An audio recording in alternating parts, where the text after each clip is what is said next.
дорогою ціною. Діялося в 30-х роках 19 століття. Українське поспільство, поборене у класовій боротьбі, з ярмом панчизняної неволі на шиї, тягло свою долю з глухим ремством. То не віл був у ярмі, звичайний господарський віл, якого паша й спочинок могли зробити щасливим. Ярмо було накладене на шию дикому турові, загнаному, знесиленому, але овіяному ще степовим вітром і з невтраченим іще смаком волі, широких просторів. Він ішов у ярмі, скорившись силі, хоч часом від гніву очі йому наливались кров'ю, і тоді він хвицав ногами і наставляв роги. Вільний дух народу ще тлів під попелом неволі. Свіжі традиції волі, такі свіжі, що часом трудно було відрізнити сьогодні від вчора, підтримували жевріючу під попелом іскру. Старше покоління, свідок іншого життя, показувало ще на долонях мозолі від шаблі, піднятої в оборону народних і людських прав. Пісня волі, споетизованої, може, в дні лихоліття, чаруючим акордом лунала в серцях молоді, поривали її туди, де ще не чуть кайданів, скованих на людей людьми. На широкі бесарабські степи, вільні, без пана й панщини, рвалась гаряча уява і тягла за собою сотки й тисячі. От хоч би там, за Дунаєм, гей, там, за Дунаєм. Недобитки січової руїни, хоробріші, завзятіші, не скорились ворогові, звили собі гніздо в Туреччині і возили звідти на Україну, мов контрабанду, палкі заклики у кіш на волю до січового братерства. Ярами, коритами вислих річок, лісовими нетрями, прикриваючись нічною темрявою, ховаючись, мов од дикого звіра, тікало від пана й панщини все, що не заплісніло в неволі, не втратило живої душі, тікало, щоб здобути собі те, за що предки виймали шаблі з піхов або ставали до бою з кіллями та вилами. А тим часом ворог не дрімав. Власники душ, повернених у робоче бидло, записаних у господарський інвентар дідича разом із волами й кіньми, найбільш боялись того неспокійного, вільнолюбного духу народного, що його ніяк не можна було припасувати до панських інтересів, погодити з незмірними скарбами, які давала панові оброблена хлопом українська земля. Віковічна боротьба двох станів, панського і мужичого, боротьба хронічна, що часом приймала гострі форми і бурею проносилась над нещасним краєм, ніколи не кінчалась, бо й не могла скінчитися, хоч пан переміг. Ще недавно, вмившись в Україні власною кров'ю і накидавши в кодні стіжок гайдамацьких голів, пан смакував перемогу, пильно обороняючи свої права на живий робочий інвентар хлопа. Хлоп протестував, хлоп тікав на вільні землі, рятуючись, як міг, від панщини, лишаючи на рідній землі все дороге, все миле його серцю. Але й там, далеко від рідних осель, настигала його панська рука. На вільних землях зорганізовані були на втікачів лови, справжні облави, як на вовка або ведмедя. По всій Бесарабії ганяли дозорці, простежуючи скрізь по ровах, стогах сіна, комишах, болотяних річок, збіджених, змордованих людей. На півдні Бесарабії, від Бистрого пруту, по лівім боці Дунаю, аж ген до моря стояло на чатах військо і заслоняло волю, що там, за широким Дунаєм, за зеленими прибережними вербами, синіла десь у чужій країні. Голову втікача оцінено. За кожного спійманого прибережні козаки діставали плату. Сотки, тисячі нещасних попадалися до рук козакам, і мусили випити гірку до краю. Лиха доля чекала втікача. Його отдавано в некрути, засилано в Сибір, катовано канчуками, тавровано, мов худобу, або з оголеною напівголовою, збитого, збасаманеного, отсилено в кайданах назад до пана, знов у неволю на панщину. Чого він міг сподіватися вдома від пана? А проте, мов талії води під теплим подихом весни, річкою текло українське селянство туди, де хоч дорогою ціною можна здобути бажану волю, а ні, то полягти кістками на вічний спочинок. То ти, Остапе, я, Соломіє, а що ж воно буде? А що ж буде, хай воно загориться без вогню й диму.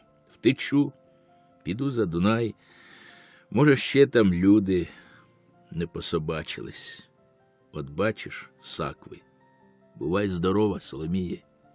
Тікаєш, покидаєш мене, і оце я лишуся сама з тим осоружним чоловіком?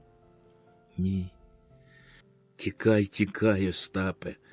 Коли б ти знав, що робиться в горницях. Пан біга по хаті, мов скажений. Бунтар кричить, гайдамака, він мені людей баламутить. Покликав осавулу, веди мені зараз Остапа Мандрику. Так, з живого шкуру здеру, чисто оббілую. Я ж йому пригадаю гайдамаці кодню. Так, в некрути, каже, отдам. А паня біла-біла. Трясся трясе її, а вона руки заломила та Ромцю каже, тікаймо звідси, бо ті хлопи заб'ють нас, як мого дідуся в Умані. Тікай, Остапе, тікай, серце, спіймають, катуватимуть нелюди, живого не пустять. Враг його бери, не так мені страшно ляха, як злість бере на наших людей. Застромив віл шию в ярмо, та й байдуже йому, тягне хоч ти що. Ех, піду, де воля, де інші люди. Бувай здорова, Соломіє. Перелазь, хоч попрощаємося. Остап перекинув через тин, за яким стояла Соломія сакви, і спявся на тин. На нічному зоряному небі виткнулась ставна парубоча постать і зникла по хвилі в густих бур'янах по той бік тину. Ну, та й кропива ж тут чисто попікся. Де ти, Соломіє? Поночі й не видко. Ось я. І перед Остапом зачорніла велика, як на доброго мужика, постать. Ходім до ставка, посидимо під вербами. Плутаючись у високих бур'янах, пролазячи попід кущами, що тісно посплітались у цій занедбаній частині панського гаю, вони долізли врешті до води. Тут було парно. При повній тиші в повітрі густий гай легко затримав зібране за день тепло, і тепер звідти пашило, як з печі. По скляному поверху ставка, з глибини якого визирало темне зоряне небо, тихо плив білою хмарою туман і, мов наміткою, загортав, блимаючи в таємничій глибині зорі. Нічна задуха насичена була сильними пахощами татарського зілля, куширу, зогрітої води. Край човна в невеличкому плесі, оточеному осокою і лопатими лопухами, жаби лящали так завзято, що заглушали всякий згук в далекій околиці. Остап з Соломією сіли під вербою, але їм не говорилось. Події, що несподівано привели їх до розлуки, бай невідома будучина, яка кинула вже свою тінь на душу, збіглись у цей мент докупи і мов затулили глибину сердечну. Говорити мало, що скажеш кількома словами? Говорити ширше, навіщо? Не полегше серцю, не одміниться доля. та й ніколи вже, пора рушати. Ти ж кудою подасися, Остапе? Та мені аби на чорний шлях, а там уже якось воно буде, там напутять уже. Ну, то не йди, голубе, селом, щоб не побачив хто. Я тебе духом перехоплю човном на той бік, а там чагарником полем, та й вийдеш на шлях. Так безпечніше буде. Соломія підійшла до ставка, вскочила в човен і почала шарити на днищі. Капосний дід, одніс весло у катрягу. Ну та дарма, обійдемось. Одним зручним скоком Соломія опинилась на березі і з такою легкістю витягла з тину коляку, мов би то була застромлена дитиною ломачка. Остап сів у човен, і Соломія одіпхнулась від берега. Човен плавко погойдався на воді, а далі тихо й рівно посунув по воді над зорями, що тремтіла на дні блакитної безодні. Соломія з тихим смутком дивилась на Остапа і чула, як по її виду котилась сльоза за сльозою. Вони мовчали. Було б зовсім тихо, коли б не пекельний хор, в якому жаби, здавалось, намагались перекричати одна одну. Чорний панський гай потиху отсувався назад, закутуючись волокнуватими пасмами білого туману. Човен стукнувся в берег. Остап підняв свої сакви і поцілувався з Соломією. Бувай здорова. Гляди ж, не забувай мого дідуся. Прикажи, хай вони не журяться. Вже я якось дам собі раду. Добре, Остапе, перекажу. Ну, хай тебе боронить і хова від лихого Мати Божа. Прощавай. Остап скочив на берег, легким рухом закинув на плечі сакви і незабаром зник в чагарнику, а на човні, як велетенська човунна постать, ще довго стояла Соломія, спершись на кіл та вдивляючись у чагарник, де разом з Остапом зникало її щастя. Остап ішов навпростець, минаючи вузькі криві стежки, протоптані товаром і пастухами. Йому був добре знайомий і цей чагарник з обгризаними худобою та вередливо покрученими корчами, і далека околиця, що розпливалась невиразними контурами серед нічної темряви. Одійшовши кілька гонів, Остап зупинився і озирнувся. Невиразною чорною плямою лежало сонне село у видолинку, і тільки в корчмі ясно світилось одиноке віконце і приковувало до себе Остапів погляд. Це одиноке світло серед сонного села було немов останнім «прощавай» рідного закутка, ниткою, що в'язали його з батьківщиною, з усім близьким. Але за хвилину віконце згасло, і Остап почув, що разом із зниклим світлом в його серці щось урвалось, і село геть отсунулося від нього. Остап непомітно для себе зітхнув і рушив далі. Чи то під впливом прощання й соломійних сліз, чи внаслідок реакції по пережитих турботах, його обгорнув жаль. Чого саме було жаль, він не міг би сказати, та й не думав про те. Так, просто жаль стис за серце, підступав до горла. Яка струнка сердечна бренькнула, зачеплена тим жалем, аж чагарів та знив таких рідних і милих. Він це почув зразу. Натовпом знялись давні згадки дитинства, неясні, невиразні, але вимагаючи частини серця для землі, яку він покидав тепер навіки може. Кожен кущик, горбок, долинка, кожна стежечка – все це було йому знайоме, промовляло до нього. Тут, в товаристві однолітків-пастушків, заводив він безконечні грища, тут він пас панську худобу, панську, Тим-то й ба що панську. Та й хіба він сам за весь свій 20-літній вік не був лишень панською худобою? Хіба його батько, мати, Соломія, навіть дідусь його, що ходив у Січ, потім різав панів в Умані, хіба ж вони не стали такою худобою? Коли б вони не були панським товаром, то не міг би пан розлучити його з Соломією та силою віддати її за свого хурмана, не міг би сивого дідуся катувати на стайні нагаями, не похвалявся б оббілувати Остапа за сміливе слово.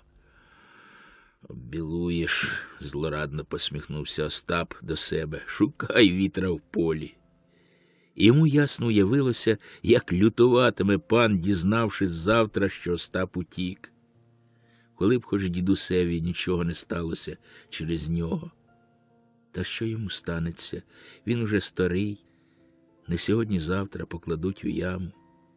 На згадку про діда Остап почув щось тепле у грудях. Ті билиці казки про Січ, козацтво, про боротьбу з панами за волю, яких він слухав, затаївши дух, і не зводячи розжеврілого ока з уст дідових, будили в дитячій голові химерні мрії, вояцький запал. Не раз телята й вівці, спокійно пощипуючи травицю в чагарнику, були свідками козацьких нападів або уманської різні, виконаної під Пасичами під супроводом Остаповим. Воля, воля і воля – це чарівне слово, споетизоване столітнім дідом, розпалювало кров у хлопця, а дедалі з літами під впливом витворених панщиною умов прибирало більш конкретну форму, глибше значення. Народ стогнав у неволі, але стогнав потай, не протестуючи. І коли Остап, вихований дідом у давніх традиціях, зіймав річ про те, що пора вже висунути шию з панського ярма, люди спочували йому, але далі з почуття діло не йшло. Знайшлись навіть такі, що вклали панові в вуха бунтівничі речі молодика. І от тепер Остап, скривджений і цькований, мусив кинути рідний край. Йому було літ 10, як із-за Дунаю, з Січі, приїздили до них у село емісари. Він їх добре пам'ятає. Лежачи на печі і удаючи, що спить, він чув, як вони довго гомоніли з дідом, оповідали про турецьку землю, про тамошні порядки, казали, що під турком добре жити, і закликали людей на вільні землі. Дід лишився, бо хотів умерти на своїй стороні, а дядько Панас як пішов, так і по сей день. Остап ішов вже з годину. Він не помітив, як минув чагарник і вийшов у поле. Безкраї лани зеленого збіжжя, що саме красувались в той час, дрімали серед тихої ночі. Було так тихо, що Остапові кроки лунали в полі, мов гупання ціпа на току.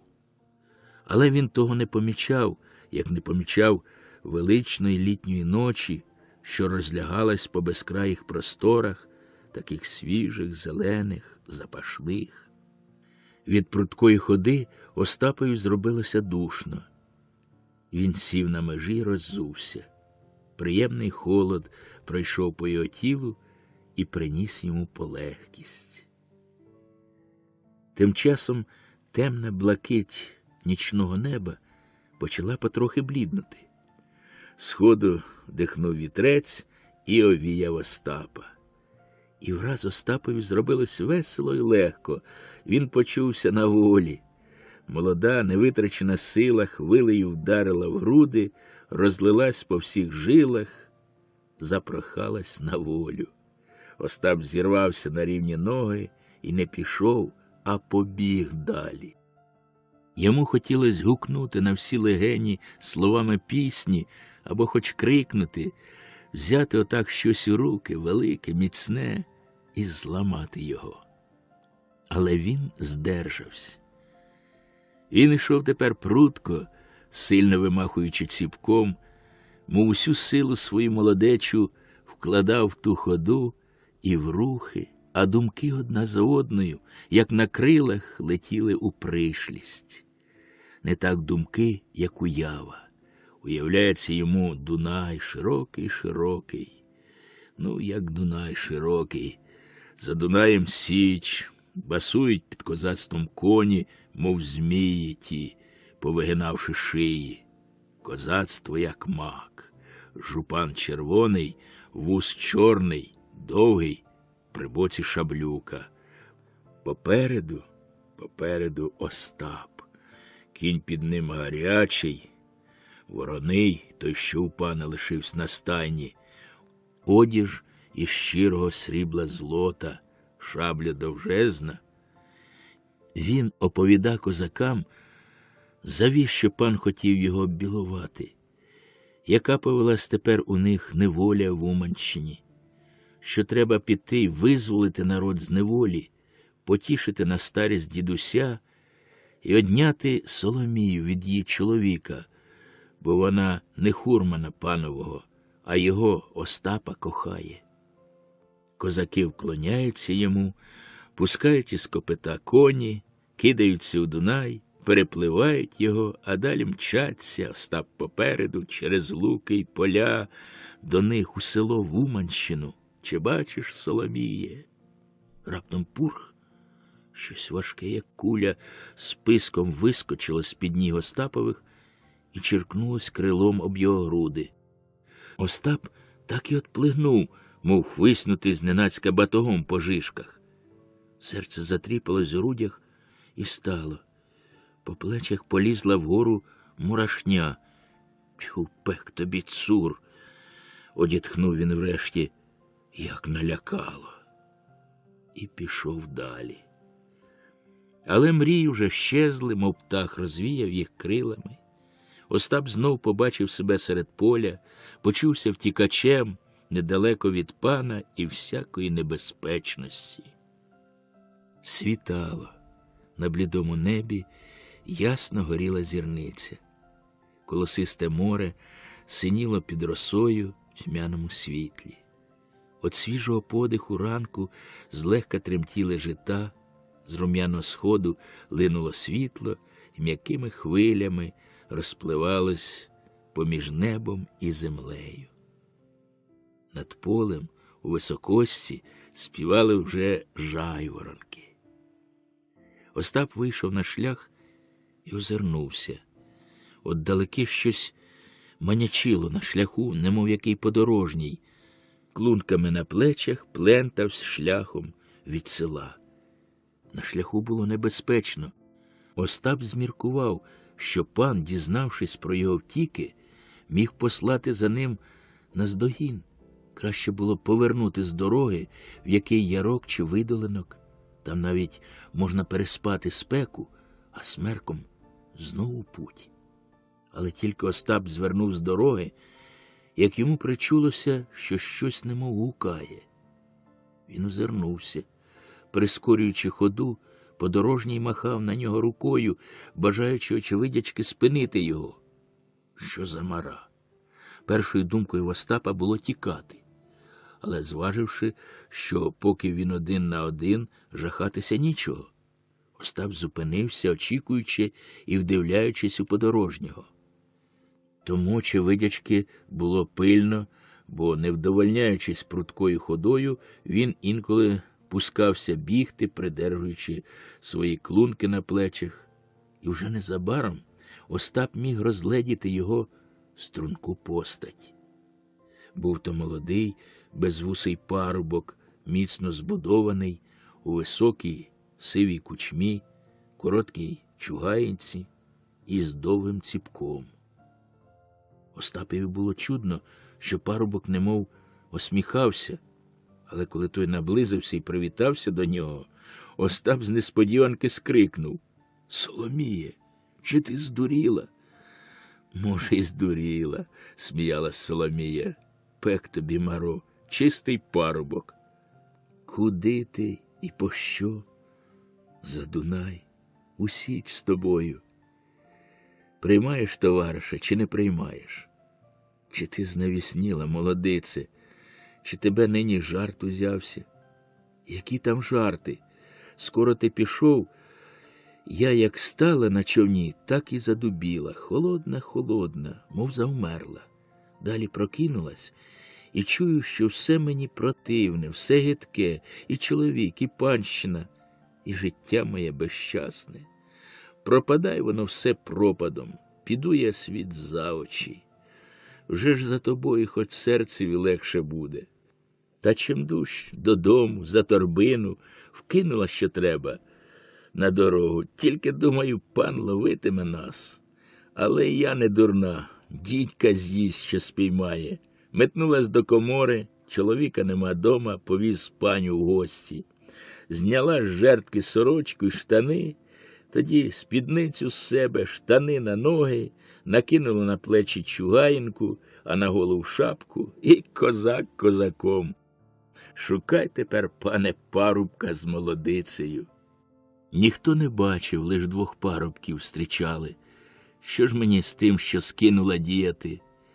Покинути боюся, догадаються ще. Взяла своє під пахву, побігла до ставка, прив'язала камінь і шубовснула у воду.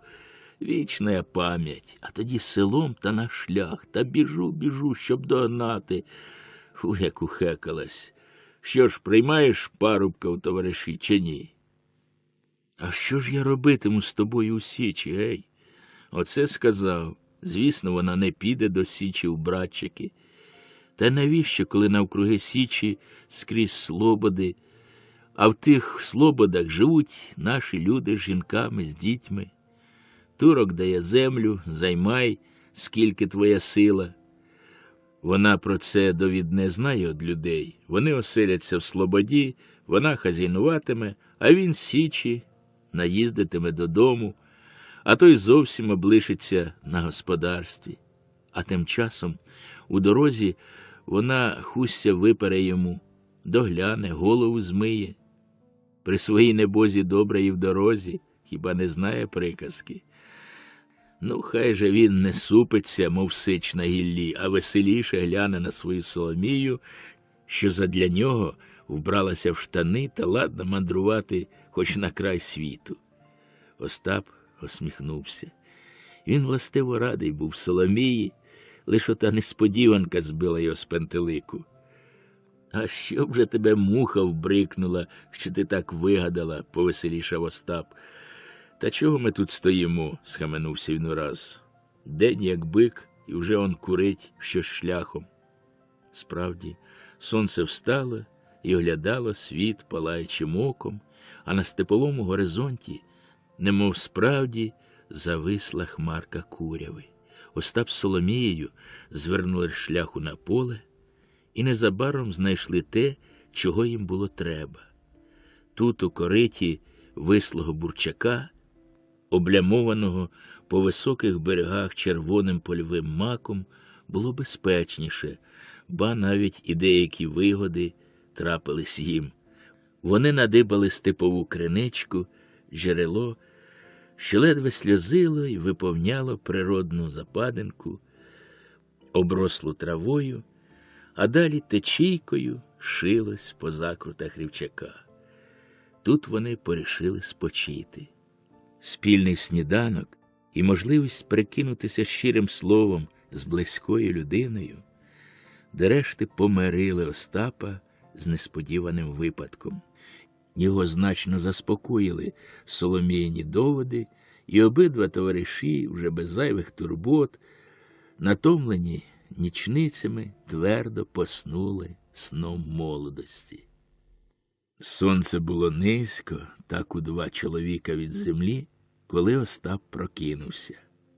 Він хотів збудити Соломію, але лиш глянув на неї, як схопився за боки від шаленого реготу. «От козак, розкозак!» – реготався Остап. Той регіт збудив Соломію. Вона схопилась і, протираючи очі, здивовано зиркала на Остапа. «Ти чого?» Продери очі!» «Бачу вже. Та чого ти?» «Ну, тепер ходім». Остап підвів Соломію і потяг її до кринички.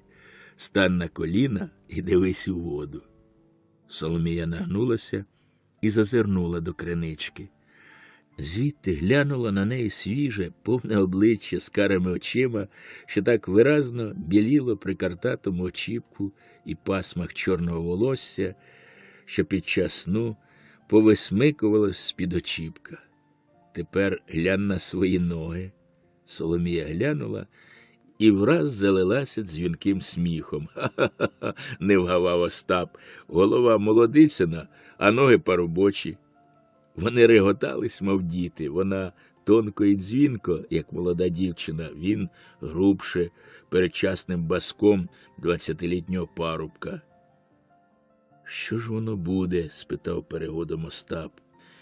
«Та ж як хто підгледить твій очіпок, не мене нас халепа». «А ось що буде», – рішуче промовила Соломія, і з цими словами здерла з голови очіпок.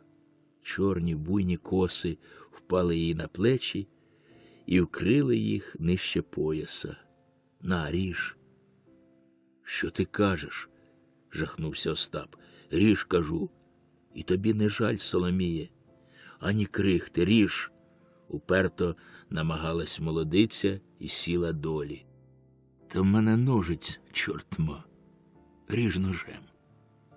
Остап стояв, вагаючись, але, бачачи молодицину впертість, вийняв ніж, поточив його об камінь і почав обтинати кружка Соломіїне волосся.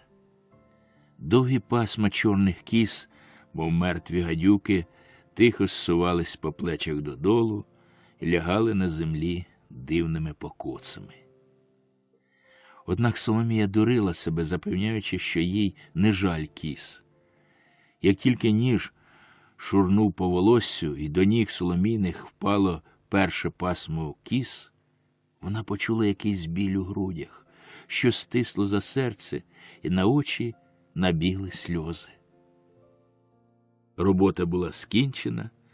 Остап відступився від Соломії, щоб здалека краще придивитись до своєї роботи, а Соломія, мовчазна й замислена, сиділа долі серед обтятого волосся і вдивлялась кудись у простір. Заходяче сонце червоним світлом осявало цю картину, його стрункого й міцного, з чорними очима, орлячим носом і темним молодим усом на засмаленому обличчю, і її, що в образі білолицього чорнявого хлопця дивилась у простір засмученими карими очима. «Ну, пора нам рушати. Гей ти, парубче, як тебе звати? Семеном чи як?» «Про мене й Семене», – зітхнула Соломія і знялась з місця. Була темна осіння ніч.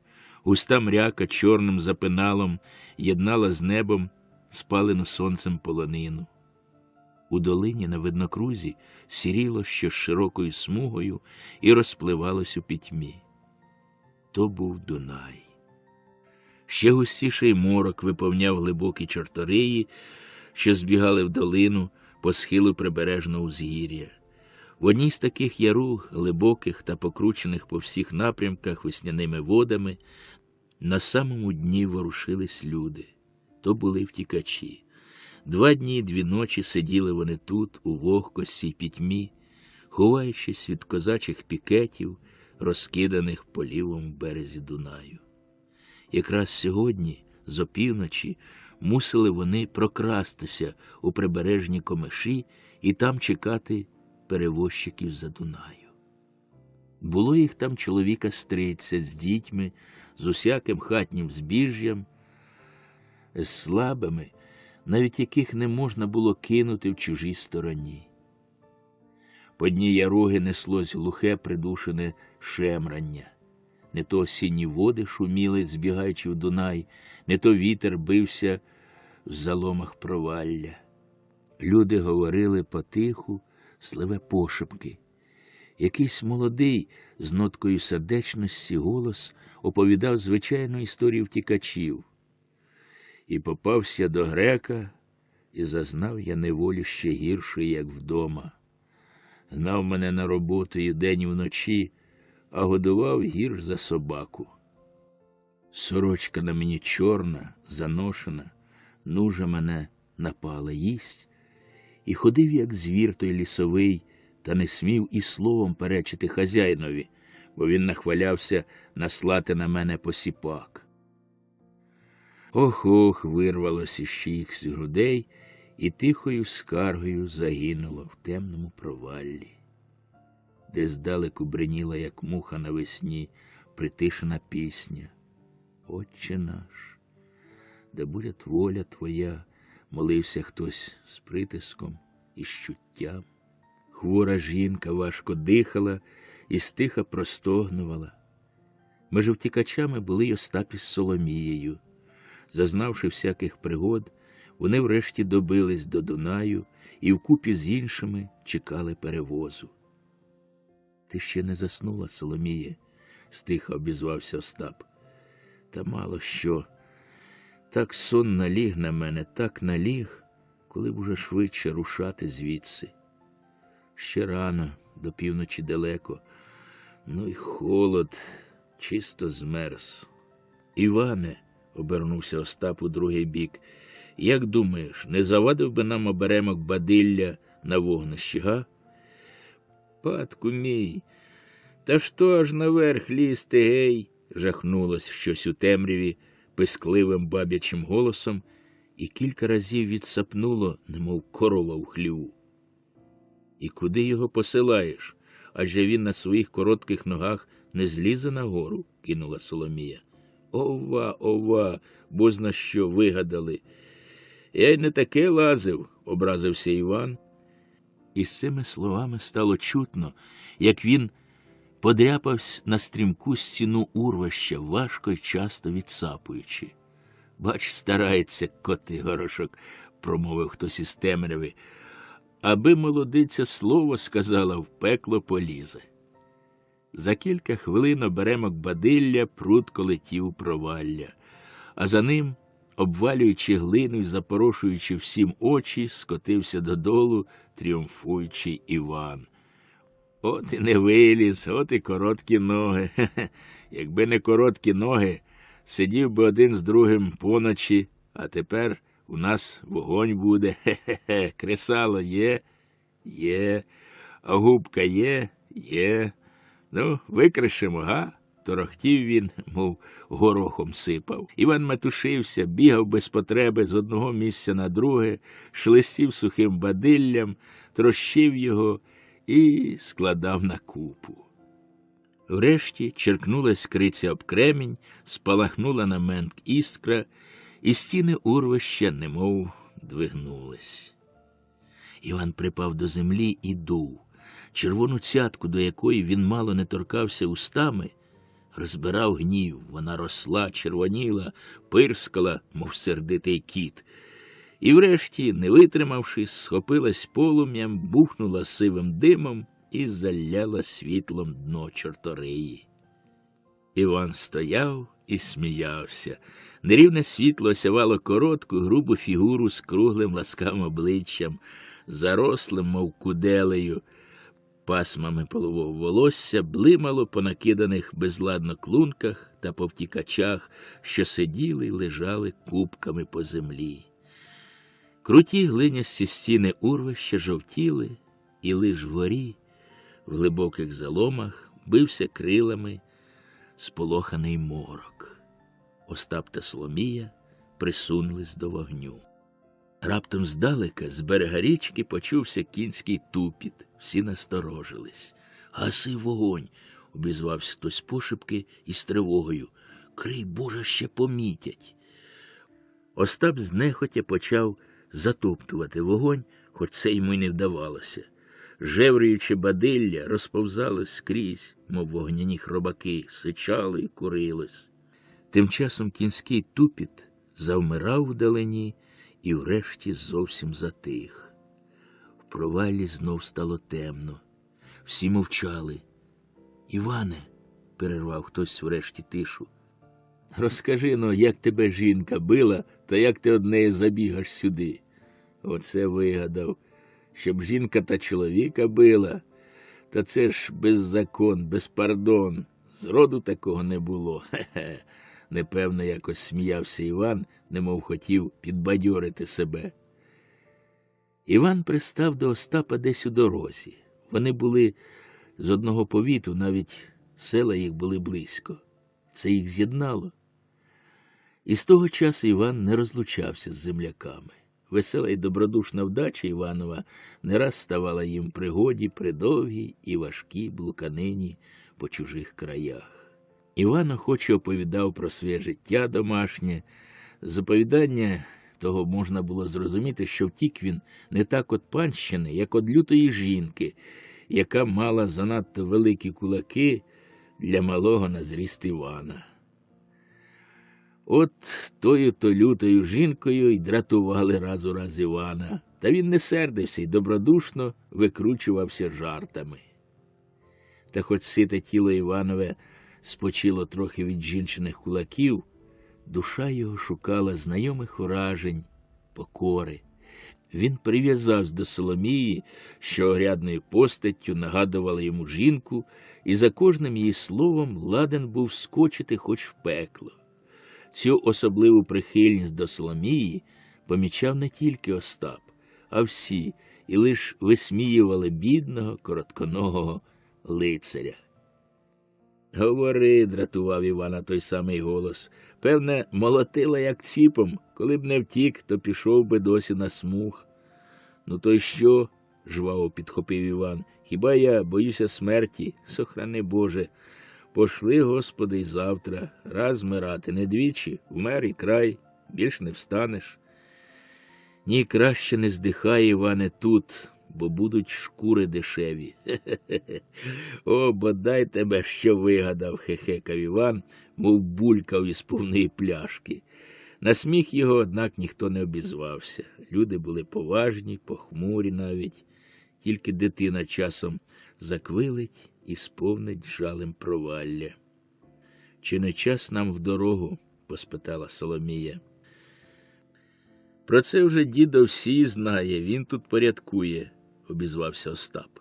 Очевидячки, це питання всіх цікавило, бо по проваллю пройшов шепіт «Пора, пора!» і почалося збирання. Потихо, потихо, не всі разом, шамкав дідо всій, і все лазив між люди, все волочив їм ноги. Рушили. Вибратись, однак, із темної, покрученої та вузької території було нелегко. Раз у раз доводилось спотикатися, намацувати дорогу, падати, чіплятися за клунки, вставати і знов спотикатися.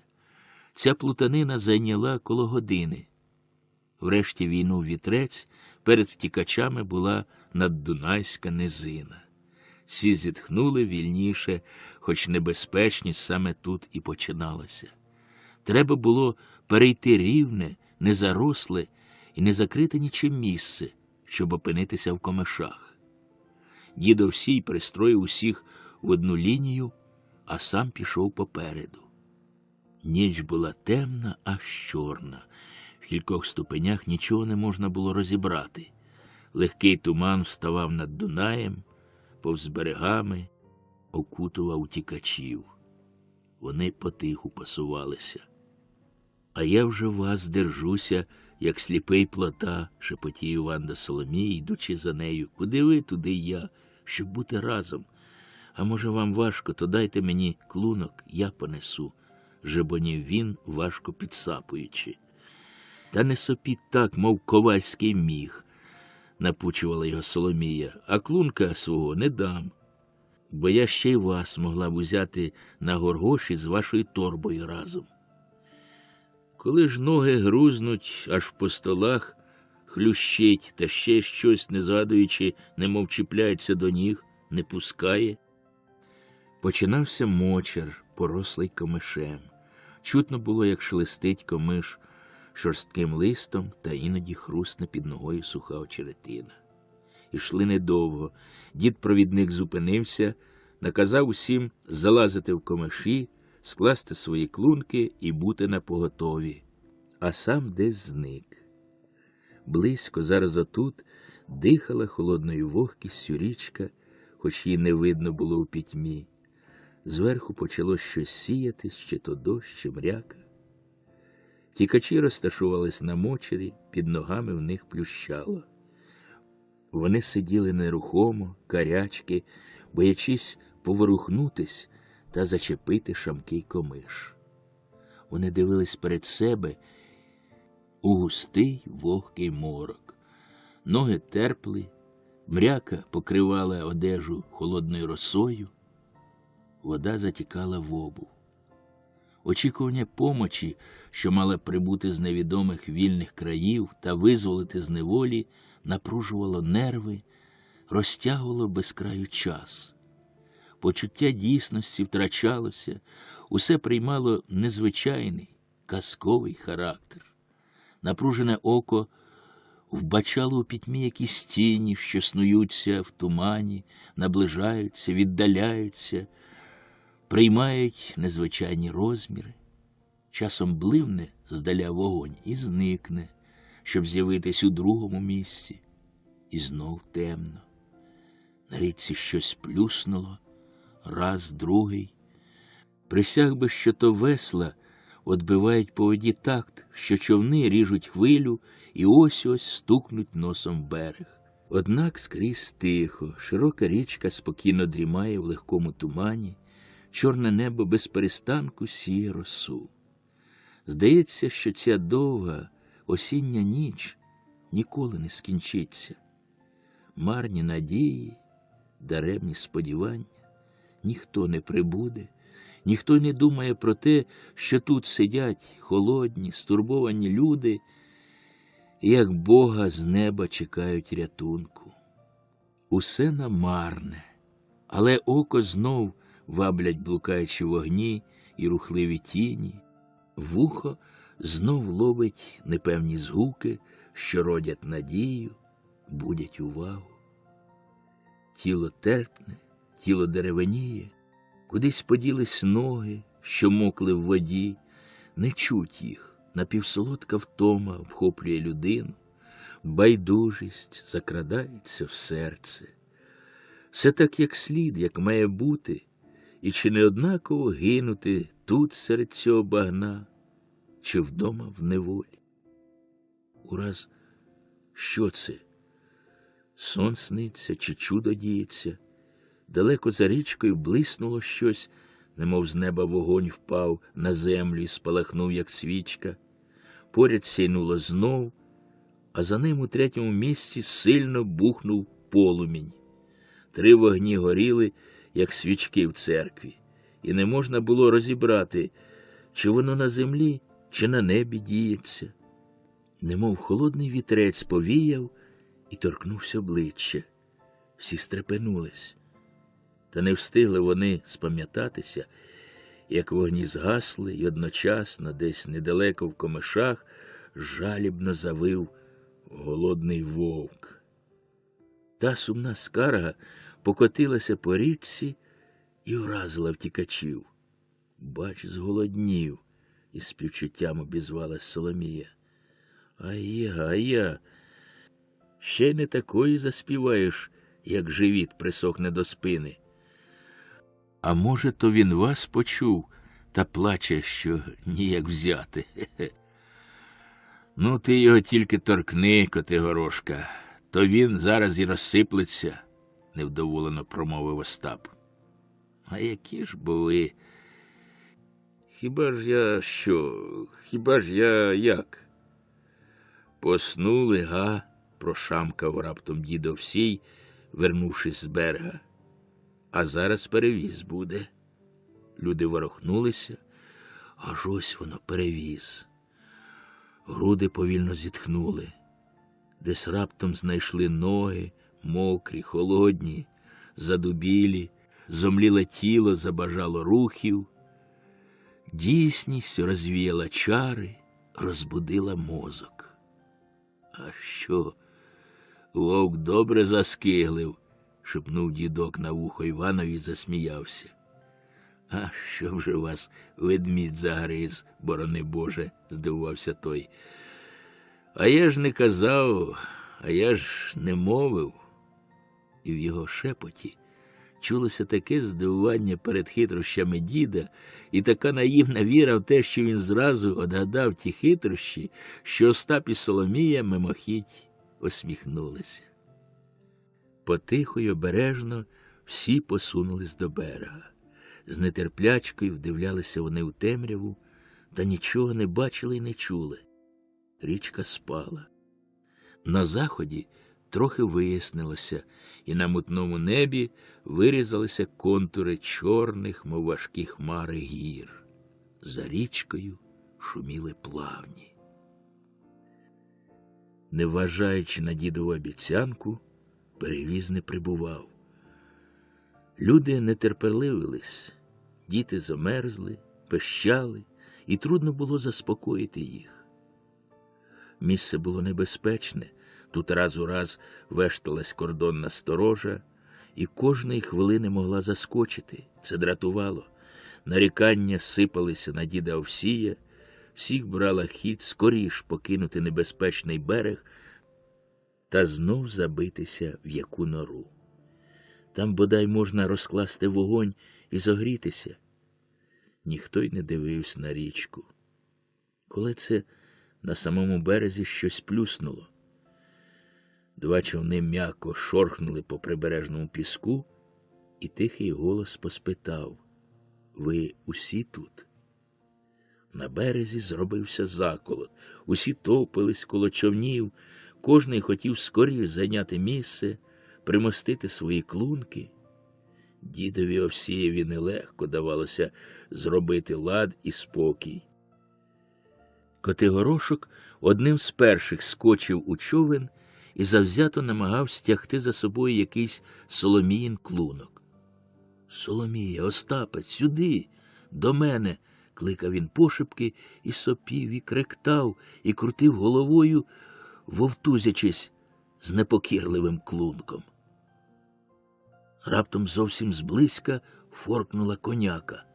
Усі оторопіли. «Сідай швидше!» – скрикнув перевозчик. Та було пізно. «Хто там?» – гукнув з темряви сердитий голос. В ту ж хвилину кінська голова наткнулась на купу людей, а над нею звісився козак, немов шукав чогось на землі. Протяг він наче до себе, скинув з плеч рушницю і бахнув над головами принишклих втікачів. Люди опам'яталися. Адже він один, а їх багато.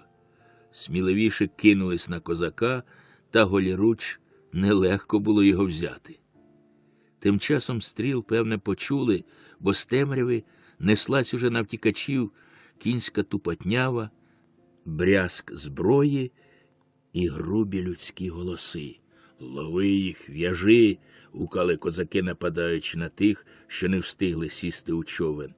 Вони вскакували з коней і кидались на втікачів. Усе змішалося. Якийсь здоровенний москаль вхопив Соломію поперек і поволік. Але Остап насів на нього ззаду і визволив Соломію. «Матінко, рятуйте!» – верещав пронизуватий жіночий голос, покриваючи шум боротьби. А човни тим часом тікали. Вода кипіла під веслами, човни тремтіли й скакали на воді, як живі. «Стій!» – неслось з берега. «Будемо стріляти!» Гримнуло кілька стрілів і сколихнуло повітря. Кулі свистали над головами втікачів, але Іванові було не до куль. Він все ще махав руками і благаючим, розпучливим голосом кликав: «Остапе, Соломіє! А які ж бо ви, сідайте швидше, сюди, до мене!» І не помічав, що від берега одділяла його широка смуга води, а галас на березі покривав його слабий, пискливий голос. Що далі було, ні Остап, ні Соломія не могли добре пригадати. Вони лиш пам'ятали, що бігли на отчай через комиші, через воду в безпросвітній темряві, з почуттям звірини, за якою женуть собаки.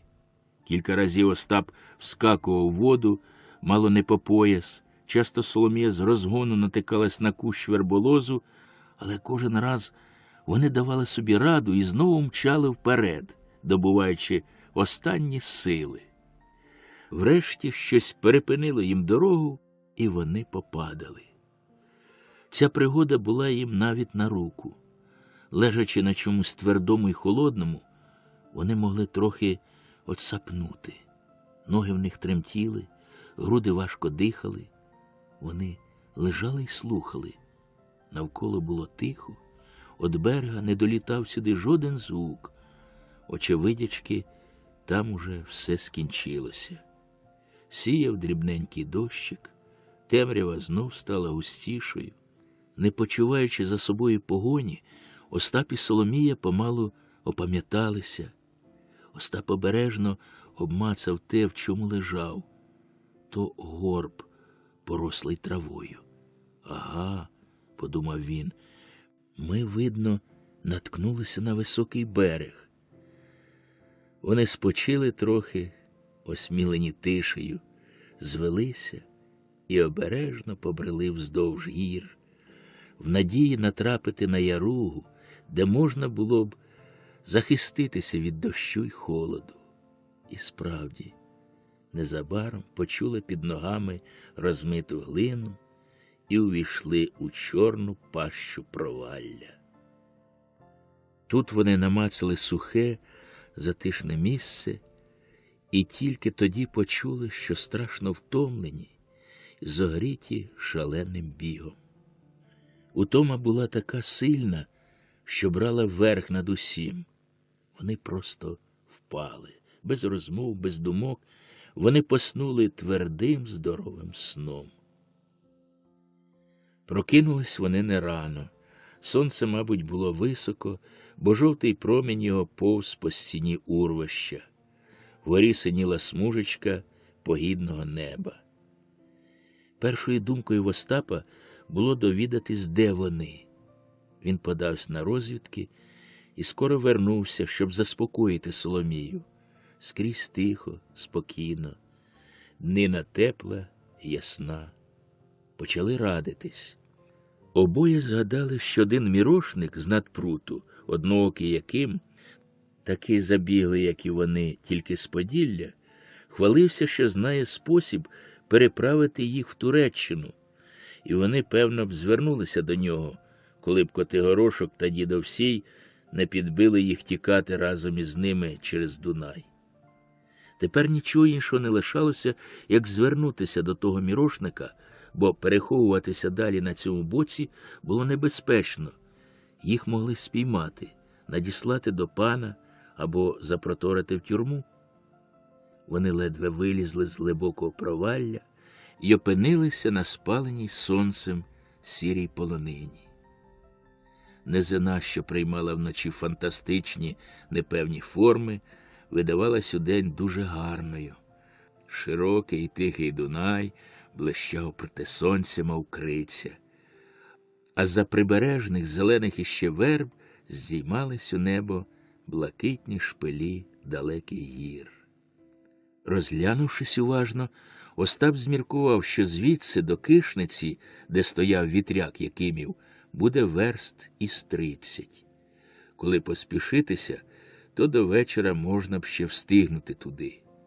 І вони, почистивши трохи свою молдуванську, заболочену вчора одежу, не вагаючись, подались у дорогу.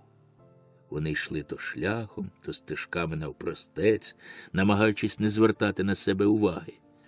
Десь тепер наш Котигорошок з турком бесідує, обізвалась Соломія. Як не годує раків дунайських, кинув Остап. І їм уявилися нічні пригоди. Вони обігнули з правого боку Рені і подались понад прутом. З дороги видно було, як вився в низині кривульками глибокий та каламутний прут, а за ним, скільки око сягало, руділи стиглим комишем плавні і хвилювалися, як нива. Край неба щось курилося, дим низько слався над очеретами. Інколи над берегом пруту проскакував вершник і зникав за крутим поворотом річки.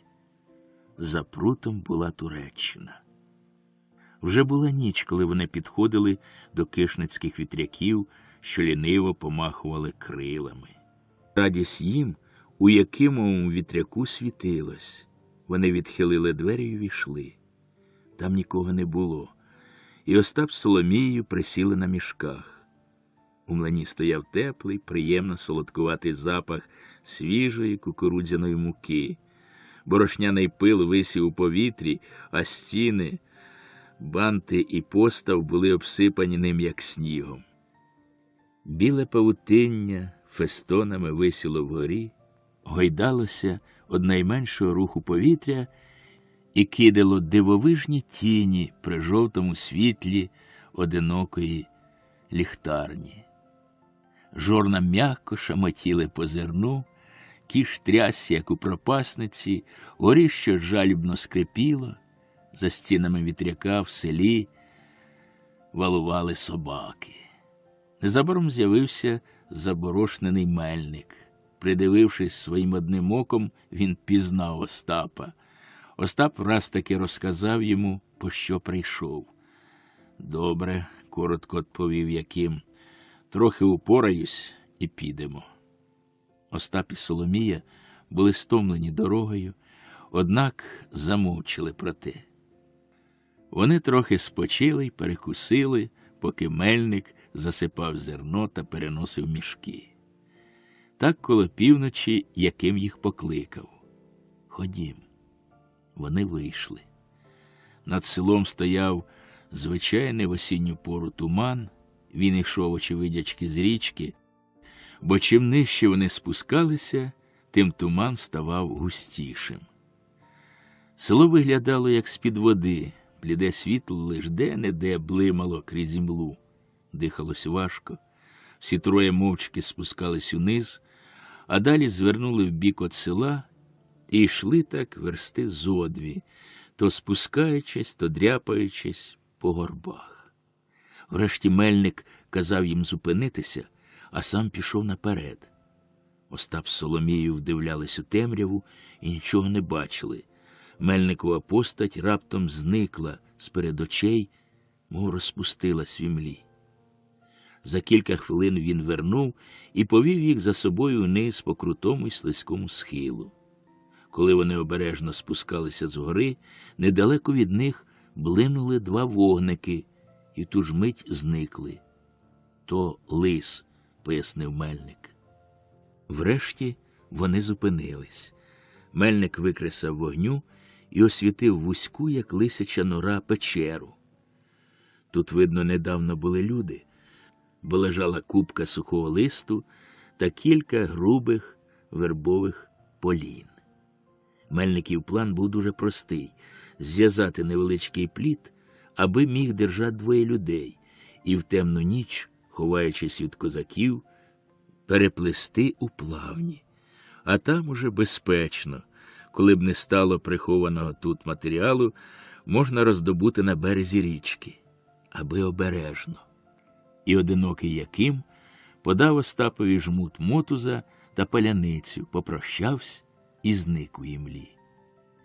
Соломії дуже сподобався Якимів план. Вона мала охоту зараз таки в'язати пліт. По світі воскової свічки, що вони роздобули у млині, вони взялися до роботи і так захопилися, що забули про втому та сон. Та матеріалу було недоволі для плоту, і треба було одкласти роботу. Другої днини Остап опустився на розвідку. Показалося, що їхній схованок був макітрі, але доволі було злізти нагору, як саме тут, мало не під ногами, ніс бистрі води прут, вгинаючись у берег коліном і ховаючи обидва кінці за високими береговими виступами. Місце справді було вигідне для переправи, бо доволі було кордонному козакові загнути за виступ, і коліно стрічки зникало йому з очей. На березі валялись галузки, уламки дощок, і навіть цілі верби з корінням викинуті на берег повінню. Над плавнями чорними пасмами повз дим. Тільки вночі Остап з Соломією зважились податися на берег. Вилазячи з макітри на гору, вони побачили червоне край небо, наче сходив місяць. «Що за мара?» – обізвався Остап. «Адже тепер не місячні ночі». Та Соломія, що встигла вже злізти, раптом отхилилась, мало не скрикнула. «А дивись, дивись!» Остап глянув і остовпів. Перед ним на крайнебі стояли високі вогняні гори. Та ні, вони не стояли. Вони рушались, як живі, хитались, тремтіли, осідали в одному місці і виростали в другому. Вони тихо жевріли, як купа іскристого золота, або вибухали червоним снопом полум'я. Відтак знесилювались, в'яли і гнулись од вітру, і знову росли, знов палали. Коли одна з них падала, друга підхоплювала її, здіймалась догори і бистро ламала лінію блискучих визубнів. Одних здіймалась на небі хмара і падала вкупі з далеким небом. То горіли плавні. З жахом дивлялись Остап з Соломією у цю картину. «Ні, не до нас іде, а вбік, за вітром», – з легким серцем зітхнула нарешті Соломія. Здавалося, розбурхане море вогню кипіло, ревло, бризкало вогняною піною, раз червоною, як грань, раз білою, як світло блискавки, і йшли сердитими хвилями на чорні, безборонні плавні, що причаїлись і тремтіли у нічній пітьмі. Однак ніколи було любуватися. Оглядаючись і прислухаючись, вони зійшли на берег. Не було нікого. От далекого світла внизу здавалося ще темніше. З плавнів уставав туман. Вони знайшли, що їм було потрібне, і з великою обережністю, пам'ятаючи, що кожну хвилину може виткнути з-за виступу козак, потягли нагору оберемки вербового гілля. За півночі плід лежав готовий, аж просився на воду. Він був важкий, кострубатий, і його треба було нести так, щоб не ослаб мотуз. Остап і Соломія криктали, зупинялись, спочивали, обливались потом і знов тягли його нагору. Навколо ні душечки. Ні, їм таки везло нині. Туман стояв густий, мов кисіль. До світла було далеко, а кордонна сторожа або поснула, або вигинула.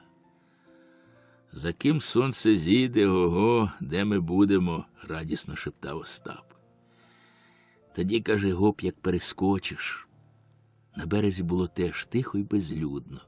Каламутний пруд дихав вогким холодом. Сірі, ледве помітні в тумані плавні, непривітно шуміли. Остап з Соломією потихо спустили плід на річку. Він хлюпнув і глибоко осів у воду.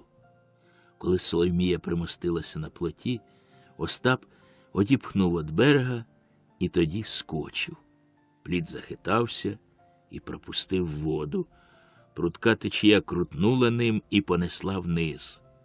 Остап попиравсь без трині з усієї сили, але його кіл мало що помагав. Плід несло серединою річки.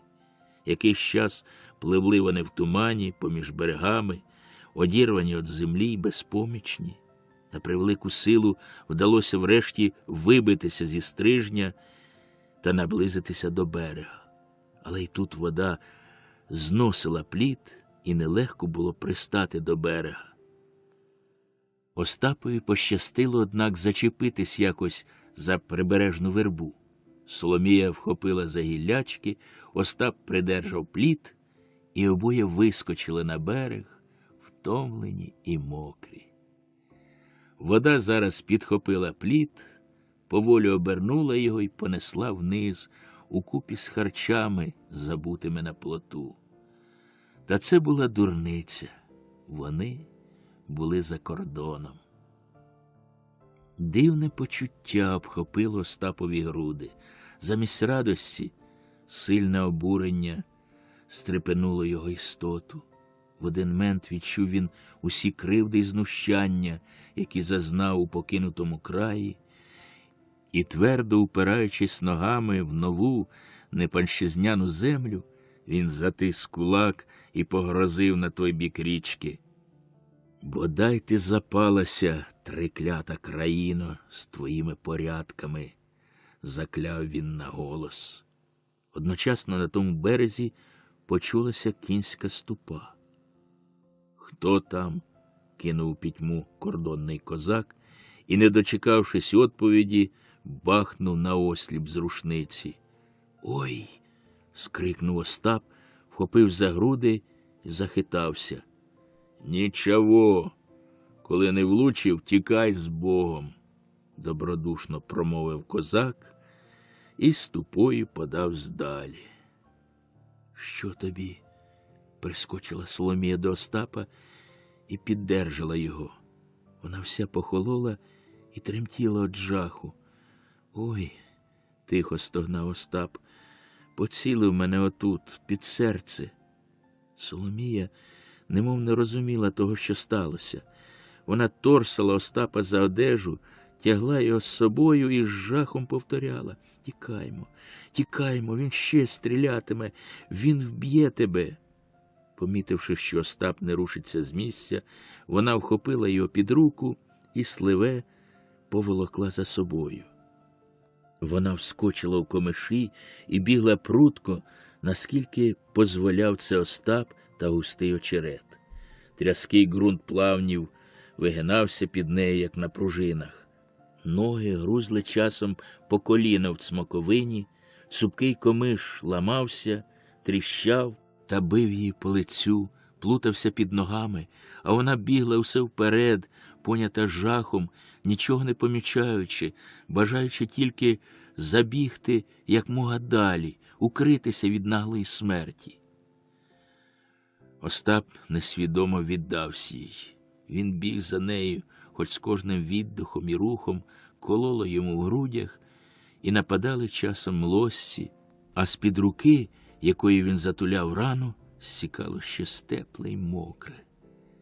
Аби лиш перебігти оце місце, аби лиш перебігти, і все минеться, і нічого лихого не буде. Блукали думки в його голові, і він біг, напружуючи останні сили, аби не відстати від Соломії.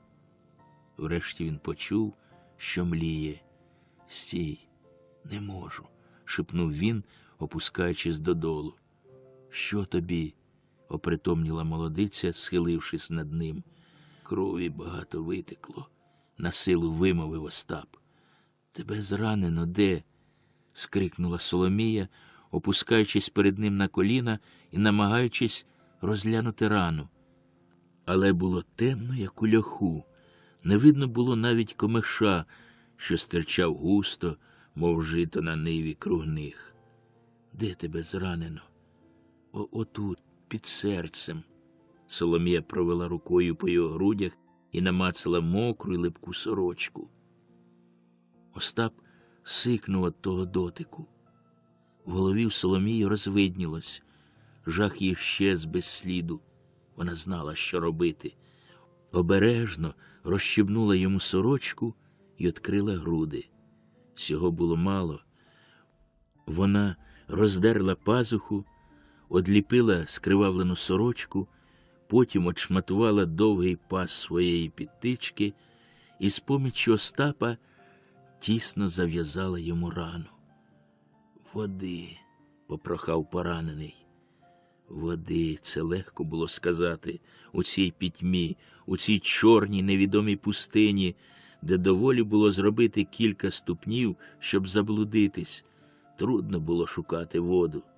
Серце Соломії рвала та просьба Остапова, а голова шукала способу.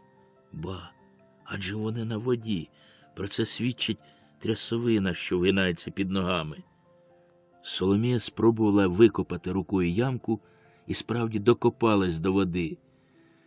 Була це густа, гнила й тягуча рідина, з противним запахом шувару. Соломія зачерпнула її у пригорщі й подала Остапові. Той змочив уста, але пити її не міг. Соломія змочила йому чоло, скинула з себе верхню одежину і підмостила йому під голову.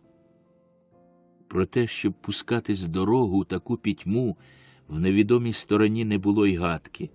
Треба було дочекатися світу. Остап лежав на очереті і почувався ослабленим. В грудях у нього хрипіло і було боляче дихати. Не то сон, не то забуття склепляло повіки. «Ти тут, Соломіє?» – питав він і дрімав далі. Тут, ось де». Серце нило в Соломії від жалю й тривоги. Їй легше було б, коли б куля потрапила в неї. Та ще коли б вона хоч могла бачити його рану, його обличчя, їй, здається, не так би важко було. А то ця пітьма, цей чорний клятий морок. Він оточав її з усіх сторін, слався перед очима, висів над головою, заповзав під шкуру, виповняв її всю та гнітив серце. Надаремне витріщала вона очі, вона не могла навіть одрізнити пальців на власній руці. Він жив, той морок, рухався, дихав, шептав щось тисячними устами, безперестанно, уперто, з посвистом, як беззуба баба. Соломія сиділа, перестрашена, та прислухалася. Про що шепче морок? «Шу-шу-шу», починав він іздалека. «Шу-шу-шу», отзивалось тут коло неї. «Шу-шу-шу», шепотіло все разом. А пощо було клясти? Шу-шу. А тепер море, побачиш, умре. Шу-шу-шу. Соломії ставало моторошно. «Брешеш, брешеш, брешеш», хотіла вона кинути в лице злому морокові. «Він мій, він буде жити, його не дуже поранено, адже він скільки пробіг». Але морок уперто шумів своє. «Він вмре, шу-шу-шу, він вмре, шу-шу-шу». І немов в відповідь йому важко дихав Остап, тихо постогнуючи крізь сон. Соломія затулила вуха і заплющила очі. Ця пітьма, більш знайома, більш свійська, не так мучила її.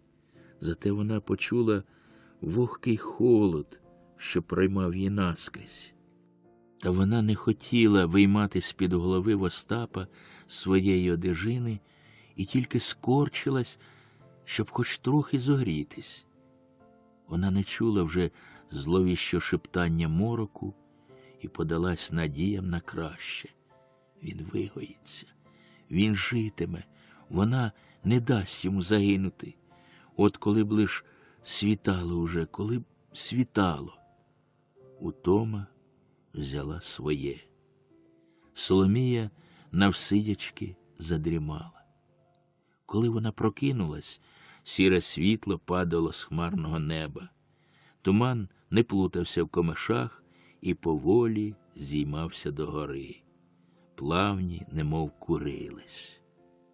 Остап лежав тут же, з розплющеними очима. Його молоде обличчя немов прив'яло. На уста впала смага. «Ну, як тобі?» – припала до нього Соломія. «Та нічого, тільки дихати важко. Згага мене палить, води. Треба було щось радити. Ти можеш іти? Не знаю, зведи мене». За поміччю Соломіїною Остап звівся. Він затискав зуби та кріпився, щоб не стогнати. Так його боліло за кожним рухом десь під лопаткою. Соломія підтримувала його. І так вони звільно йшли поміж високими стінами жовтого комишу. Недовго їм довелося шукати воду. Незабаром заблищало крізь комиш спокійне дзеркало озерця. Соломія напоїла Остапа, оглянула й обмила його рану. Вона приклала до рани мокру, холодну ганчірку, і Остапові стало легше. Почали радитись, як їм вибратися з плавнів, куди йти. Остап міркував. «Де сонце?» – поспитав він.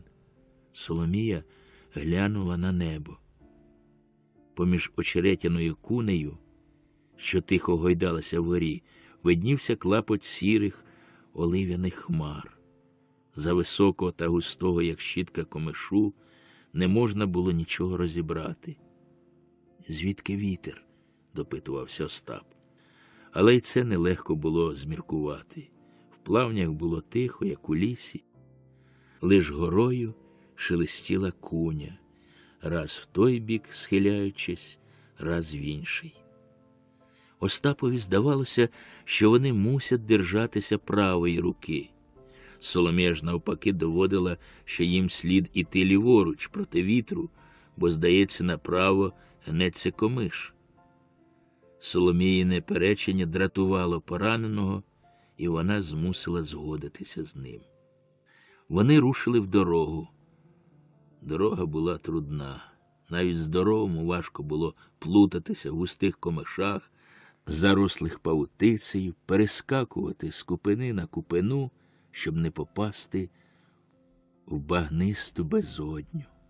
Часом доводилось обходити ярики й озерця, де Остап освіжався холодною водою та змочував розпалене гарячкою чоло.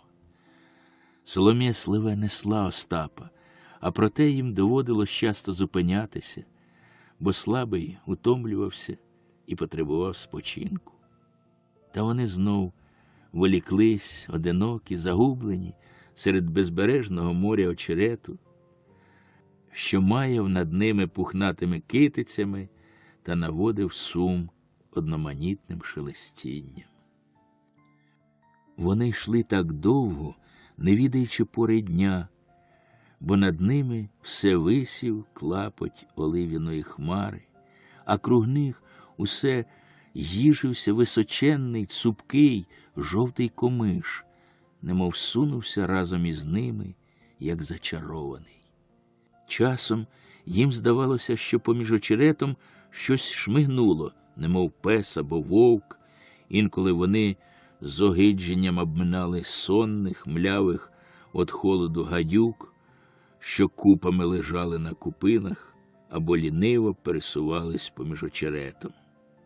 Раз їм почувся згори шум, одмінний від шуму плавнів, і вони поміркувались, що то пролетіло над ними стадо якихось птахів, може, диких гусей. Здавалось, плавням нема кінця краю, навкруги усе те саме, немов вони стояли на місці. Справа розпочинала бути поганою. Остап знемігся і зовсім розхворівся. Його палила гарячка. Соломія поклала його край озерця і задумалась. Адже вони могли пропасти отут, без людської помочі, без харчів, посуваючись так поволі. Голод уже й так ссав під грудьми. Видно, вони заблудились і тепер плутаються у плавнях. І хто зна, як довго ще можуть блукати у цій глушині. Чи не краще б лишити тут Остапа? Вона ж йому однаково нічим не годна запомогти. Та самі метнутись і пошукати виходу. Так було б певніше й скоріше. Примости мене коло озерця, аби я міг воду дістати, а сама йди, розглянь, угоджувався Остап. Ти, певне, зголоднів? Їсти хочеш? Ні, не хочеться, тільки пити. Соломія нагнула комиш і зробила хворому ложе. Не зводячись, він міг зачерпнути пригоршнею воду. Отак добре буде. Соломія озирнулась і стала міркувати. Вона піде проти вітру. Здається, управо більш гнеться куня. Вона нічого не казатиме Остапові, бо він почне сперечатися, дратуватися. Не сумуй вже тут без мене, я швидко повернуся, обернулась вона до нього і зникла в комишах. Вона йшла і старалася нагадати собі плавні, як бачила їх згори до переправи. Управо горіло, так, управо горіло, і туди гнав вітер вогонь. У ліву руку виднілись гори й верби. Значить, треба йти туди, проти вітру. Вона стрибала з купини на купину, сливе бадьора. З кожним ступенем надія росла в її серці, хоч картина не мінялася. Часом їй доводилось продиратися через таку гущину, що вона ледве пролазила поміж жовтими стінами. Посковзнувшись, Соломія вскочила вище колін у холодну тванюку. Під ногами була безодня, та, на щастя, вона вхопила за кущ очерету й вилізла. Вона роззулася, повиливала з чобіт воду і пішла далі. Крізь комиші блищали подекуди озерця. Водяний мак вигідно спочивав на них круглим листом, висував з води зелені збаночки. Соломія зупинилась на мить, щоб подивитись здалеку, як дикий гусак старанно укладав пір'ячко на голові самички, а вона мліла, плямкала дзьобом і розправляла крила.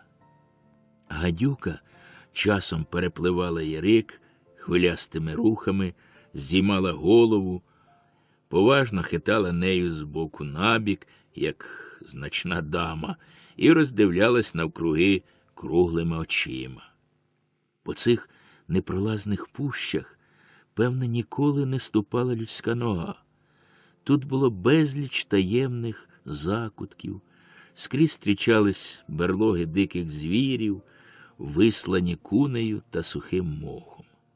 На старих очеретинах гойдались покинуті гнізда, по рудих, аж червоних, ослизлих от туману купинах валялись пір'я і гадючі линовища. Вужів було так багато, що Соломія скоро перестала звертати на них увагу. Часом очеретяний початок, зачеплений Соломією, лопався і обсипав її білим пухом, мов снігом.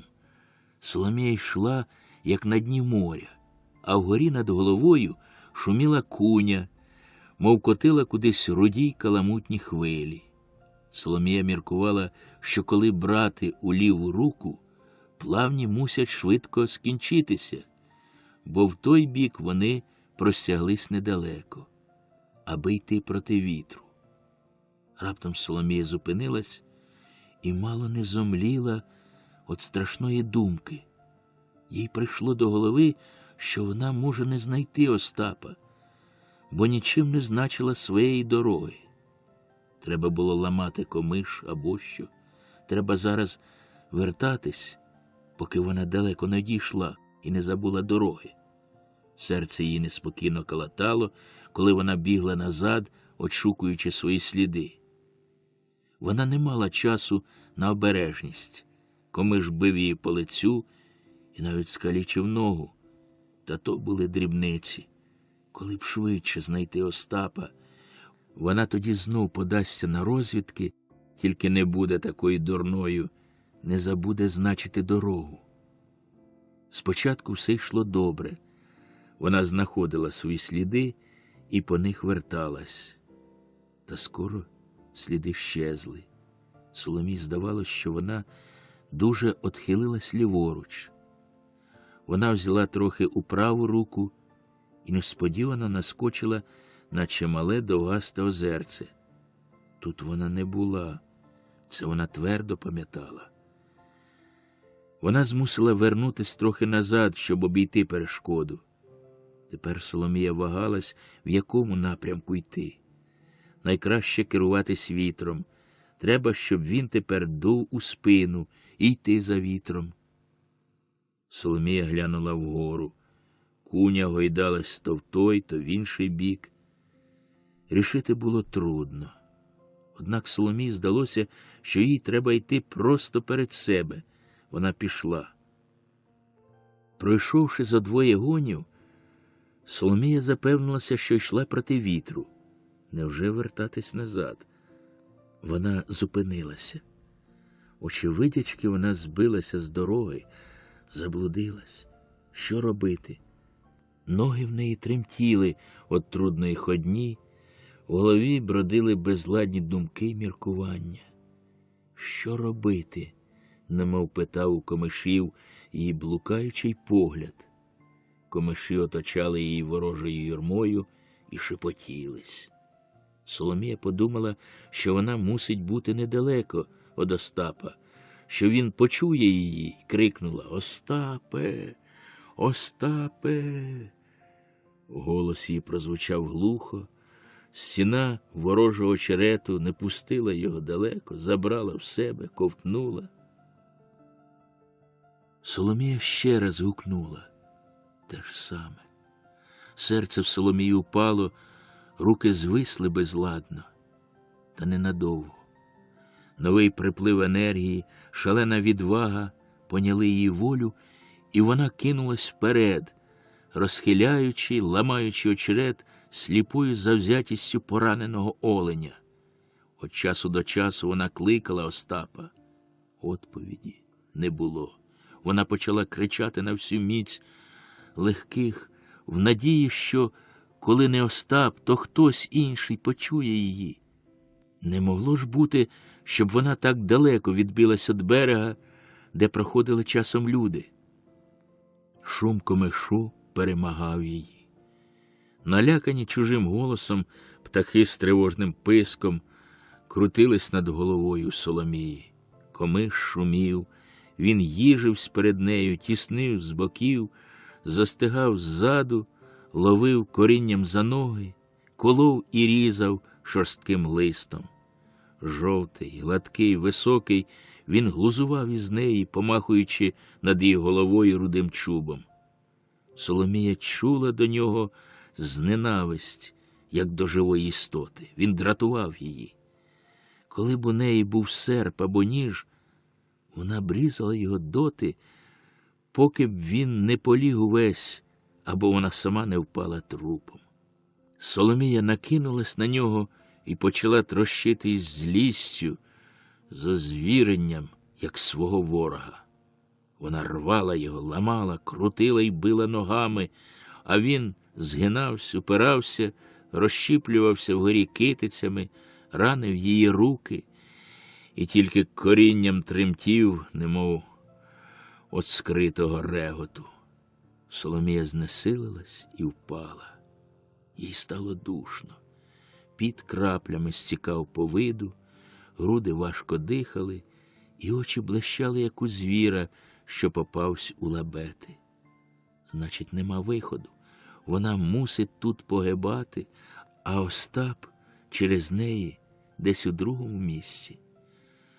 Соломії не так жалко було себе, як Остапа. Вона уявляла собі, як він тепер лежить, хворий і самотній у пущі, і виглядає із очеретів. Їй жаль стало молодого, змарнованого життя, і вона заплакала. Тим часом короткий осінній день гас, і з плавнів вставала ніч. Спочатку морок поліз з-поміж очеретів, а за ним дихнули озерця і купини білим туманом. Ставало вогко й холодно. Поночі нічого було рушати. Соломія сиділа, обнявши голову руками, і думала: ні, вона не хоче гинути отут. Як тільки на світ займеться і можна буде йти, вона піде просто і буде йти, аж поки дійде до краю.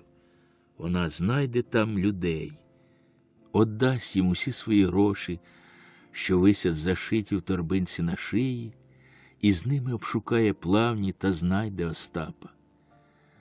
Коли б лише пережити ніч. Чим більше темніло, тим вітер, здавалось, дужчав, принаймні очерет шумів так, що заглушав навіть думки. Нічого не було чути, тільки безперестанне, одноманітне нічне шу-шу-шу, шу-шу-шу, Правда, часом вона помічала, що низом, поміж комишами, щось проскакувало, а шамкий сухий лист очерету тоді тріщав. Птахи були неспокійні, метушилися, билися крилами поміж очеретом і підіймали галас, мов перед бурею.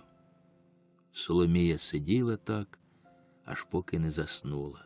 Вона не знала, як і коли це сталося. Втома і шум комишу приспали її. Вона не могла б сказати, прокинувшись, чи було пізно, чи рано. Над комишами, ще нижче, ніж вчора, спускалось олив'яне небо. Все тіло у Соломії боліло, як побите. Важкі повіки мимохідь спускались на очі, голова була несвіжа. Однак Соломія не могла гаятись і хвилини.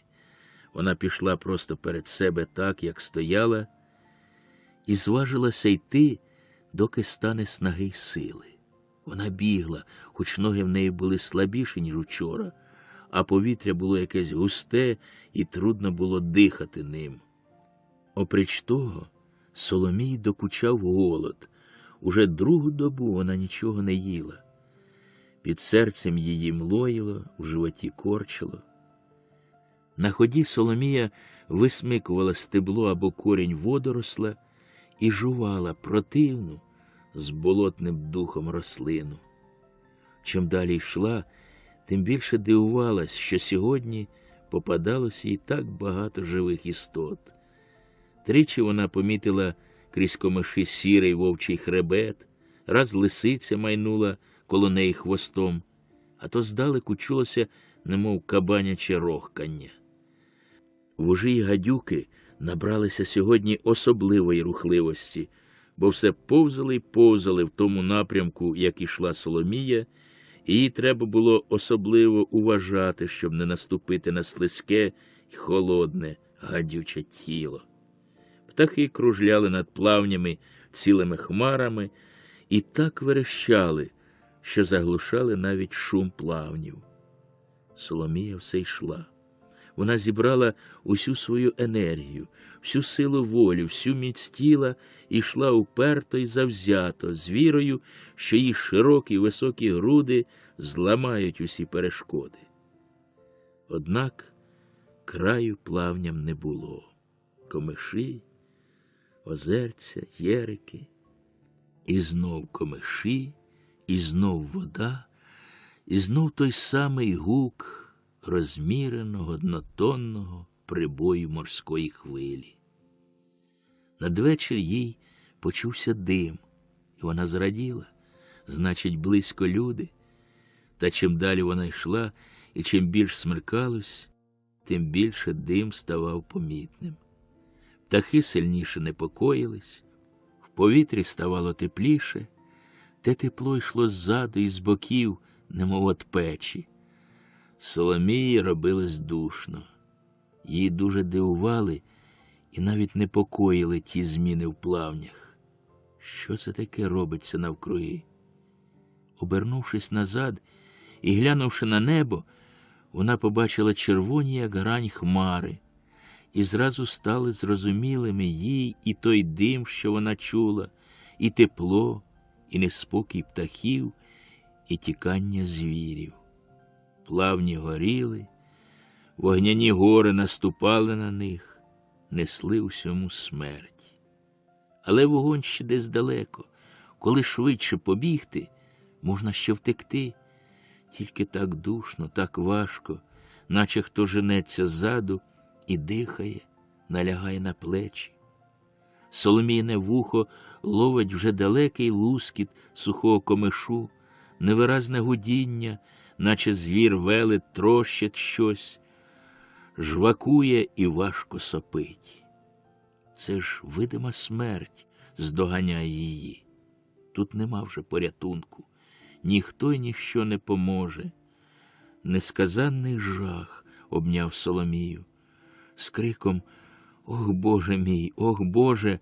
вона шарпнула з останніх сил і наосліп кинулась в очерети, слідом за гадюками, звіриною, усім живим, що, рятуючись від наглої смерті, мчало в перестраху перед наступаючими бурунами вогняного моря.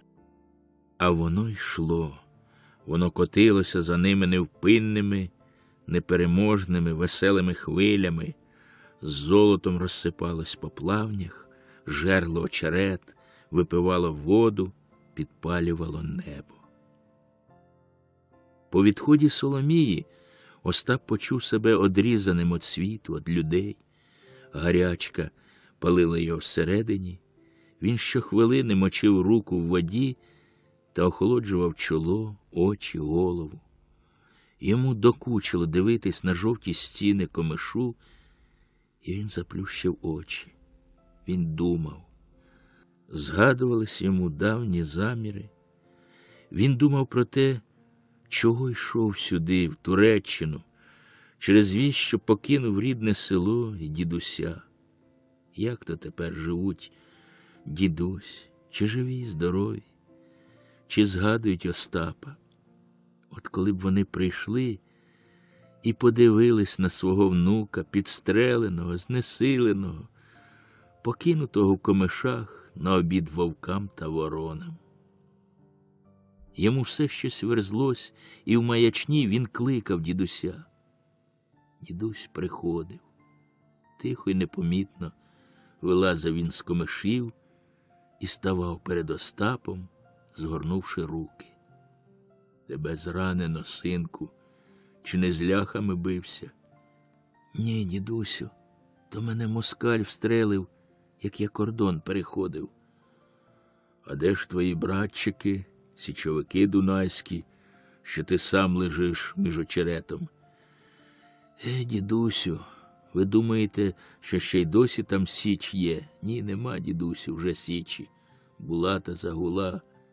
Вивів гладкий, може, чули, товариство на Озівські степи, покинув турка. Що ж ти робитимеш, синку, на чужій стороні? Як живий буду, землю оратиму, рибальством житиму. Все ж краще на волі, ніж під паном. Там ще лишились наші люди, дідусю, під турком. Остап вів бесіду з дідусем, і дідусь потішав його, давав ради, розказував про колишнє і про те, що діється у селі тепер. Як тільки Остап розплющив очі, дідусь ховався у комиші, але доволі було заплющити їх, як дідусь знов з'являвся і слухав пригоди Остапові або оповідав про себе. Надвечір Остап почав турбуватися. Де ділася Соломія, що її нема досі? Чом вона не приходить? Адже вона знає, що йому трудно й поворухнутися, що він не годен сам видобутися з цих нетрів. А може, вона його покинула? «Соломіє! Соломіє!» – стогнав хворий, та стогін його заглушався шумом плавнів. Вночі стало йому гірше, пропасниця тіпала ним, гарячка палила вогнем, а в грудях так кололо, що він на превелику силу діставав собі воду. Він хотів кашляти і не міг від болю, а Соломія не приходила. Остап не спав, але з часом на кілька хвилин западав у нетяму. Ніч тяглася довго, безконечно, як смерть. А Соломії не було. Де ж вона? Що з нею? Остап нудився. У досвіта Остап почув, що коло нього жива істота. «Ти, Соломіє?» – поспитав він і відкрив очі. Чи вона жартує, що перекинула з собакою, подумав він і трохи опритомнів. Проти нього стояв не пес, а вовк, великий, сірий, забовтаний, з гарячими й голодними очима. Він насторожив вуха і простяг до Остапа морду, міркуючи, чи безпечно йому нападати, чи ні.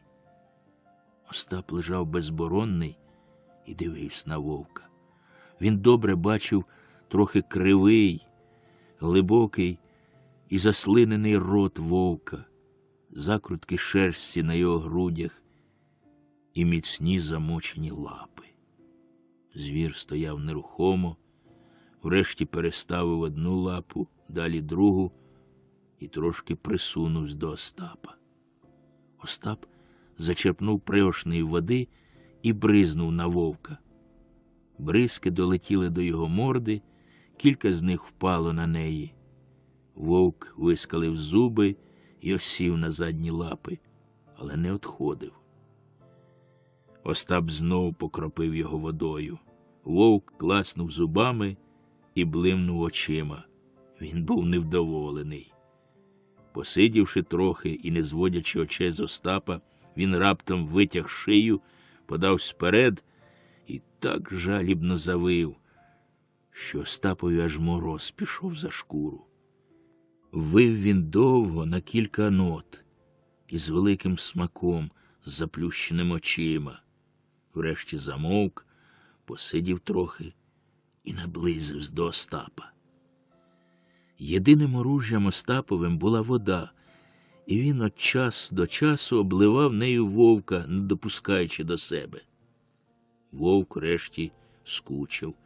Він кілька раз сердито, запеклістю клацнув на Остапа зубами, крутнувся і щез у комишах. По цих одвідинах Остап почав думати про смерть. Прийшла пора вмирати.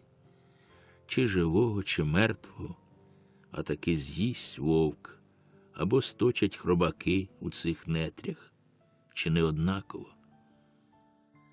Остапові згадавсь Котигорошок. «Хіба я боюся смерті?» – чув він його сапиний голос. «Зроду з віку. Пошли, Господи, хоч зараз, раз вмирати, не двічі. Умер і край, більш не встанеш».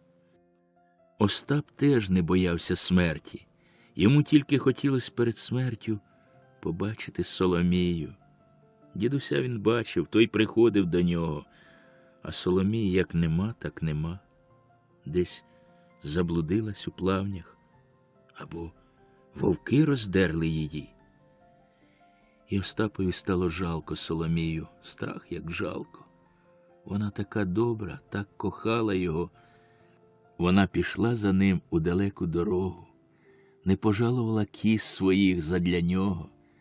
Вона доглядала його, як рідна мати, була вірна, як товариш. І саме тепер, коли вони здобули собі волю і мали в щасті й радості почати нове життя, приходить погибель, і як щенят у річці топить їх обох, топить, співають йому відхідну комиші з правого боку. Погибель, гибель, гибель, підхоплює ліве крило. Остап лежить довго, без кінця. Осінній день сунеться поволі, сіре небо цідить бліде світло. Остапові нудно. Він має таке враження, наче чекає перевозу. Ось-ось має переправитись, ось-ось переправиться. І не може, щось не пускає. «Тихо будьте, люди, не хапайтеся», – шепоче дід Овсій, і палають в небі вогні. Вогні палають, розростаються, одних іде тепло і загріває Остапа, розпалює йому кров. Гаряча хвиля б'є до серця, в голові прояснюється. Він не хоче вмирати, він хоче жити, світ такий красний. Остап ще молодий, він не жив ще, не зазнав усього. Йому ще хочеться глянути на сонце, побачити світ Божий, людей, обняти Соломію. Він ще живий. Він не лежатиме тут колодою, не ждатиме, як прийде смерть. Остап зсувається з свого ложа і повзе. Йому боляче. Ну та нічого, терпи, козаче. Він буде плазувати, чіплятиметься не тільки руками й ногами, а й зубами навіть, а таки вилізе з цих мочерів. Остап повзе, Йому трудно. Кожну купину доводиться брати з бою. В грудях колей спирає дух, ноги важкі, як колодки. Він спочиває, мліває часом, прокидається і знов повзе на дні Комишового моря. До серця б'є гаряча хвиля, дика, непереможна згага життя, палить всередині, сповняє усю його істоту. Раптом він чує над собою: «Остапе, Остапе, це ти, живий?» Він знає, чий то голос, то вірна його жінка, то Соломія злинула з неба, щоб узяти його до себе. То я, серце моє, обзивається він до неї і чує, як вона зводить його, бере на руки, як малу дитину. І вони летять обоє в високості, ген-ген, до зоряного неба. Йому так радісно, так добре. Край битого шляху, яким селяни над дунайських сіл їздять у Галац, ховався серед купки верб та поміж очеретами циганський виселок. Він складався всього-навсього з 3 халупок, властиво курників, низеньких, кривих, зліплених з глини, як ластівчані гнізда. У 2 із них, очевидячки, ніхто не жив, бо вікна були повидирані, комишеві стріхи обсипались, і кінці лад стирчали з них, як ребра кістяка. Тільки в одній ліплянці світились 2 віконця і вився димок з вербового димаря. Там жила одинока у виселку циганська сім'я. Найбільше місця в халупці займала піч з великим, мало не до землі, коменом. Припічок був так низенько, що вогонь горів сливе на землі. Сива розтріпана циганка гріла коло вогню свої лахмани, підкладала в вогонь очерету і курила з короткої люльки. На лаві, в вигідній і мальовничій позі, розкинувся молодий циган. Його чорні кучері вилазили крізь подертий бриль, а блискучі очі і веселе, подзьобане віспою бородате обличчя осміхалося до молодиці, що зігнута, силкувалась стягти з ноги свого чоловіка чобіт. Її струнка фігура зігнулась од напруги, як тугий лук, а фантастичний синій плащ і червона спідниця не могли скрити міцних форм молодого тіла. На порозі стояв старий високий циган, немов роздумував, чи увійти до хати. Врешті він переступив поріг, підійшов до печі і присунувся до вогню, так що його суворе обголене обличчя заблищало міддю. Тоді обізвався до молодшого: «Ти загнав Раду шкапину, щоб часом не забрела в плавні та не згоріла?» Раду збирався відповісти, коли в той мент щось сильно стукнуло в вікно. Усі здригнулися. Молода циганка вискочила з хати. Скоро після того з надвору почувся її різкий, горловий голос: «Раду, а орде?» Раду ліниво звівся з лави і вийшов на двір. За ним подався старий. Під вікном, у благаючій позі, стояла перед циганкою якась страшна жінка, бліда, простоволоса, в подертій заболоченій одежі, і намагала щось вимовити. Її уста ворушились, та голос не добувався. Це її мучило, і вона говорила очима, червоними, наляканими, страшними. Врешті їй удалося прохрипіти: «Люди добрі, рятуйте, рятуйте! Остап лежить там недалеко. Ходім, рятуйте!» Цигани нічого не розуміли. «Це десь душа?» – спитав старий циган. Соломія, однак, не слухала його. Вона зверталась до Раду, хапала за плащ циганку, благала старого. Вона стогнала і тягла їх за собою. Цигани не хапалися, вони радились, сперечались, кричали, врешті зважились. Соломія це помітила. Вона ухопила за руку циганку, наче боялась втратити її, і побігла в той бік, де горіли плавні. Цигани ледве встигали за нею. Перейшовши дорогу, вона подалась вздовж плавнів. «Кайжа!»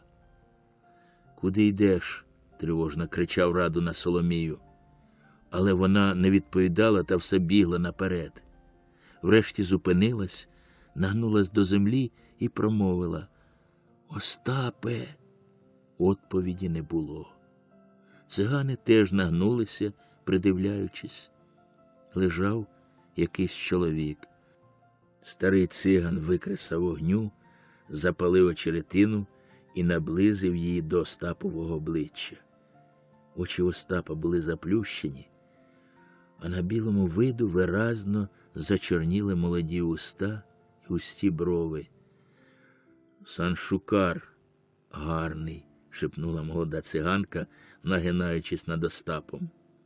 Ця похвала, видимо, роздратувала Раду, бо він гримнув на жінку горловим, диким голосом і оттрутив од Остапа. «Люди добрі», – благала Соломія, стоячи на колінах, – «змилуйтеся, прийміть нас до хати. Ви ж бачите, пропадаємо. Чоловіка мого прострелено, він ледве живий. Мало не загинули ми в плавнях. Я вам одячу, я вам одроблю. Візьміть все, що маю, все. Та не кидайте нас, ось нате». Із цими словами Соломія зірвала з шиї торбину і висипала з неї на руку старому циганові кілька срібних монет. Старий побрязкав грошима на долоні, підкинув їх і сховав у кишеню. «Між то добре», – сказав він коротко. По нараді з молодим вони взяли Остапа, один під пахви, другий за ноги, і тихо посунулись до хати.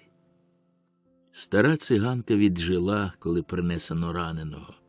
Її страшне, жовте, відьомське обличчя зразу стало добрішим, а сиві пасма кіс, що вибивались з-під чорної хустини, спокійно лягали на Остапові груди, мов на груди сина, коли вона обмивала та перев'язувала йому рану. Напоєний незабаром зіллям, з перев'язаною раною, зогрітий теплом, Остап розплющив очі. Це так урадувало стару циганку, що вона забелькотала щось жваво, сильно чадила з люльки і радісно потріпала Соломію по плечах. Стара циганка взяла Остапа під свою опіку. Вона ходила коло нього, варила йому зілля, обдивлялась рану, поїла козячим молоком, особливо коли Гіца та Раду виходили з дому. Молода Маріуця при мужчинах не звертала уваги на Остапа, ба навіть показувала, що їй сердить уся ця історія. Вона часто викрикувала щось лихе різким, як у ворони, голосом, і блимала непривітним оком в куток, де лежав ранений. Та Соломія помічала, що все це робиться більш для Раду, бо, сердячись, циганка позирала скоса на чоловіка, видимо цікавлячись, яке це враження робить на нього. Проте доволі було мужчинам вийти за поріг, як Маріуця оберталась у добру, сердечну жінку і помагала Соломії та старій матері ходити коло Остапа. Вона укривала його найтеплішими своїх лахманів, одгортала волосся з чола, одганяла осінніх мух. І все це робила так охоче, з такими жвавими та гарними рухами, що здавалось гнучкою рослиною на вітрі. Зиркаючи своїми чорними, блискучими очима то на Остапа, то на Соломію, вона питала в Соломії: «Мануш, Мануш, чоловік, чоловік?» І коли Соломія, не розуміючи, чого та хоче, кивала наугад головою, вона допитувалась: «Сарбушос, як звуть?» Часом через Остапа циганки опізнялися з мандрівкою на жебри.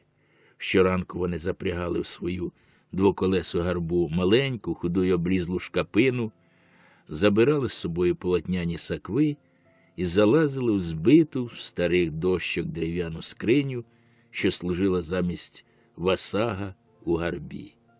Скриня була така висока, що стара циганка цілком зникала у ній, і тільки страшна голова з білими патлами та червоною люлькою в зубах виглядала звідти. Маріуца ставала у скрині на коліна і смикала завішки. Мала облізла шкапина сумно схиляла голову і не рухалась з місця. Маріуца цмокала, била її вішками, обертала батіг то одним, то другим кінцем, підбадьорювала горловими звуками. Шкапина ні з місця. Тоді стара циганка випускала з сухих грудей дикий, нелюдський крик, підіймала догори кулак з димучою люлькою, трясла ним і кляла так страшно і завзято, що комиші схилялись навколо від страху й сорому. Коли траплялись мужчини, вони помагали жінкам криком і руками. Серед несказаного гвалту Шкапина нарешті надумувалася, витягала хребет, випинала ребро і, ледве переступаючи тремтячими ногами, тягла чудний візок по курній дорозі.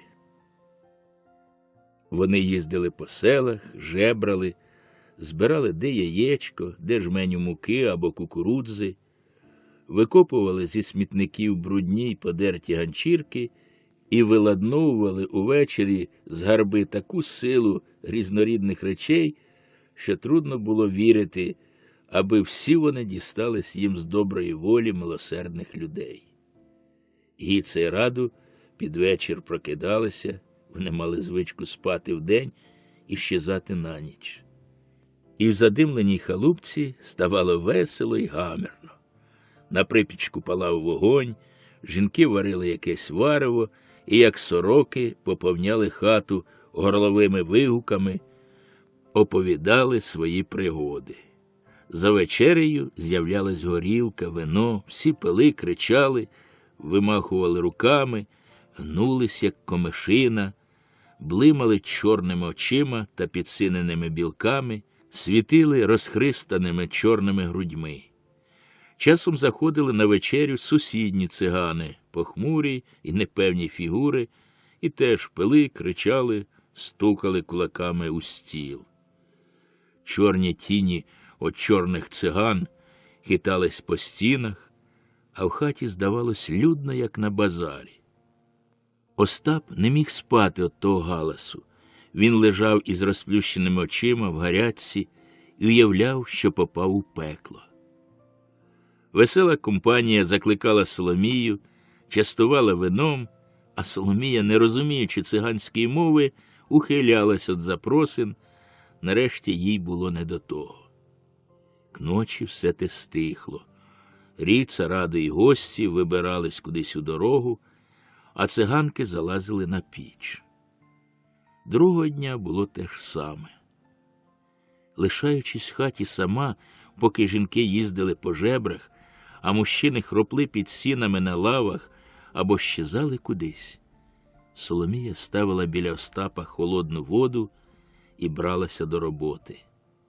Вона підмазувала чорні задимлені стіни халупчини, що нагадували дику печеру, мила долівку, стирала пил з Гіциної скрипки, мила стіл, і навіть занехайні шибки, крізь які видно було море рудого комишу та білу, блукаючи коло хати козу. Соломія усе старалася одячити циганам за рятунок і захист. Однак те, що вона робила, не вдовольняло старого цигана. Вона це помічала з його лихих поглядів, з його бурчання. Та що мала чинити? Піти найнятись у город або в село, лишити хорого на самоті без помочі вона не могла, бо Остап раз у раз її потребував. Навіть коли вона чупорила хату, він часто кликав її слабим голосом: «Соломіє!» «Чого, Остапе?» – кидала вона роботу. «Сядь коло мене». Вона сідала на лаві, а він мовчки дивився на неї червоними з гарячки очима або плів нісенітниці. Однак Соломія не втратила надії і навіть не дуже журилась. Молодість брала своє. Коли вони не загинули в плавнях, коли не пропали досі, то вже тепер не загинуть, аби Остап швидше вигоївся. І Остап поправлявся. Гарячка згодом спала, рана швидко затягувалась, сили підживали.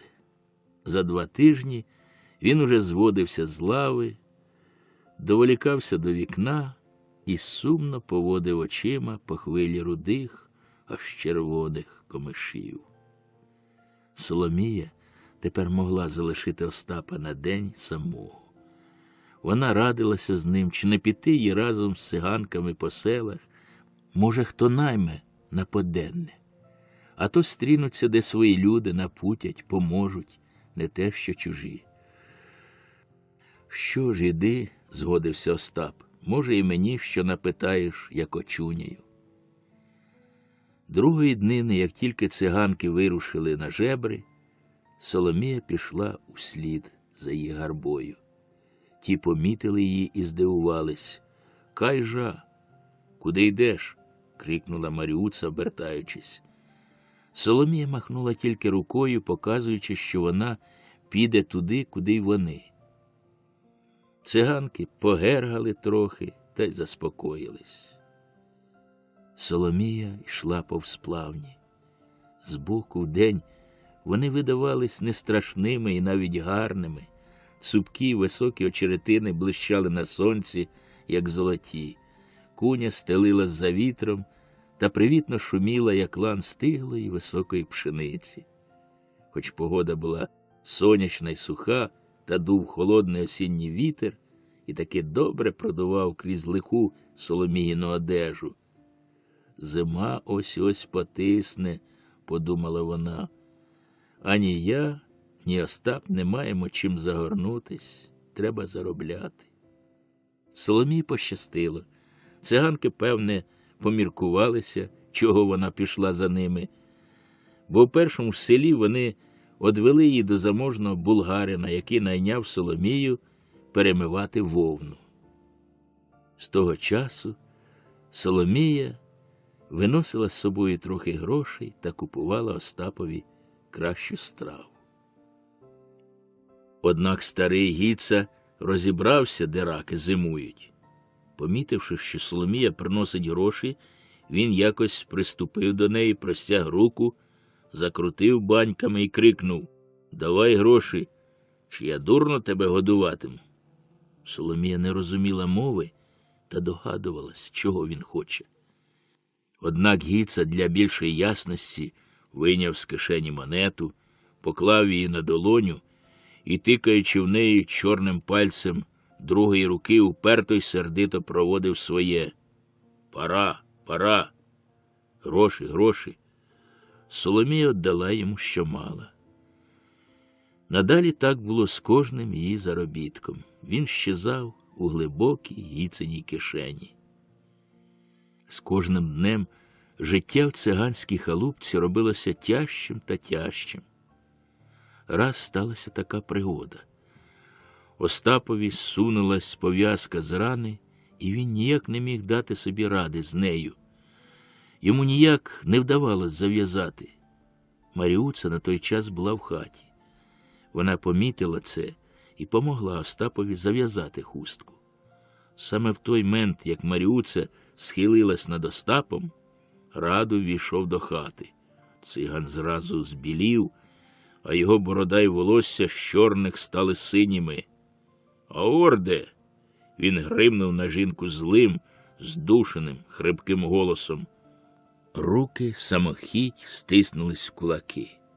Маріуца, не хапаючись, зав'язала хустку і стала перед Раду, проста, висока, витягнена, як струна, спокійним, але грізним обличчям. Її очі, не змигаючи, дивились в його очі, немов говорили: «Зачепи!» З хвилину вони стояли так одно проти одного, як статуї. Раду ожив перший. Він підняв руку і важко опустив її на плече. Потім рука розтулилась, і шарпнула за коси.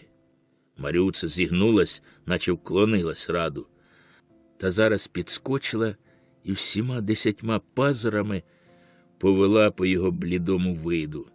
Він рикнув з болю і притяг її до себе, обняв. Вона забилась і закрутилась в його обіймах, як в'юн, а її синій плащ тріпався на одному плечі, як перебите крило.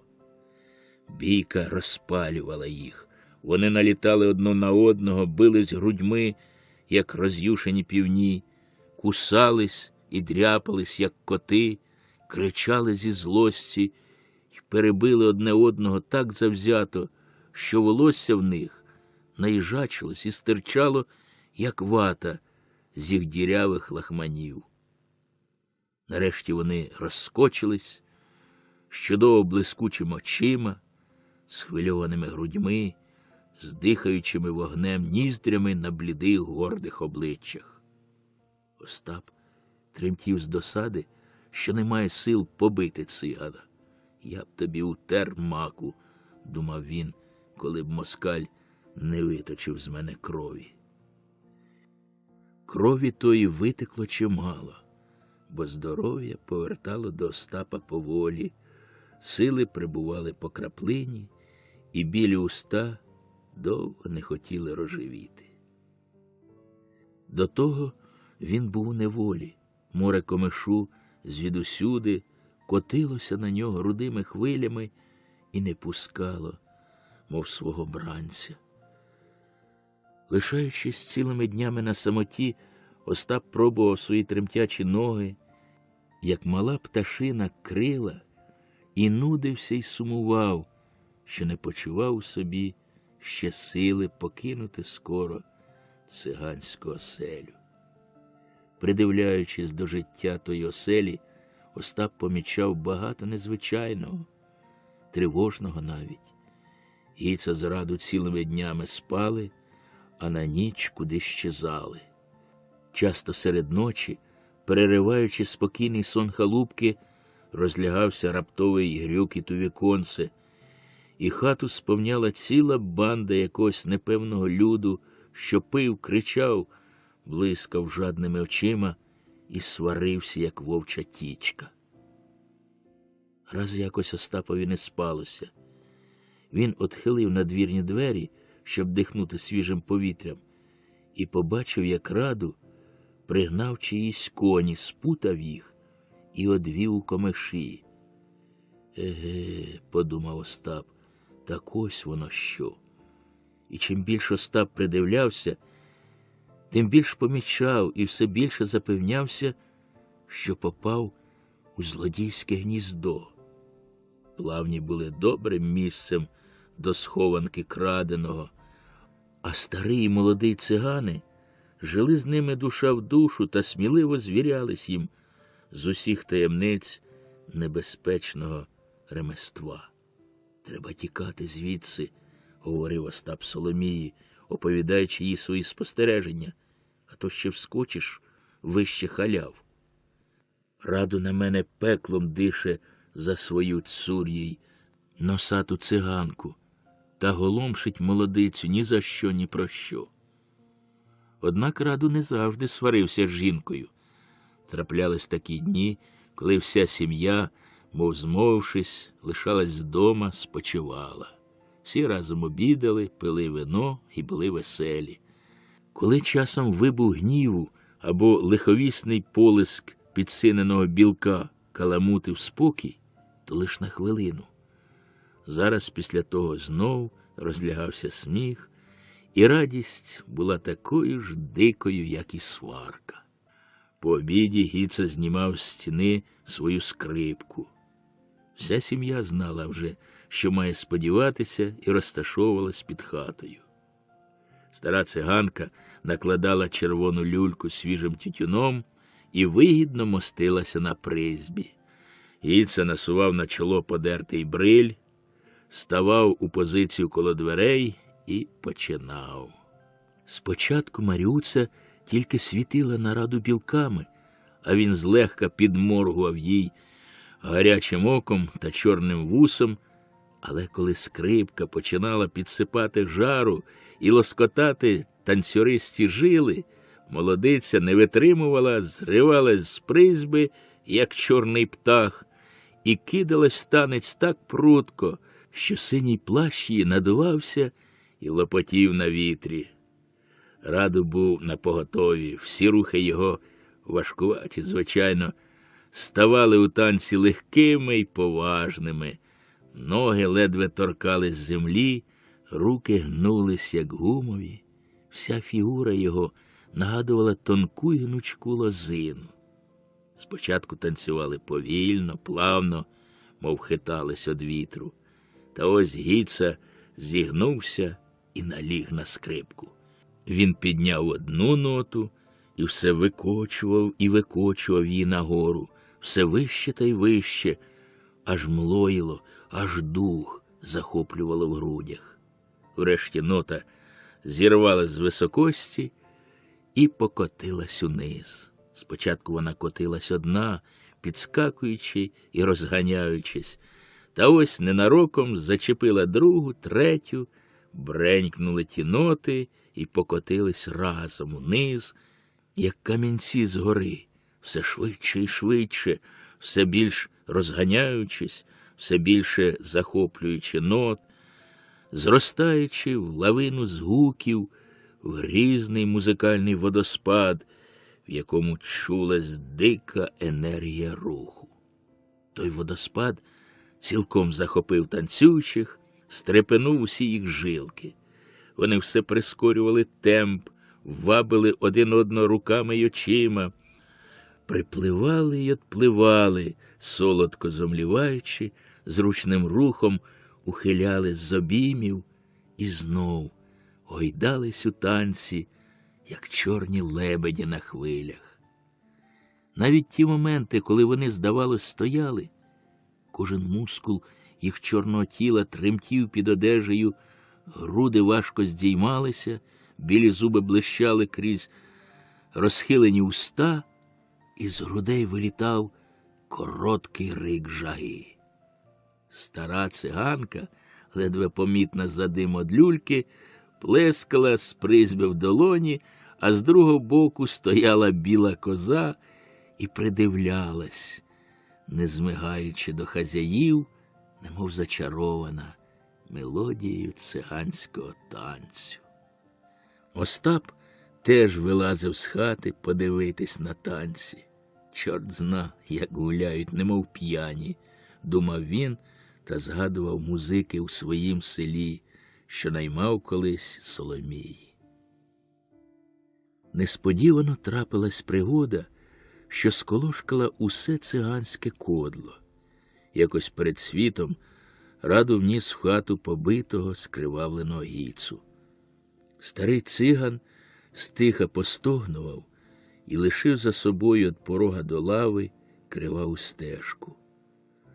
Жінки сполохались, стара кляла і сікалась до Раду, а той похмурий і стурбований поясняв їй щось пошепки, немов боявся, щоб сторонні люди не почули його. Стара циганка збила бучу, розворушила всіх. Соломія мусила затопити в печі. Маріуца з матір'ю обдивлялись побитого, а Раду поспішився вкинути в вогонь скривавлену Гіцину одежу та остругати з долівки сліди крові. Він був неспокійний, усе то виходив, то входив у хату, кудись щезав і знов з'являвся, щоб таємно порадитись із жінками. Жінки не поїхали на жебри, облізла шкапина блукала цілий день коло дому, підставляла сухі ребра вітрові та скубла останню пожовклу й посохлу травицю. Стара циганка, видимо, журилась, кричала, плакала і не одходила від Гіци. Маріуца була спокійна, але задумана. Гіца мовчки лежав у кутку, але часом скликав усіх, і тоді над ним нависали 3 чорні голови і велись таємні поради. Щось мусило статися незвичайне. Що саме? Остап не знав, хоч догадувався. Пригода з Гіцею турбувала і його, і Соломію, і вони наважились покинути небезпечне місце, не вважаючи на те, що Остапові трудно було пускатися пішки в дорогу. Завтра Соломія мала попрохати свого булгарина притулити поки що Остапа, і коли він згодиться, зараз же вибратись із Плавнів. Та сталося інакше. На другий день коло полудня набігли на циганську халупу турецькі жовніри, зробили трус, познаходили у Плавнях якесь манаття і пов'язали всіх, хто був у хаті, навіть слабого Гіцу. Надаремне Остап запевняв, що він чужий тут. Надаремне оповідав, як він опинився у Плавнях. Його не слухали, як не слухали лементу жінок про кльонів раду. Вони поклали Гіцу на візок, запряжений облізлою шкапиною, підперли двері кілком і, калахкаючи та лаючись, погнали бранців по дорозі в Галац. Серед Плавнів коло хати лишилась на хазяйстві лише коза і жалібно мекала, коли осінній вітер куйовдив її білу шерсть. Соломії сьогодні щастило. В булгарина не робили, бо було якесь місцеве свято, і вона пішла в горниці до хазяїна прохати за Остапа. Булгарин був задля свята трохи на підпитку, веселий. Він охоче дозволив Остапові ночувати вкупі з його челядниками і навіть дав Соломії наперед трохи грошей. Соломія рішила покористуватись вільним днем та грошима, забігти в Галац, купити Остапові теплу одежину. Їй було якось особливо весело і легко сьогодні на душі. Так здорово дихалось морозним повітрям. Все погане, що було в житті, отсувалось назад, блідло. Зростала певність, що все скінчиться добре, і вона зазнає ще щасливе життя. Соломія не помітила, як опинилась на базарі. Очі в неї розбігались поміж довгими рядами яток і рундуків з купами різної одежі, з горами білих та рудих качул, що лежали на рундуках, немов на них спочивала отара, з цілими стосами козлових черевиків, легких і запашних, на весь базар. Вона не знала, куди перше поткнутись, і довго, може, стояла б, коли хтось не смикнув її ззаду за рукав. «Соломіє», — обізвався рівночасно козячий голос. «Чи це ви, чи ваша тінь? Хе-хе-хе». Соломія озирнулася. Перед нею стояв Котигорошок. «Іване, а ви звідки тут узялися?» — скрикнула вона, зрадівши йому як рідному. «А що, ви думали, пропав? Де ж Остап?» «Остап? Та ходім краще звідси. Сядемо де, я вже потім куплю, що треба». І Соломія вивела з юрми зраділого такою ласкою Івана. «Хе-хе-хе, гора з горою не з'їдуться, а ми», — сміявся він, ледве встигаючи короткими ногами за Соломією, і його сите тіло гойдалось від сміху. Іван на цей час погладшав, вилюднів наче, і виглядав не наймитом, а скоріш хазяїном. Коротку суконну чугаїнку він широко підперезав зеленим поясом, широченні шаровари пустив поверх халяв, від чого став ще коротшим.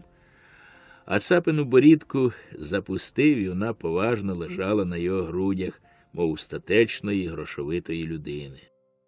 Вони примостились на сходах під крамницею. «Оце але», — дивувався Іван, — «наче мені сон сниться, що вас бачу. Розкажіть хоч, яким чудом ви тут опинилися?» Соломія почала відповідати, а Іван раз у раз перебивав її. «Хе-хе, я гукаю: Остапе, Соломія!» Аж коли глянув, а навкруги вода, тільки буль-буль під веслами, буль-буль, а берег так і пропав у темряві. Ох, лишко, охкав Іван, наче баба, під саме серце влучив, бачиш. Іван витріщав на Соломію очі і крутив здивований цапиною борідкою. А як же? Аж обсмалили б, як кабана. Пропала б душа християнська ні за понюшку табаки. Хе-хе. Ви думаєте, точнісінько так і мені було. Ото пристали ми до берега.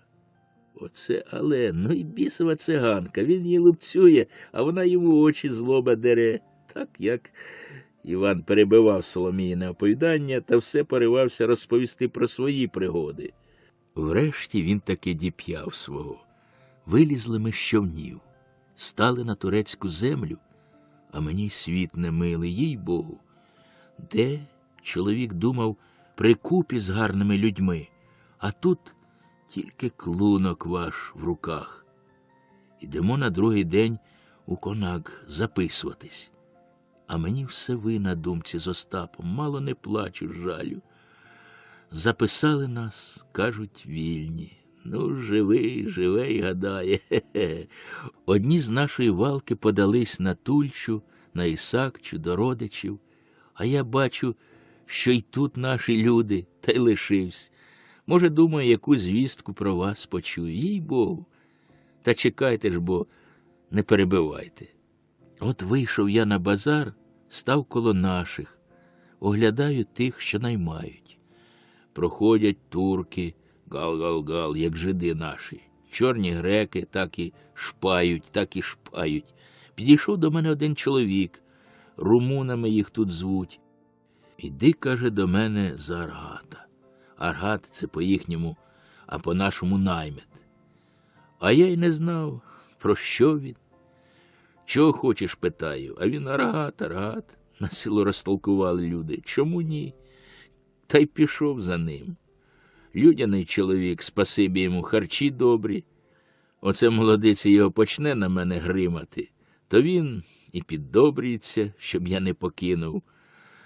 Бун, Аргат, каже, бун, ще й по плечу плеще. Та що він собі мислить, що я до віку буду молотити йому на гармані? А як же, сподівайся, хе-хе-хе. От Савка, пам'ятаєте Савку, такий високий, сухий? Які ж бо ви? Той Савка, що, ну, такий сухий, високий, верстою дражнили. Так він кличе під Тульчу. Йди, каже, туди, там землі неміряні. Бери, займай, скільки сили твоєї, рубай ліс, став хату, хазяїном будеш. Знаєте що, Соломіє? Ой, знаєте що? Рушаймо всі туди, їй-богу. І Остап з нами, от буде добре. Ходім зараз до вас, порадимося ще з Остапом. Однак сьогодні свято, ну це так, і не гадав, і не снив навіть, правду кажуть, гора з горою, хе-хе-хе. Іван крутив головою, от щасливої гадки ситий, вид його і круглі очі блищали, мов помазані маслом. Він, не вгаваючи, жебонів своїм козячим голоском, хвалив, сподівався, божився і прохав. Соломія сама думала про ті сторони, куди закликав Іван. Роблячи в булгарина, вона чула про селитьби втікачів і тільки ждала, щоб Остап трохи очуняв. Тепер разом з Іваном і з оцим Савкою, який це Савка, охітніше буде вирушати в нові місця. Ну, добре, ви вже тільки заждіть, поки я зроблю покупки, і я з вами піду. Я вже буду триматися вас, як сліпий плота, а то знов загублю де. Хе-хе-хе. Незабаром Соломія з Іваном простували повз плавні до циганської оселі. Іван був радісний, веселий, дробцював короткими ногами і все говорив та й говорив, мов горохом сипав. Насамперед вони побачили білу козу. Вона терлась об стовбур сухої верби і жалібно мекала. Наближаючись до хати, Соломія почувала невиразну тривогу. Чого? Через вість, що вона не знала, хоч та тривога отруїла їй кров. Соломія, не слухаючи вже Іванової бесіди, побігла до дверей. Двері були підперті кілком з надвору. Що сталося? На що зачинили Остапа? Вона шарпнула кілок і вбігла до хати. Там був нелад. Перекинуті ослони лежали догори ногами, лахмани валялись долі. В хаті було чорно й пусто. Нікого. Де ж усі поділися? Куди подівся Остап? Може, вона помилилась і попала не в ту хату? Соломія вискочила на двір. Ні, та сама хата. Он і розколена на стіні, і ті ж верби, і коза. Може, Остап вийшов з хати та підпер двері? Соломія гукнула Остапа. Ніхто не обізвався. Та чого ж в хаті такий нелад? Все перекинуто, лежить жужмом. Де ж слабий Гіца? Він не міг рушитися, як вона виходила з дому, ледве дихав. Що ж сталося? Соломія оббігла навкруги хату, заглянула в повітку, коня й воза нема. Вона побігла до других хат, заглянула повибивані вікна. Нікого й нічого. Ноги в неї тремтіли, все тіло тремтіло. Тривога душила груди й горло. Де Остап? Оце але, дивувався Іван, бігав за Соломією, чудно витріщав на неї очі та докучав усякими дурними радами. Куди його поділи? Питала сама в себе молодиця. Дивлячись на Івана і не бачачи його, вона нічого не могла зрозуміти. Думки й гадки скакали в неї в голові і розкочувались, як намисто. Хто ж його знає? Ходім у конак, радив Іван. Так і так розкажемо, був чоловік та пропав. Побачите, вони вже знайдуть його. Соломія ладна була за що-небудь учепитися, аби напасти на Остапові сліди. Та нічого іншого не лишалося, як послухати Іванової ради. Для певності вона ще раз обдивилася кожен закамарок у хаті, гукнула кілька разів Остапа у плавнях. Іван допомагав їй своїм пискливим голоском. Все було надаремно. Тоді вони чимдуж поспішили назад у Галац, бо вже почало смеркати. Ніч стояла на дворі, коли вони добились до конаку. Тут їм довелось чекати, бо старший пішов до мечету і довго не вертався, а турецькі жовніри не розуміли їх. Врешті їх покликано. Товстий добродушний турок з горбатим носом та з чорними блискучими вусами на свіжому виду спокійно вислухав їх через драгомана. Він перекинувся кількома словами з другим турком і знов через драгомана спокійно вів річ. Нема чого шукати далеко, він тут, у нас, у доброму сховку. Попалась пташка. Давно вже наставляли сільце на горобців, та ось піймалися. Ціле гніздо накрили, чужу душу послали у рай, а самі опинилися у пеклі. Скажи нам, молодице, коли твій чоловік дістав кульку між ребра? Адже не тоді, як Гіца, мабуть, при другій оказії, бо рана гоїться вже. Од москаля, кажеш, на перевозі. Я так і знав, що він рус-втікач. От ми відійшлемо його назад. У нас і своїх шибеників доволі. Хай там погладять його по спині. І не прохай, і не благай, нічого не поможу. Ну чого стоїш? Айда. А ти що за один? Помітив турок Івана. Теж видно з циганського табору. Я нічого, я так, оце вигадали. Я тут служу у градинаря. Тодораки прозивається. Хіба не знаєте? Оце але... Соломія аж похолола, коли почула про таку напасть на Остапа. Вона з обуренням відкидала ті обвинувачення, розповідала всю свою історію, благала, мало не плакала. Турок не схотів слухати, обернувся і забалакав з іншим. Драгоман замахав на неї руками і мало не випхав за двері. Вона вийшла з конаку. Що було робити? Де шукати рятунку? Вони мовчки йшли темною вулицею незнайомого города. Перед ними висів туман, в ньому виразно виднілись лиш жовті мокрі гіллячки дерев, осяяні вікнами з верхніх поверхів кам'яниць. Прохожі зустрічались рідко, зате під ворітьми на лавках сиділи рядами, як горобці на плоті, веселі й гомінкі румуни. Все це було таке чуже, таке байдуже до Соломіїного горя, ще байдужіше, ніж плавні. І чого вони з Остапом забились сюди? На що вони стільки терпіли, скільки набідувались на Бессарабії? Мало не пожили смерті у плавнях. Чи не краще було б зогнити у панській неволі серед своїх людей? Не журіться, потішав її Іван. Каже, там на конниці розсудять. Не їла душа чеснику, не буде й смердіти. Побачите, ще його пустять. А ми завтра порадимо з людьми. Я піду до хазяїна свого, він тутешній, знає порядки. Не журіться, жура не поможе. Гей, смутку мій, де б мені вас переночувати? Чи не знаєте Савка? Підемо до Савки, в нього добряча хазяйка.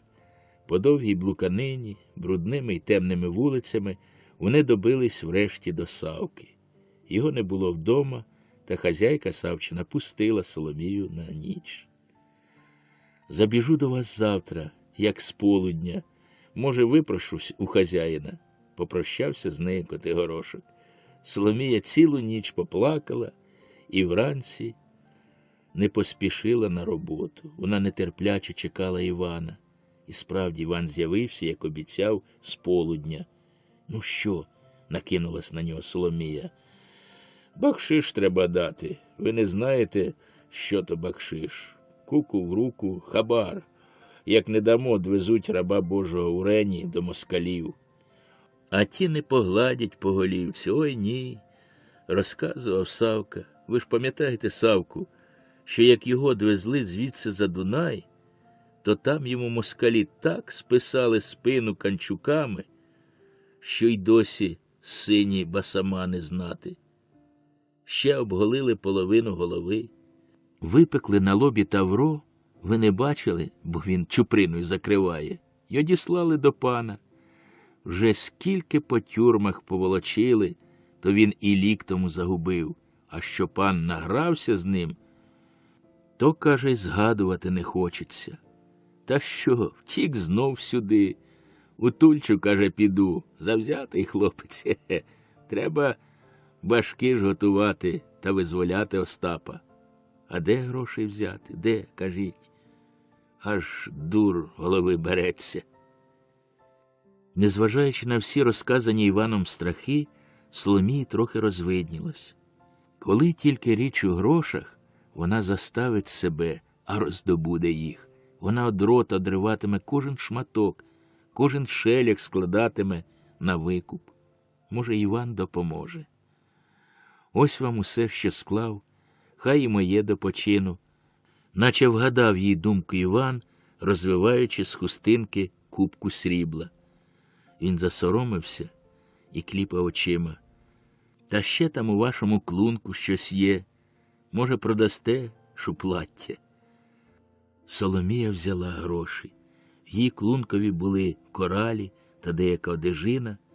Вона те все позбувала, їм помогла Савчина хазяйка, та грошей було мало.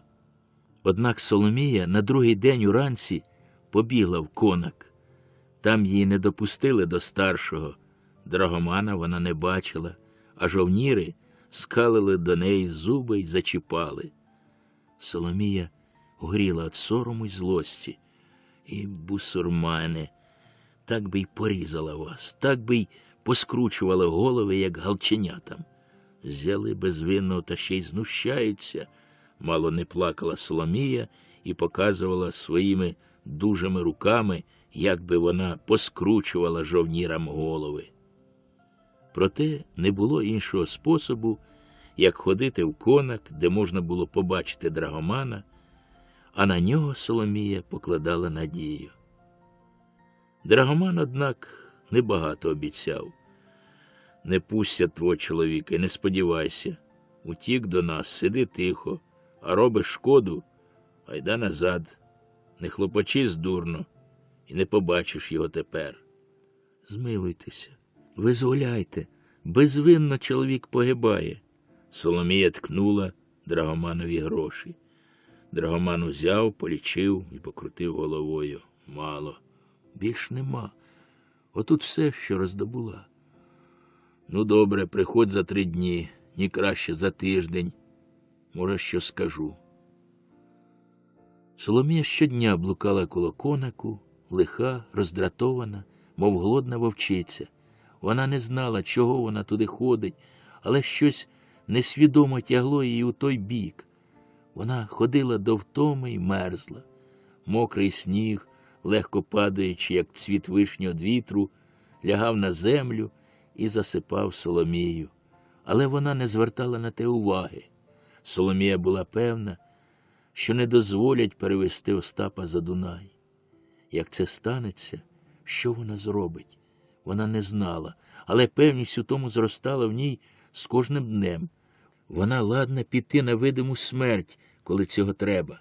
Соломія вірила, що станеться якась незвичайна подія, якась невідома сила прийде у потребі на поміч, і та віра була у неї такою міцною, що Соломія кинула роботу, не хотіла заробляти та складати гроші, як поклала спочатку. Навіщо? І без того обійдеться, аби дочекатися, що скаже Драгоман. Спокійною, грізно спокійною прийшла вона в конак у визначений Драгоманом день. Він вийшов до неї байдужий. Нічого не буде, одвезуть. А що я дурно не хочу твоїх грошей, то скажу тобі, що повезуть його позавтра вранці. Як тільки свіне, приходь на берег, побачиш чоловіка. От.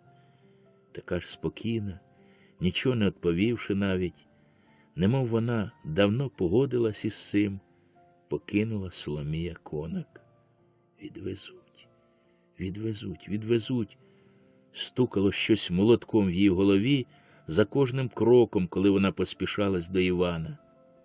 Вона забрала Івана з гармана і одвела набік. «Відвезуть», – промовила вона, дивлячись на нього сухими очима. «Що відвезуть?» «Остапа». «Ну, коли?» «Позавтра. Ми його діб'ємо». «Хто ми?» «Ви і я». Оце сказали. Як же ми його одіб'ємо? Та ж його турки вестимуть, гей, налякався Котигорошок. Що турки? Вона має цілий план, дуже простий план. Він дістане собі і їй рушниці. Кожен румун їх має у хаті. Вони вийдуть на берег уранці, одв'яжуть чужий човен і попливуть на річку. Там вони чекатимуть, аж вестимуть Остапа і нападуть на турків. Остап допоможе, коли побачить їх. Що він боїться? Він не хоче визволити товариша, що разом з ним отбув далеку дорогу, разом їв і пив. Вона так і знала, що з цього пухиря з дором тільки й стало сміливості, щоб утекти від жінки. Ось коли вона знайшла йому ціну, зрозуміла його підлещування. Обійдеться без нього, вона сама потрапить загинути, рятуючи Остапа. Так на прощання вона нагадає йому його жінку, і отут при людях на сором йому відлупцює його, як жиди гамана. А що ж бо ви, а які ж бо, нехай Бог сохранить, оборонявся наляканий Іван, од наступаючої на нього Соломії. Та я з вами хочу пекло. Що мені, страшно вмирати чи що? Коли кажете позавтра, про мене й позавтра, я готовий, аби ви. Іван був червоний, кліпав очима і боязко поглядав на Соломію. Соломія відійшла, опам'яталася. Вони помирились і вже тихо, без сварки, умовились, як і що. Потому розійшлись. На другий день тільки почало розвиднюватись, Соломія була вже на березі. Повна ущерть річка лежала перед нею, поміж вкритими снігом берегами, як чорна й тиха безодня. Туман вже піднявся, і небо стало сірим. В тихому й теплому повітрі чорніли прибережні верби і лягали чорними тінями на чорному дзеркалі річки. Набубнявілі мокрі гіллячки верб злегка курились, немов дихали на холоді. Соломія дивилась на город. Вона чекала Івана. Невже він не прийде? Народу було ще мало. Лиш де-не-де перебирались через рязьку вулицю зігнуті пішоходи. Та ось показалась коротка і сита фігура. Іван ніс на плечах весла і скидався на рибалку, що спокійно починає робочу днину. Іван кинув весла у перший з краю човен, витяг з-за пазухи старий турецький пістоль і подав Соломії. Оце все, що він міг роздобути. «Набитий?» – поспитала Соломія, сідаючи в човен. «Набитий», – стиха обізвався Іван, відпихаючись від берега. Він був неговіркий і поважний, наче жалоба з зимового краєвиду змінила його настрій. Вони відпливли на середину річки. Прудка течія зносила їх вниз, і видко було, як тікали од них білі береги з чорними вербами. Соломія не одривала очей від берега. Там, над водою, купка людей лагодилась сідати в човен. Чи їх троє, чи четверо, мучило Соломію питання, і вона ніяк не могла порахувати. Вона бачила, як вони сідали, і як човен загойдався на воді, відділяючись від берега. Обидва човни сунулись по чорному дзеркалі і лишили за собою город. Турецький човен теж виплив на середину, певне, хотів покористуватися силою течії. Так вони плили далеко один від одного, не наближаючись до себе. Швидко город зовсім закрився за прибережними вербами. Іван наліг тоді на весла, і його човен почав наганяти передній. Вже можна було розібрати, що там сиділо четверо, двоє на веслах, а двоє один проти одного. Соломія впізнала Остапа. Треба його сповістити. «Остапе!» – вигукнула вона на голос пісні, і той музикальний вигук покотився поміж білими берегами, долинув до людини на передньому човні і стрепенув його. «Остапе!» – співала Соломія. «Ми їдемо тебе визволяти. Іван б'є одного, я стріляю другого, а ти возьми собі третього». Гарний, сильний голос співав на воді, все наближаючись, все зміцнюючись, і турки наслухались. Вони не помітили навіть, що просто на них летить човен і ось-ось стукнеться з їхнім. Соломіїн човен повернув боком і був усього на аршин від турецького, коли турки загалакали. Та було пізно. Човни черкнулися, загойдалися, і саме тоді, як турки з лайкою нагнулися, щоб одіпнутися, Іван підняв весло і з усієї сили спустив його на червоний фрез. У той мент між них блиснув постріл, і звелася хмарка диму. «Алла!» – крикнули турки з несподіванки. Одного душив Остап. Той мент був таким блискавичним, що видався хвилиною сну. Іван, спустивши весло на голову туркові, підняв його знов і за хвилину закляк, дивлячись на розгойданий, стрибаючи на воді човен з переляканими людьми. Соломію крізь серпанок диму опік лютий погляд чорних очей, і їй здавалося, що вона стріляє без перестанку, хоч могла вистрелити лише раз. Раптом Іван почув, що його впекло щось у живіт. Він машинально опустив весло на турка, але весло ковзнуло і випало йому з рук. Червоний фрез турка якось витягся перед очима, немов виріс, відтак щез. Іван розкинув руки, похитнувся. В голові мигнула свідомість, що йому щось недобре. «О, Боже ж мій!» – скрикнув він раптом і полетів навзнаки в воду. Хибкий човен нагнувся під вагою його тіла і викинув Соломію. Льодова вода голками пройшлась по соломійному тілу, сон щез, і свідомість освіжила мозок. Намагаючись вхопитись за перекинутий човен, Соломія побачила, що Остап б'ється в руках двох турків, а третій, той самий, що був під Івановим веслом, держить в руках димучу ще рушницю. Довгий човен тріпався перед її очима на воді, як велика риба. Значить, ні вона, ні Іван нікого не забили. Значить, все пропало. Але їй не до того. Вона чує, що могутня течія бере її в свої обійми, а чорна глибінь тягне за ноги. Приходить смерть. Але вона не дасться. Вона має сильні руки, а до берега недалеко. Вона чує за собою якісь крики, Остапів голос. Та їй не до них. Вона мусить поспішатися, поки не змерзло тіло. Дикі, невгамовні сили життя встають і пруться, й розпирають груди, зростають у лютість. Усі сили добути, усю теплу кров, всю волю. Ось ближче до берега, ось берег видко, а там так гарно, там сонце сяє, там зелено, там небо синє, там радість життя.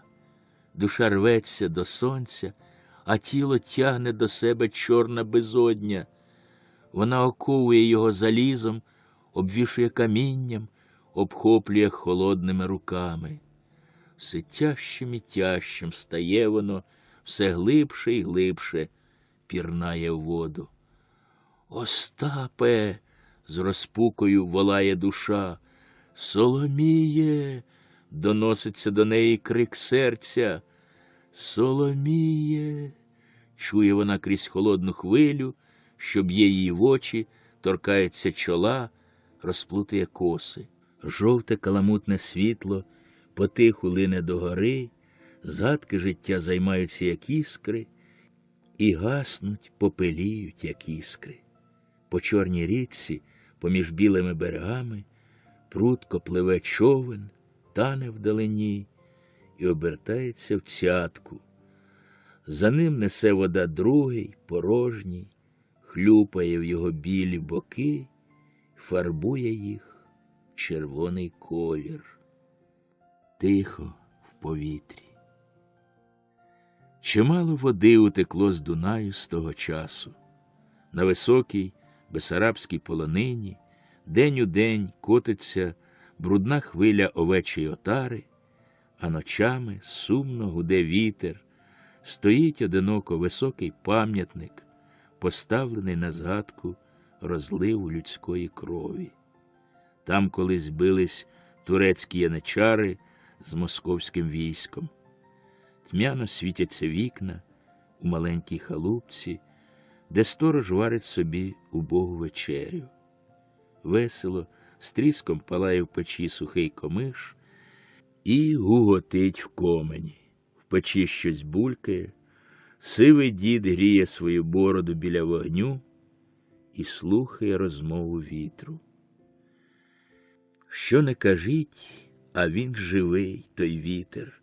Він летить здалеку, понад тихими селами, забирає по дорозі, всичує в себе і тишу села, і клекіт міста, шемрання темного лісу, дзющання вод і дзвін стиглого колоса.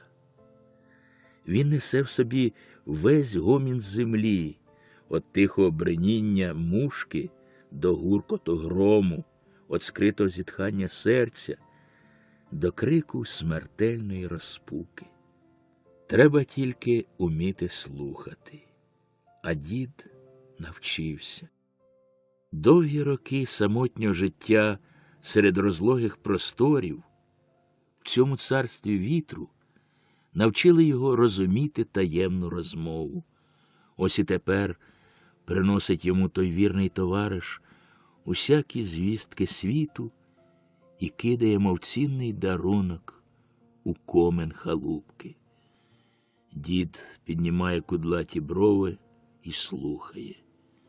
Його мутні очі дивляться в простір, а усмішка розсовує зморшки. «Чую, чую», – шепче він і виходить з хати.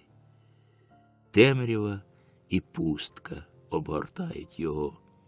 Він повертається у той бік, де далеко, за селами й ланами, пливе Дунай і шепче: «Знов мене кличеш, Соломіє?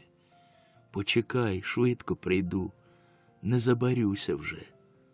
А вітер гуде, розвіває дідову бороду і приносить йому тихий, ледве чутний, мов з дна Дунаю поклик: «Остапе!»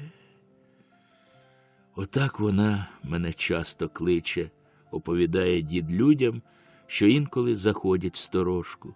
Як тільки вітер загуде, так і кличе до себе. То в комен гукне, то на дворі покличе, а часом серед ночі збудить, а не приходить, ні.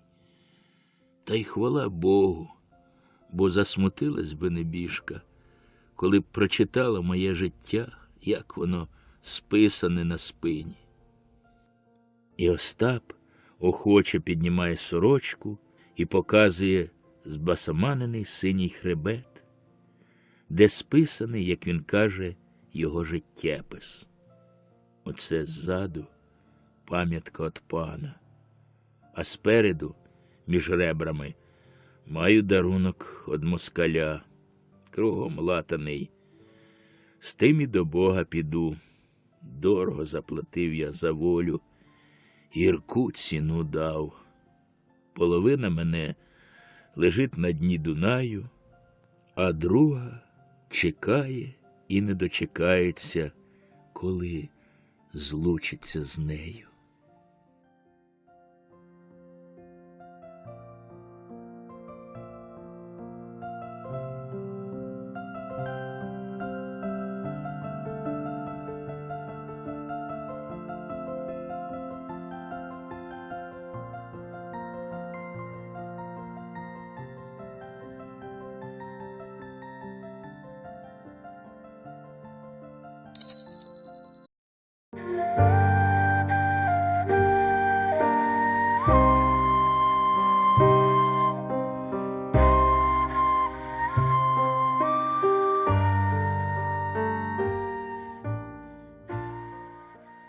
Тіні забутих предків. Іван був 19-ю дитиною в гуцульській родині Палійчуків. 20-ю і останньою була Анничка. Не знати, чи то вічний шум черемошу і скарги гірських потоків, що сповняли самотню хату на високій кичері, чи сум чорних смерекових лісів лякав дитину, тільки Іван все плакав, кричав по ночах, погано ріс і дивився на неню таким глибоким, старече розумним зором, що мати в тривозі одвертала од нього очі. Не раз вона з ляком думала навіть, що то не від неї дитина. Не сокотилася баба при злогах, не обкурила десь хати, не засвітила свічки, і хитра бісиця встигла обміняти її дитину на своє бісеня. Туго росла дитина, а все ж підростала, і не стямились навіть, як довелося шить їй штани. Але так само була чудна. Дивиться перед себе, а бачить якесь далеке і невідоме нікому, або без причини кричить. Гачі на йому спадають, а воно стоїть серед хати, заплющило очі, роззявило рота і верещить. Тоді мати виймала люльку з зубів і, замахнувшись на нього, люто гукала: «Ігі на тебе, ти обміннику, щас без у озеро та в тріски!»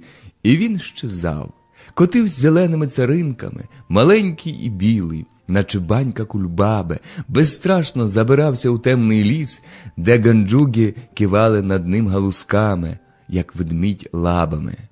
Звідси дивився на гори, близькі й далекі верхи, що голубіли на небі, на смерекові чорні ліси з їх синім диханням, на ясну зелень царинок, що, мов дзеркала, блищала в рамах дерев. Під ним у долині кипів холодний черемош. По далеких горбах дрімали на сонці самотні оселі. Було так тихо і сумно, чорні смереки безперестанку спускали сум свій у черемош, а він ніс його долом і оповідав. «Іва, мой!» – гукали на Івана от хати, але він того не слухав, збирав малини, пукав з листочків, робив свистілку або пищав у травинку, намагаючись вдавати голоси птахів та всі ті згуки, що чув у лісі. Ледве помітний в тім лісовім зелі, збирав квітки і косичив ними свою кресаню, бриль, а утомившись, лягав десь під сіном, що сохло на остривах, і співали йому до сну та й будили його своїм дзвоном гірські потоки. Коли Іванові минуло 7 літ, він вже дивився на світ інакше. Він знав вже багато, умів знаходити помічне зілля, одален, матриган і підойму, розумів, про що канькає каня, з чого повстала зозуля, і коли оповідав про все те вдома, мати непевно позирала на нього. Може, воно до нього говорить? Знав, що на світі панує нечиста сила, що арідник, злий дух, править усім, що в лісах повно лісовиків, які пасуть там свою маржинку, оленів, зайців і серн, що там блукає веселий чугайстер, який зараз просить стрічного в танець та роздирає нявки, що живе в лісі голос сокири. Вище по безводних далеких недеях нявки розводять свої безконечні танки, а по скелях ховається щезник. Міг би розказати і про русалок, що гарної днини виходять з води на берег, щоб співати пісень, вигадують байки і молитви, про потопельників, які по заході сонця сушать бліде тіло своє на каменях в річці. Всякі злі духи заповняють у скелі, ліси, провалля, хати і загороди та чигають на християнина або на маржину, щоб зробити їм шкоду. Не раз прокинувшись уночі серед ворожої тиші, він тремтів, сповнений жахом. Весь був як казка, повна чудес, таємнича, цікава й страшна. Тепер він вже мав обов'язки. Його посилали пасти корови, гнав в ліс своїх жовтаню та голубаню, і коли вони потопали в хвилях лісових трав та молодих смеречок, і вже звідти обзивались до нього, як з-під води тужливим дзвоном своїх дзвінків, він сідав десь на узбіччі гори, виймав денцівку, сопілку і вигравав немудрі пісні, яких навчився від старших. Однак та музика не вдовольняла його. З досадою кидав денцівку і слухав інших мелодій, що жили в ньому, неясні і невловимі. Знизу підіймався до Івана і затоплював гори глухий гомін ріки, а в нього капав від часу до часу прозорий дзвін колокільця. З-за галузки смереки виглядали зажурені гори, напоєні сумом тіней от хмар, що все стирали бліду усмішку царинок. Гори щохвилини міняли свій настрій, коли сміялась царинка, хмурився ліс. І як трудно було вдивитись в те рухливе обличчя гір, так трудно було дитині спіймати химерну мелодію пісні, що велась, стріпала крильцями коло самого вуха і не давалась. Одного разу він покинув свої корови і подряпався на самий грунь, верх. Ледве помітною стежкою підіймався вище й вище поміж густі зарослі блідої папороті, колючої ожини й малини. Легко перескакував з камінця на камінчик, перелазив через повалені дерева, продирався крізь гіллячки кущів. За ним підіймався з долини вічний шум річки, росли гори, і вже вставав на край небі блакитний привид Чорногори.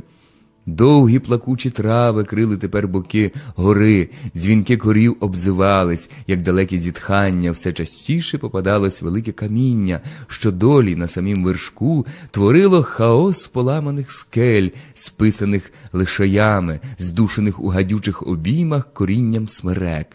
Під ногами в Івана кожний камінь вкривали рудаві мхи, грубі, м'які, шовкові. Теплі й ніжні, вони ховали у собі позолочену сонцем воду літніх дощів, м'яко вгинались і обіймали ногу, як пухова подушка. Кучерява зелень гогозів і афен запустила своє коріння у глибінь моху, а зверху сипнула росою червоних та синіх ягід. Тут Іван сів відпочивати. Ніжно дзвеніла над ним хвоя смерек, змішавшись з шумом ріки, сонце наляло злотом глибоку долину, зазеленило трави, десь курився синій димок од ватри, з-за ігриця оксамитовим гулом котився грім. Іван сидів і слухав, забувши зовсім, що має доглядати корови. І ось раптом в цій дзвінкій тиші почув він тиху музику, яка так довго і невловими велась круг його вуха, що навіть справляла муку. Застиглий і нерухомий витягнув шию і з радісним напруженням ловив дивну мелодію пісні. Так люди не грали. Він принаймні ніколи не чув.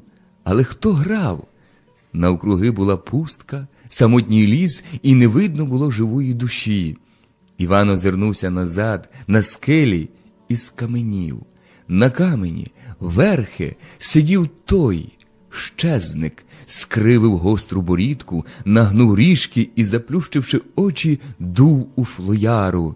«Нема моїх кіз, нема моїх кіз», розливалась жалем флояра. Та ось ріжки піднялись вгору, щоки надулись і розплющились очі. «Є мої кози! Є мої кози!» заскакали радісно згуки, і Іван з жахом побачив, як, виткнувшись за галузок, затрясли головами бородаті цапи. Він хотів тікати й не міг, сидів прикутий на місці і німо кричав від холодного жаху, а коли врешті видобув голос, щезник звинувся і пропав раптом у скелі, а цапи обернулись в коріння дерев, повалених вітром. Іван гнав тепер вниз, без тями, наосліп, рвав зрадливі обійми ожин, ламав сухі гіллячки, котився по слизьких мхах і з жахом чув, що за ним щось женеться. Нарешті впав, скільки лежав, не пам'ятає. Прийшовши до себе і вздрівши знайомі місця, він заспокоївся трохи, здивований наслухав якийсь час. Пісня, здавалось, бриніла вже в ньому. Він вийняв денцівку. Зразу йому не йшло, мелодія не давалась, починав грати спочатку, напружував пам'ять, ловив якісь звуки, і коли врешті знайшов, що віддавна шукав, що не давало йому спокою, і лісом поплила чудна, невідома ще пісня, радість вступила у його серце, заляла сонцем гори, ліс і траву, закликотіла в потоках, підняла ноги в Івана, і він, пожбурнувши денцівку в траву та взявшись у боки, закружився в танці. Перебирав ногами, ставав легко на пальці, бив босими п'ятами в землю, щібав голубці, крутився і присідав. «Є мої кози, є мої кози», щось співали у ньому. На сонячній плямі полянки, що закралась в похмуре царство смерек, скакав біленький хлопчик, немов метелик пурхав із стебла на стеблину, а обидві корови, жовтаня й голубаня, просунувши голови межи галузки, привітно дивились на нього, жуючи жуйку, та зрідка дзвонили йому до танцю. Так знайшов він у лісі те, чого шукав. Вдома, в родині, Іван часто був свідком неспокою й горя.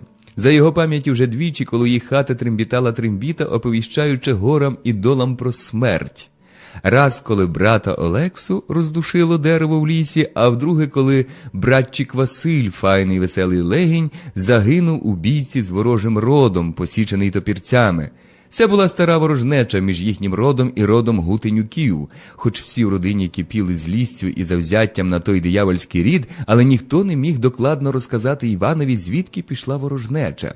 Він теж горів бажанням помститись і хапавсь за татову бартку, важку ще для нього, готовий кинутись у бій. То байка, що Іван був 19-й в батька, а Анничка 20-та. Їхня родина була невелика. Старині 2 та 5 дітей, решта 15 спочило на цвинтарі біля церковці. Всі вони були богомільні, любили ходити до церкви і особливо на храм. Там можна побачитись було з далеким родом, що осівся по околишніх селах, та й траплялась нагода одячитись Гутенюкам за смерть Василеву та за ту кров, що не раз чурила з Палійчуків. Витягалось найкраще лудіння, одежа, нові крашениці, писані кептарі, череси й табівки, багато набивані цвяхом, дротяні запаски, черлені хустки шовкові і навіть пишна та білосніжна гугля, яку мати обережно несла на ціпку через плече. Іван теж дістав нову кресаню і довгу дзьобню, що била його по ногах. Сідлались коні, і суточками зеленим верхом ішов пишний похід та закосичував плай гейби червоним маком. По горах долами й верхами тяглися святочно прибрані люди. Зелена отава царинок розцвіталася раптом, вздовж черемошу плив різнобарвний потік, а десь високо на чорному запиналі смерекових лісів жаром горів під ранішнім сонцем червоний дашок гуцульського парасоля. Незабаром Іван побачив стрічу ворожих родів. Вони вже вертали з храму, тато був трохи на підпитку. Раптом на вузенькій дорозі між скелею і черемошем зробився тиск. Вози кінні й піші, чоловіки й жінки спинились і збились вкупу. В лютому гвалті, що звіявсь одразу, як вихор, невідомо от чого, заблищали залізні бартки та заскакали перед самим обличчям. Як кремінь і криця стялись роди, гутенюки з Полійчуками. І перше, ніж Іван встиг розібрати, про що їм йдеться, тато розбахнув бартку і вдарив плазом комусь по чолі, з якого бризнула кров, заляла лице, сорочку та пишний кептар. Йойкнула челядь, кинулась оттягати, а вже людина з лицем червоним, як його гачі, тяла барткою ворога в голову, і похитнувся Іванів тато, як підтята смерека. Іван кинувся в бійку, не пам'ятав, що робить, щось підняло його, але дорослі потолочили йому ноги, і він не міг протиснутись туди, де бились. Все ще гарячий, роз'юшений злістю, він наскочив з розгону на маленьке дівча, що тряслось жаху біля самого воза. Ага, це, певно, Готинікова дівка, і, не думавши довго, ударив її в лице. Вона скривилась, притулила руками до грудей сорочку і почала тікати. Іван зловив її коло ріки, шарпнув за пазуху і роздер. Звідти впали на землю нові кісники, а дівчинка з криком кинулась їх захищати, але він видер і кинув у воду. Тоді дівчинка, зігнута вся, подивилась на нього з-під лоба якимось глибоким зором чорних матових очей і спокійно сказала: «Нічого. В мене є другі, майліпші». Вона наче його потішала. Здивований лагідним тоном, хлопець мовчав. «Мені неня купила нову запаску, і постоли, і мережані капчурі, і...» Він все ще не знав, що сказати. «Я се обую файно, та й буду дівка». Тоді йому заздрісно стало. «А я вже вмію грати в денцівку. Наш Федір зробився таку файну флояру, та як заграє...» Іван надувся. «Я вже щезника бачив». Вона неймовірно подивилась на нього. «А нащо ж ти б'єсси?» «А ти нащо коло воза стояла?» Вона подумала, трохи не знаючи, що відповісти, і почала шукати щось за пазухою. Витягла врешті довгий цукерок. «Ади!» Половину вкусила, а другу поважним, повним довір'я рухом подала йому. «На!» Він завагався, але взяв.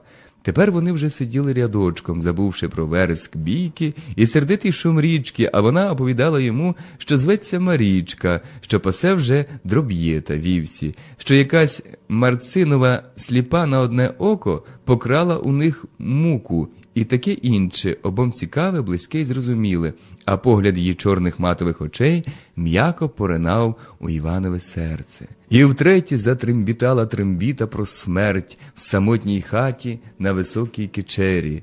Другого дня по бійці помер старий Полійчук. Тяжкі часи настали в родині Івана по смерті Газди. Загніздилось безладдя, спливали гаразди, продавались царинки одна по одній, і маржина десь танула так, як по горах весною сніги. Але в Івановій пам'яті татова смерть не так довго жила, як знайомість з дівчам, що, скривджене ним безневинно, повним довір'я рухом, подало йому половину цукерка. В його давній і безпричинний смуток влилась нова течійка. Вона несвідомо тягла його в гори, носила по сусідніх кичерах, лісах і долинах, де б він міг стріти Марічку. І він стрівся нарешті з нею, пасла ягнята. Марічка його прийняла, якби давно сподівалась.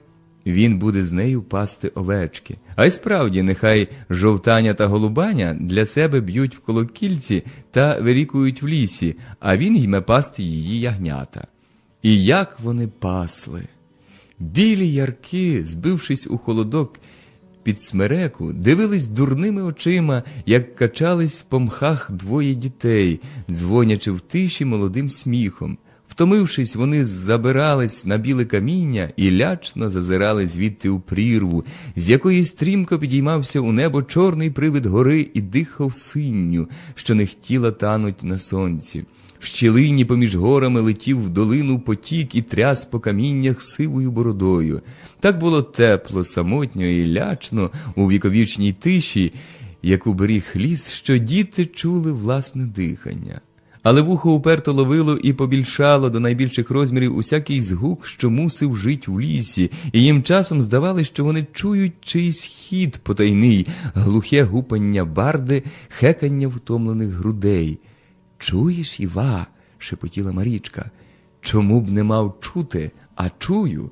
Вони обоє знали, що то бродить по лісі невидима сокира, гупа об дерева і хека з втомлених грудей. Ляк проганяв їх звідти в долину, де потік плив спокійніше. Вони робили собі курбало у потоці, глибоке місце і, роздягшись, бовтались в нім, як двоє лісних звірят, що не знають, що таке сором. Сонце спочивало на їх яснім волоссі і било в очі, а льодова вода потоку щепала тіло. Марічка перша змерзала і пускалася бігти. «Стій!» – гукав на неї Іван. «Звідки ти?» «З Яворова», – цокотіла зубами синя Марічка. «А чия ти?» «Ковальова». «Бувай здорова, Ковальова», – щепав її Іван і пускавсь доганяти, аж поки потомлені, але загріті не падали на траву. В тихім плесі потічка, над яким горів царівник сонячним світом, та синів лабуштан низкою черевичків, жалібно кумкали жаби. Іван нахилявся понад потоком і питав жабу: «Кума, кума, що сварила?» «Бурак-борщ, бурак-борщ, бурак-борщ», – криктала Марічка. «Бураке-ке-ке-ке, бураке-ке-ке-ке, бураке-ке-ке-ке», – верещали обоє, заплющивши очі, аж жаби здивовано мовкли. І так вони пасли, що не раз розгубили овечки. Коли вони старшими стали, забави були вже інші. Тепер Іван був уже легінь, стрункий і міцний, як смирічка, мастив кучері маслом, носив широкий черес і пишну кресаню.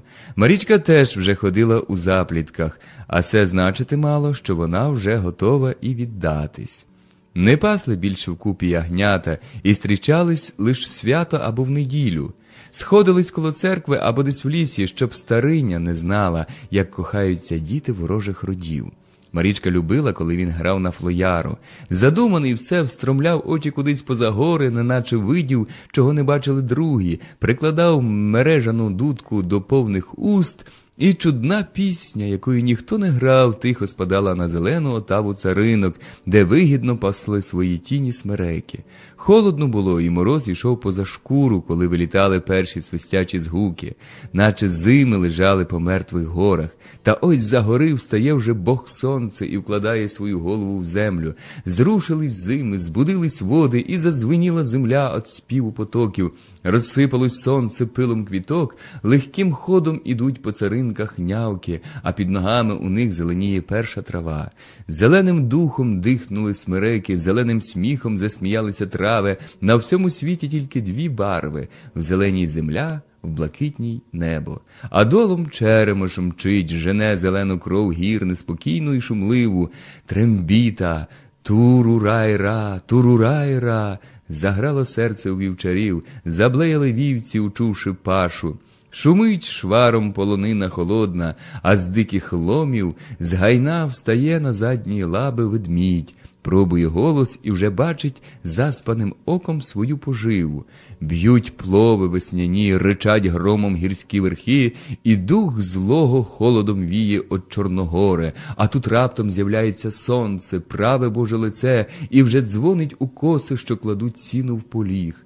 З гори на гору, з поточка в поточок, пурха коломийка, така легенька, прозора, що чуєш, як однеї за плечима тріпають крильця. Он прибігла з полонинки біла овечка, люблю тебе, файна любко, та й твої словечка. Тихо дзвонить хвоя смерек, тихо шепчуть ліси, холодні сни літньої ночі, плачуть дзвінки коров, і гори без перестанку спускають сум свій у потоки. З лускотом і зойком летить десь в долину зрубане дерево в лісі, аж гори одвітно зітхають, і знову плаче трембіта. Тепер вже на смерть. Спочив хтось навіки по тяжкій праці. Закувала зозуленька та й коломенчила, от тепер же співаночка комусь се скінчила. Марічка обзивалась на гру флояри, як самичка до дикого голуба співанками. Вона їх знала безліч, звідки вони з'явились, не могла б розказати.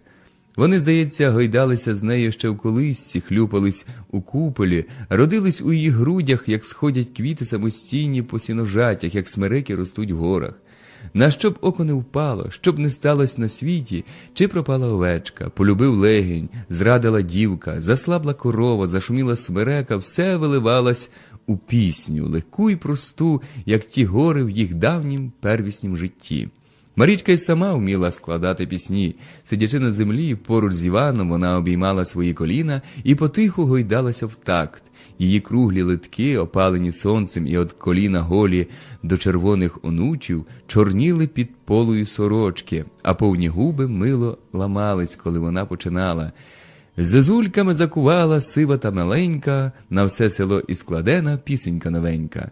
Маріччина пісня оповідала всім добре знайому подію, ще свіжу, як щарувала Андрія Параска, як він вмирав от того та навчав не любити чужі молодиці. Або про горе матері, якої син загинув у лісі, придушений деревом. Пісні були сумні, прості і ревні, аж краяли серце. Вона їх, звичайно, кінчала. Ой, кувала ми зозулька та й колопотічка, а хто і склав співаночку – Іванова Марічка. Вона давно вже була Іванкова, ще з 13 літ. Що ж тому дивного було? Пасучи вівці, бачила часто, як цап перчить козу, або баран валує вівці. Все було так просто, природно, відколи світ світом, що жадна нечиста думка не засмітила їй серця. Правда, кози та вівці стають от того кітні, але людям помагає ворожка. Марічка не боялась нічого. За поясом на голім тілі вона носила часник, над яким пошептала ворожка. Їй ніщо тепер не зашкодить. На згадку про це Марічка лукаво усміхнулась до себе і обіймала Івана за шию. «Любчику, Іванку, це будемо в парі усе. Як Бог дасть, моя солодашко, ой ні, велику пізьму має у серцю стариня наша, не набутися нам». Тоді його очі темніли, і груз топірець в землю. «Я не требую їхнею згодою, найщо хотє роб'є, а ти будеш моєю. Ой, мой, що ти говориш, що чуєш, душко?» Іначе на злість старині він на танцях вимахував дівкою так, що аж по столи розсідались. Однак не все так складалось, як думав Іван. Газдівство його руйнувалось, вже не було коло чого усім робити, і треба було йти в найми. Жура гризла Івана. «Мушу йти в полонину, Марічко», – сумував він заздалегідь. «Що ж, іди, Іванку», – покірно обзивалась Марічка, – «така нам доля судилась». І вона співанками косичила їх розлучення. Їй було жалко, що надовго перервуться їхні стрічі в тихому лісі. Обіймала за шию Івана та, тулячи до його лиця біляву головку, стиха співала йому над вухом. «І згадай мені, мій миленький, 2 рази на днину, а я тебе і згадаю 7 раз на годину». «І згадаєш?» «І згадаю, Марічко». «Нічого», – потішала вона його, – «ти меш сарако вівчарити, а я мусіно робити, вилізу на копицю, та й се подивлю в гори на полонинку, а ти мені затрембітай, може почую. Як муть мряки сідати на гори, я сяду та й се заплачу, чи не видно, де пробуває милий. А як в погожу нічку зазоріє небо, я му дивитись, котра зірка над полонинкою, то ту бачить Іванко. Тільки співати залишу». «Чому? Співай, Марічко, не втрачай веселості свої, я се хутко поверну». Але вона тільки сумно головою хитала. «Співаночки мої милі, де я вас подію, хіба я вас, співаночки, горами посію?» Стихо обізвалась до нього Марічка. «Гой ви мете, співаночки, горами співати, я се буду молоденька сльозами вмивати». Марічка зітхнула і ще сумніше додала: «О, як буде добра воля, я вас позбираю, а як буде лиха доля, я вас занехаю. Отак і мені, може, й занехаю». Іван слухав тоненький дівочий голос і думав, що вона давно вже засіяла гори співанками своїми, що їх співають ліси й сіножаті, груні й полонини, дзвонять потоки і виспівує сонце. Але прийде пора, він поверне до неї, і вона знов позбирає співанки, щоб було отбудчим весілля. Теплим весняним ранком Іван ішов в полонину. Ліси ще дихали холодками, гірські води шуміли на скоках, а Плай радісно підіймався угору поміж воринням. Хоч йому тяжко було покидати Марічку, а проте сонце і та шумлива зелена воля, що підпирала верхами небо, вливали в нього бадьорість. Він легко стрибав з каменя на камінь, наче гірський потік, і вітав стрічних, аби тільки почути свій голос. «Слава Ісусу! Навіки слава!» По далеких горбах самотіли тихі гуцульські осередки, вишневі від смерекового диму, яким прокурились гострі дашки оборогів з запашним сіном, а в долині кучерявий черемош сердито поблискував сивиною та світив попід скелі недобрим зеленим вогнем. Переходячи потік за потоком, минаючи хмурі ліси, де озивалась часом дзвінком корова або білиця сипала вниз під смереку об'їдки шишок, Іван підіймався все вище. Сонце починало пекти, і кам'яниста доріжка мулила ноги. Тепер вже хати попадалися рідше, черемош простягся в долині, як срібна нитка, і шум його сюди не доходив. Ліси уступали місце гірським сіножаттям, м'яким і повним.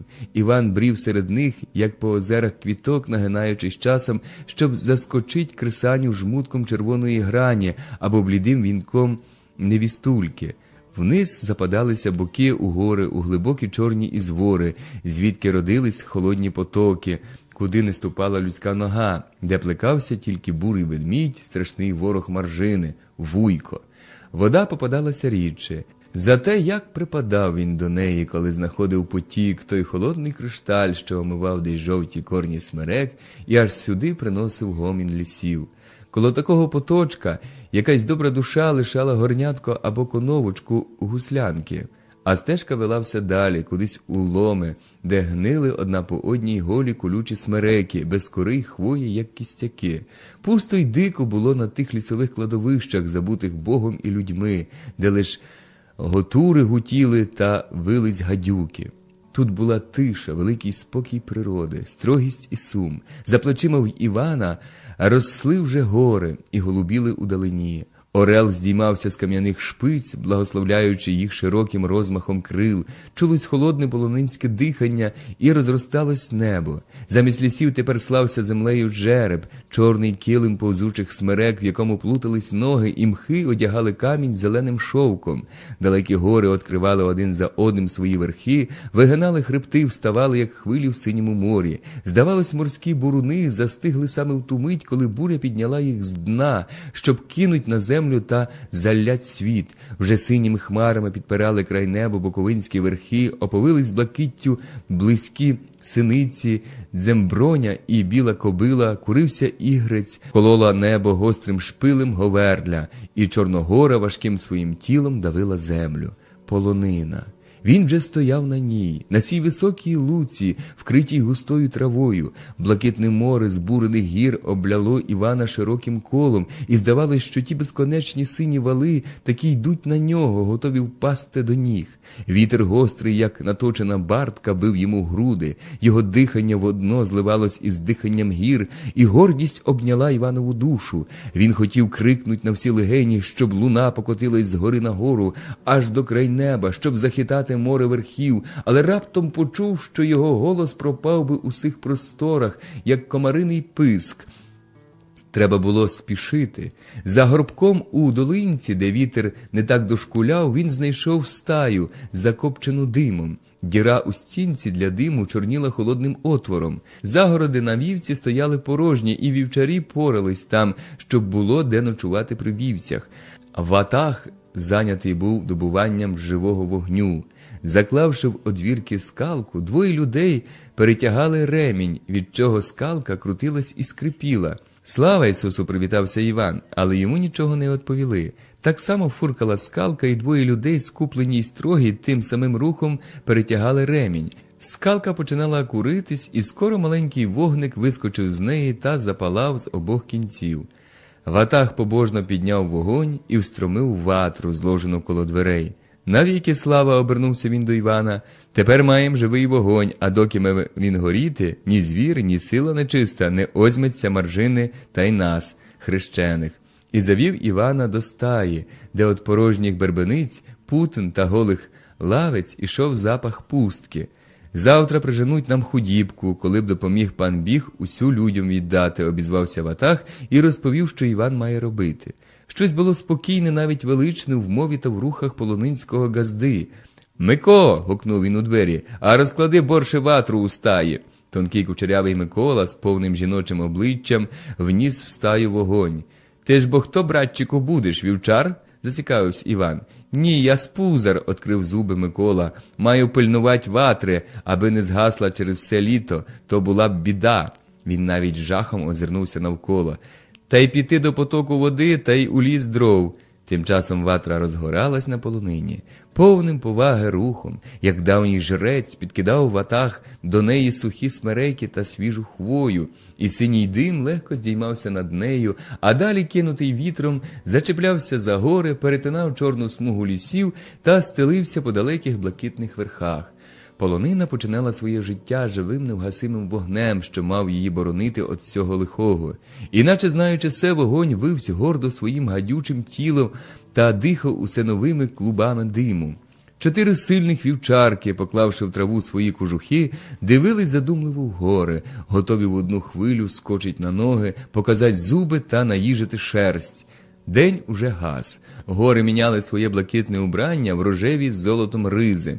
Микола кликав вечерять. Тоді зійшлись до стаї всі вівчарі і сіли біля живого вогню, щоб в мирності з'їсти свою першу полонинську кулешу. Яка ж то та полонинка навесні весела, як овечки у ню ідуть із кожного села. Високий Ватаг, наче дух полонини, обходить з вогнем стоїще. Обличчя в нього поважне, як у жерця, ноги ступають твердо й широко, а дим з головешки фурка за ним крилатим змієм. На воротях стоїща, куди мають переходити вівці, Ватаг кида вогонь, а сам наслухає. Він чує хід полонинський не тільки вухом, він серцем чує, як з глибоких долин, де киплять ріки та ревуть береги, з тих осель і царинок котиться вгору на поклик весни жива хвиля худібки, і під ногами її радо зітхає земля. Він чує далеке дихання отари, речання корів і ледве вловимий голос пісень. А коли врешті показалися люди і підняли угору довгі трембіти, позолочені сонцем, щоб привітати полонину серед синіх верхів, коли заблеяли вівці і шумливим потоком заляли всі загороди, Ватаг впав на коліна та підняв руки до неба. За ним схилились до молитви вівчарі й люди, що пригнали маржину. Вони прохали у Бога, щоб вівця мала гаряче серце, як гарячий вогонь, який переступала, щоб Господь милосердний заступив християнську худібку на росах, на водах, на всіх переходах від всякого лиха, звіра й припадку. Як допоміг Бог зібрати худібку докупи, щоб так допоміг усю людям віддати. Ласкаво слухало небо простосердечну молитву, добродушно хмурився безкид, а вітер, пролітаючи далі, старанно вичісував трави на полонині, як мати дитячу голівку. Полонинко, верховинко, чим єсть так згорділа, чи не тими овечками, що стільки уздріла? Гізь! Гізь! Підганяє ззаду вівчар, вівці ліниво згинають коліна, тремтять на тонких ніжках і трусять вовну. Гізь! Гізь! Голі морди старечими виразами зануди відкривають слиняві губи, щоб поскаржитись бознакому. Бе, ме. 2 вівчарі ведуть перед. Червоні гачі мірно розтинають повітря, од руху киває на ході закресаною квітка. Бербир. Вівчарки нюхають вітер і одним боком скоса поглядають на вівці, чи все в порядку. Треться вовна об вовну, біла об чорну, хвилюють пухнаті хребти, як дрібні в озері хвилі, і драгліє отара. Птруа, птруа, горляний поклик все навертає крайніх в отару, тримає повідь у берегах. Гори голубіють навколо, як море, вітер громадить на небі хмари. Тремтять кучеряві овечі хвости, а голови всі нахилились, і білі плескаті зуби вигризають у корінь солодку брендушу, храбуст або рожевий горішок. Бир, бир, стелить отари під ноги полонина свій килим, а вона накриває її рухомим рябим кожухом. Хрум-хрусь, бе, ме, хрусь-хрусь. Тіні от хмар бродять по ближчих горбах, пересувають їх з місця на місце, Ходять, здається, гори, як вали в морі, і тільки далекі непорушно голубіють на місці. Сонце заляло овечу вовну, розклавшись веселкою в ній, запалило трави зеленим вогнем, за вівчарями йдуть довгі їх тіні. Птруа, птруа, хрум-хрусь, хрусь-хрусь. Нечутно ступають пастухи в постолах, котиться м'яко вовниста хвиля по полонині, а вітер почина грати на далекім воринні. Дзз, тонко співає він от колоту скалку. Докучно бренить, як муха, дзз, обзивається грубо друге вориння, наводячи сум. Хмари все прибувають, вони вже закрили півнеба, гасне далекий безкід, і чорніє, і похмурніє в тінях, немов удівець, а полонина ще молодіє. І питається вітер тонко в воринні: чому тися бай не женеш, високий безкиде? Бо зелена полонинка за мене не піде, сумно зітхає безкид. Блакитне небо замазало сірим, море гір потемніло, полонина погасла, і отара овець повзе по ній, як сірий лишай. Холодний вітер розправля крила і б'є ними у груди попід кептар. Так трудно дихать, що хочеться обернутись до нього спиною. Хай б'є. Тонко заводить вориння, як муха в тенетах, скиглить біль нестерпучий, плаче самотній сум. Дз, дзи, невгавуче, без перестанку, висотою жили і крає ножем по серці. Хотів би не слухать, але не можна, хотів би втекти, та де? Гісь, гісь, а ти куди? Шлях би ті трафив, бир-бир, Мурко, але Мурко вже навертає, обганяє вівцю. Вітер настовбурчив на ньому шерсть, а він зловив вже зубами за карк вівцю і кинув в отару. Дзи, дзі, так зуби болять одноманітним і нестерпучим болем. Стіпив би зуби й замовк. Боли, дзичи, пекті та цур, що воно плаче? Віддайся той, бодай скаменів, а так, здається, впав би на землю без сили й затулив вуха руками, та би заплакав, бо вже не годен. Дзи, дзіу, йой! Іван виймає флояру і дме у неї, що має сили, але той, навіжений, сильніший за нього, летить от Чорногори, як розгнузданий кінь, б'є копитами трави і розмечує гривою згуки флояри, а Чорногора, мов відьма, блима за ним більмом, сніговим полем з-під чорних розпатланих кіз і лякає. Дзи, дзю, закотилися вівці в долинку, і тут тихіше. На сірому небі показалось блакитне озерце, остра полонинська трава сильніше запахла, озерце в небі виступа з берегів і вже широко розлило води, заголубіли знову верхи, а всі долини налились золотом сонця. Іван дивиться вниз. Там десь, між горами, де люди по зеленій отаві походжають білі ноги Марічки. Її очі звернені десь на полонину. Чи співає вона свої співанки? А може, справді порозсівала по горах? Вони зійшли квітами, а Марічка замовкла. Он, як будуть вівчарики білі вівці пасти, будуть мої співаночки за кресаню класти. Згадується йому милий дівочий голос, і він зриває квітку та закосичує нею кресаню. Птруа, птруа, сонце пече, робиться душно, котяться вівці, пирхають на бігу, кривлять старечі губи, щоб краще стяти зубами солодкий храбуст, та лишають по собі свіжі бабельки. Хрусь-хрусь, хрум-хрум. Треться вовна об вовну, біла об чорну, хвилюють хребти, як в озері хвильки, бе, ме, а собаки усе тримають отару у берегах.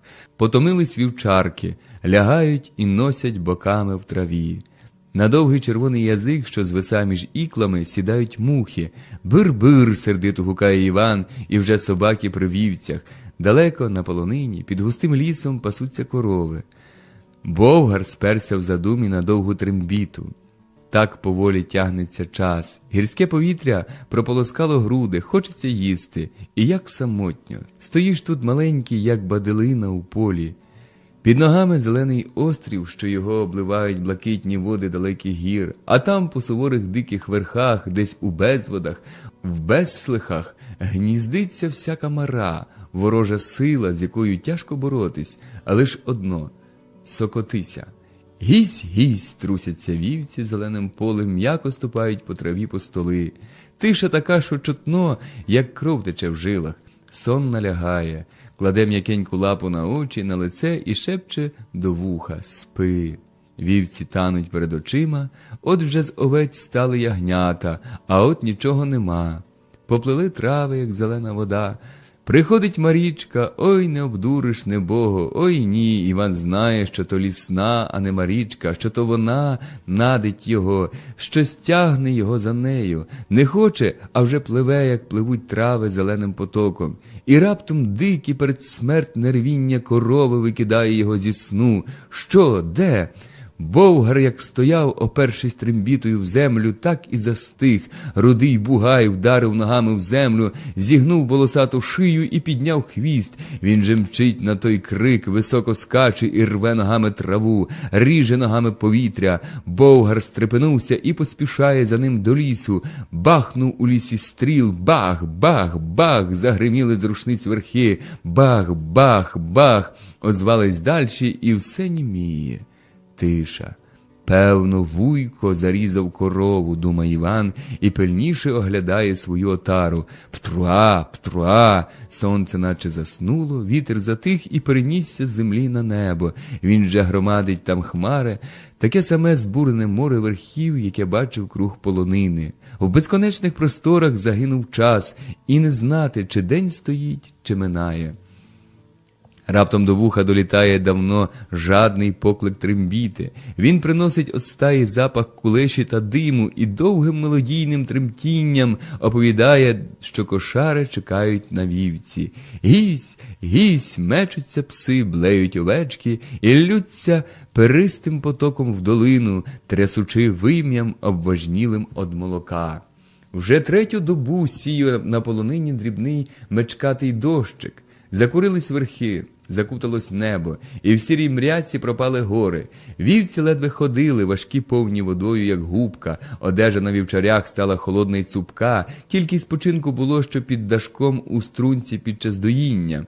Іван сидить, опершись плечима в дошку, а ногами стискає дійницю. Біля нього чорний пелехатий козар, що за кожним словом клине, а там ще вівчарі. Нетерплячі дроб'єта, яким прибува молоко, пруться з загороди у струнку, щоб їх швидше здоїли. Але ж бо почекайте, сараки, бо так не йде, лиш по одній. Рист, сердито кидає ззаду гонінник в овечий лемент та хльоска мокрим прутом. Рист, рист, підбадьорюють вівчарі та отхиляють коліна від дірки, кудою скаче у струнку вівця. А бодай безклене козар і не кінчає. Ану, скажеш в таку годину. Навиклим рухом Іван хапав вівцю за хребет і тягне до себе задом понад широку дійницю. Покірно стоїть вівця, невигідно розчепіривши ноги, така дурна, і слухає, як дзюрить з неї молоко у дійницю. Рист, хльоска ззаду гонінник. Рист, рист, покликують і собі вівчарі.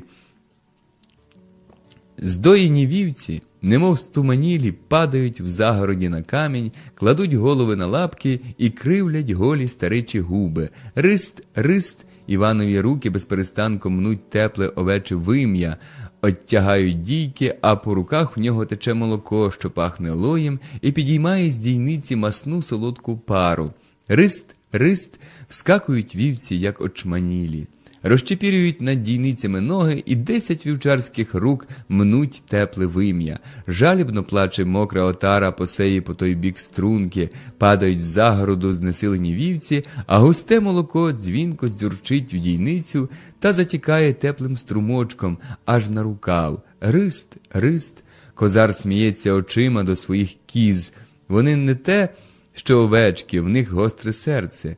Не падають трупом, як плохі вівці, а твердо стоять на тоненьких ногах. Цікаво підняли ріжки і дивляться в мряку, наче крізь неї щось бачать. І так бадьоро трясуться у них тоненькі борідки.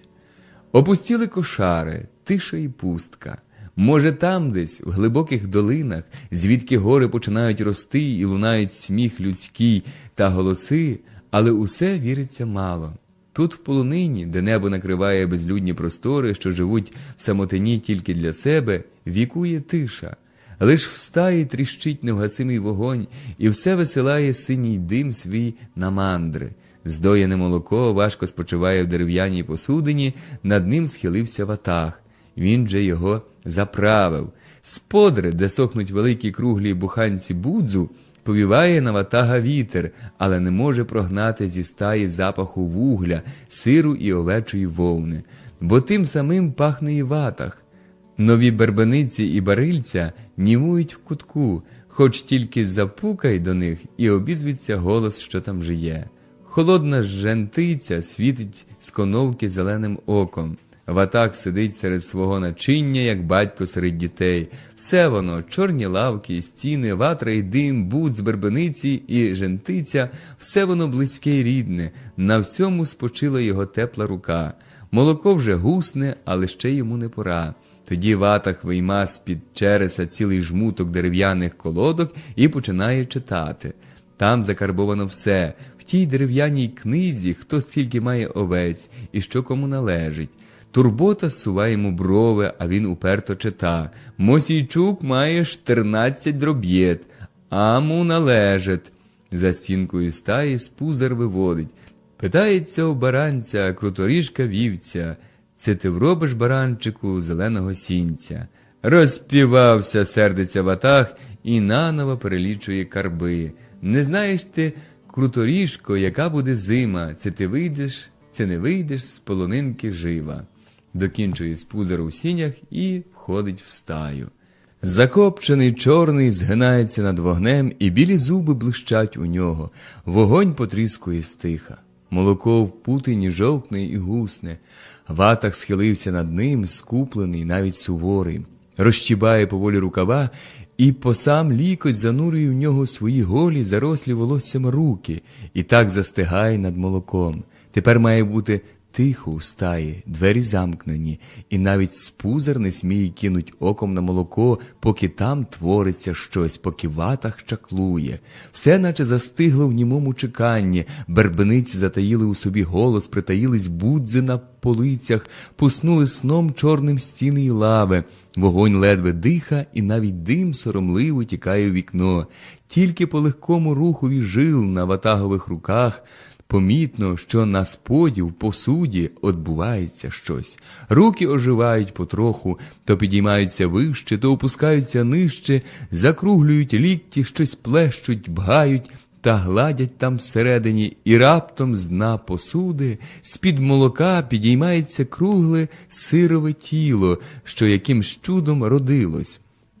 Воно росте, обертає плескаті боки, купається в білій купелі, само білий і ніжний, і коли ватаг його виймає, зелені родові води дзвінко стікають в посуду. Ватаг легко зітхнув. Тепер і спузар може вже глянуть. Славний родився буц, ватагові на втіху і на пожиток людям. Очиняються двері на розтіж, вітер дме з подри, ватра з радості лиже чорний котел, в якому сироватка гуля коло мийки, і серед диму й вогню блищать в спузаря зуби. А коли сонце заходить, ватаг виносить зі стаї трембіту і трубить побідно на всі пустинні гори. Що день скінчився миром, що буц йому вдався, кулеша готова, і струнки чекають на нове молоко. За своє літування у полонині зазнав Іван немало пригод. Раз він побачив дивну картину, мав уже гнати вівці до стаї, коли ненароком озирнувся на близький верх. Мряка знизилась і укутала ліс, а він став легкий і сивий, як привид. Тільки полянка зеленіла під ним та чорніла одинока смерека. І ось та смерека закурилась і почала рости. Росте та й росте, і ось виступив за неї якийсь чоловік. Став на полянці білий, високий, і гукнув назад себе у ліс. І зараз вийшли з лісу олені один за другим, а що вийде новий, то роги у нього все кращі та веселіші. Гуртом вибігли серни, потремтіли на тоненьких ногах та й почали щипати траву. А що розсиплються серни, то ведмідь їх заверне, отак, як вівці вівчарка. А той білий пасе ще й погейкує на худібку.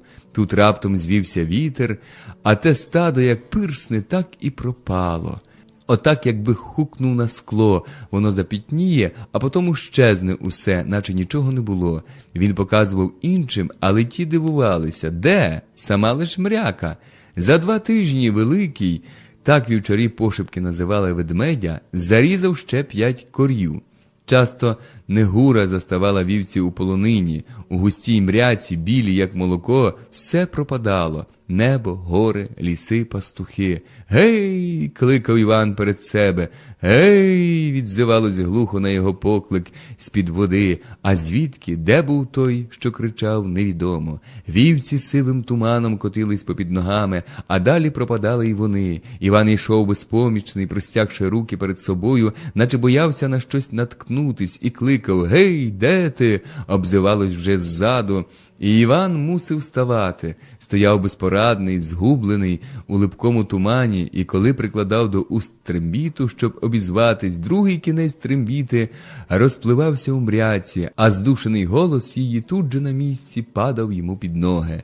Так вони розгубили кілька овечок. Вуйко роздер ще 2 корови, але то було востаннє. Добирався вночі до стаї та й настромився на кіл. Тепер його шкура сушилася на кілках, і на неї брешуть собаки. Часом била на полонині плова. Святий Ілля воював з тими, цур їм та пек. Так блискав мечем і так гримав з рушниці, свят єси Господи, що лупилося небо та западало на гори, а щойно лусне, то щось чорне за кожним разом зів'ється туди-сюди, та й шусь під камінь. Він щезбе, глумиться Богові, підставляє свою гузицю, а вівчареві біда. Страху набереться, ще й змокне до нитки. У Петрівку упали зими, і то такі тяжкі, що 3 дні не сходив сніг. Тоді розчахнулось багато овечок. Зрідка приходили люди з долини, їх обступали, питаючись навперейми, що чули селом. І як ті діти слухали прості оповідання про те, скільки люди вробили сіна, що буришки нема, кукурудзи дріденькі, а Мочерникова Ілена померла. Потому всі разом пили за здоров'я Маржинки, гості набирали у Бербениці бринзи та в мирності знов спускались в долини. Вечорами біля стаї палали вогні, вівчарі скидали з себе одежу та трусили над ними воші, або, зібравшись докупи, зголоднілі за літо без щелядини, вели безконечні масні розмови, їх регіт покривав навіть сонні зітхання худоби. Іван, перше ніж облягатись, кликав до себе Миколу, завжди співучого і говіркого. «Мико, ходи дмені, братчику!»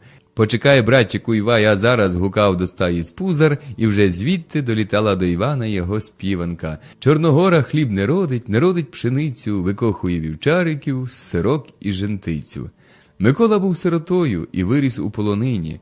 «Плекали м'я вівці», – говорив він про себе, пригладжуючи непокірні кучерики. Упоравшись, лягав спузар біля Івана, весь чорний, пересичений димом, і блищав молодими зубами при вогні ватри.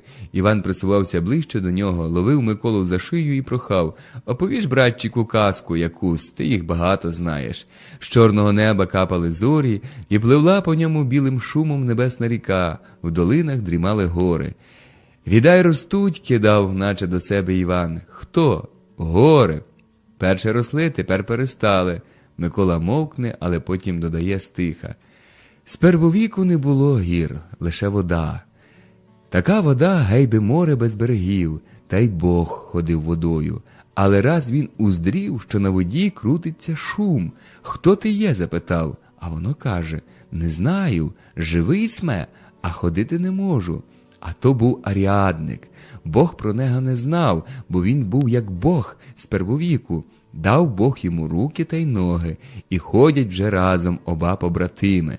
От виучилось їм все по воді ходити. Схотів Бог землю зробити. А як дістати з дна моря глини, не знає, бо Бог все знав на світі, лише нічого не вмів зробити. А Аріадник мав силу до всього та й каже: «Я бих туди пронир». «Пронри». От він пірнув на дно, згріб жменю глини, а решту сховав до рота для себе. Взяв Бог глину, розсіяв. Більше нема? Нема. Поблагословив Бог ту землю, та й почала вона рости. А та, що в роті у сотони, росте й собі. Росте та й росте, вже й рота розперла, не можна йому дихати вже, очі на лоба лізуть. «Плюй», – радить Бог. Зачав він плювати, та й де лиш плюне, там виростають гори, одна вища за другу. До самого неба доходять. Вони б і небо пробили, коли б Бог не закляв. Відтоді перестали гори рости. Дивно Іванкові, що такі красні гори, такі веселі, а сотворив їх злий. Кажи, братчику, далі, просить Іван, а Микола знов починає. Аріадник був здатний до всього, що надумав, зробив, а Бог, як що хотів мати, мусив вимудровувати в нього або украсти. Поробив Аріадник вівці, зробив си скрипку і грає, а вівці пасуться. Побачив Бог, та й вкрав то в него, і вже обоє пастушат. Що є на світі, мудрощі, штудерація всяка, то все від нього, від сатани. Де що лиш є, віз, кінь, музика, млин або хата, все вигадав він, а Бог лиш крав та давав людям. Таке-то. Раз Аріадник змерз, та й щоб загрітись, вигадав ватру. Прийшов Бог до ватри і дивиться на вогонь, а той вже знає, чого він. Все ти, каже, у мене покрав, а сього не дам. Але дивиться Аріадник, а Бог кладе вже ватру. Так йому стало досадно, що він озьмив та й плюнув у Божу ватру. А з тої слини і знявся над вогнем дим. Перша ватра була без диму, чиста, а відтоді курить. Довго Микола оповідає, а коли ненароком згадає чорта, Іван хрестить груди під кептарем. Микола ж тоді плює, аби нечистий не мав над ним сили. Занедужав Микола, і Іван замість нього пильнує ватри. Проти вогню на лаві спить ватах, а там в кутку, де неспокійно хвилюють тіні от вербениць, постогнує хворий. В чорнім котлі кипить вода, дим збивається вгорі під дах і вилітає крізь гонти. Часом нечистий дихне у діру, і тоді дим з силою буха та гризе очі. Але то добре, бо не можна заснути, а сон налягає. Щоб одігнати його, Іван встромлює очі в живий вогонь. Він мусить сокотити вогонь, сю полонинську душу, бо хто знає, що б сталося, якби не вберіг. Весела грань сміється до Івана з-під важкого накладу і раптом чезне. Перед очима пливуть же зелені плями, розпливаються у царинки у смерековий ліс. По царині ступають білі ноги Марічки. Вона кида в поліг граблі і простягає до нього руки. І у ту мить, коли Іван ось-ось має почути м'яке тіло Марічки на своїх грудях, з лісу виходить з риком ведмідь, а білі вівці мечуться вбік і відділяють його од Марічки. Хупек, тіта цур, невже заснув? Жар з ватри кліпає оком, вата хропе, а під чорним покривалом рухливих тіней стогне Микола. Чи не пора варити кулешу на сніданок для вівчарів? Іван виходить з стаї. Тиша й холод обіймають його. Десь в загородах диха худібка, збились вовною вівці, слабо блищать біля застайок ватри. Вівчарки обступили Івана, витягують залежане тіло, гребуться і труться до ніг.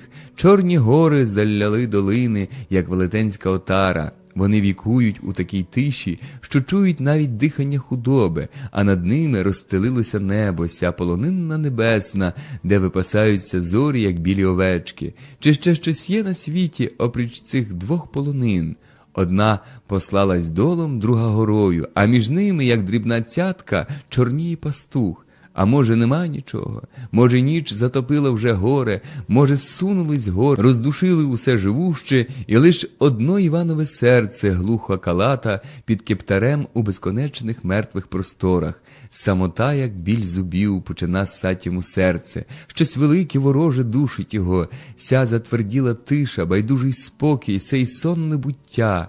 Нетерплячка стука йому до голови, за горло хапає неспокій, і, стрепенувшись раптом, він з криком, улюлюканням і зойком кида собою у полонину, щоб серед гвалту вівчарок дико ревучим клубком зламати тишу, розбити ніч на скалки, як камінь шибку. «Оу-оу-оу!» – отзиваються збуджені гори. «Га-га-га!» – повторюють в тривозі далекі верхи, і знову зімкнулась розбита тиша. Вівчарки вертають назад, скалять до Івана зуба та махають хвостами. Але зробилось іще сумніше. Схотілось сонця, веселого шуму ріки, теплого хатнього духу, розмови. Жаль вхопив серце, солодка туга. Згадки почали його заливати та хвилюватись перед очима. І раптом почув він тихе: «Іва!» Хтось його кликав. «О, знову! Іва!» Марічка, де вона взялась? Прийшла на полонину вночі, заблудилась і кличе. Чи, може, йому причулось? Ні, вона тут. Серце калата в Іванових грудях, але він вагається ще. Куди йти? І знову утретє долітає до нього звідкись. Іва! Марічка, вона, напевно. Він біжить навпростець, без стежки, туди, звідки чув голос, але зустрічає лише прірву, кудою не можна ні збігти, ані дістатись на полонину. Стоїть і заглядає у чорну безодню. Тоді йому робиться ясно, це його кличе лісна. І, хрестячи груди та озираючись лячно, він повертає до стаї.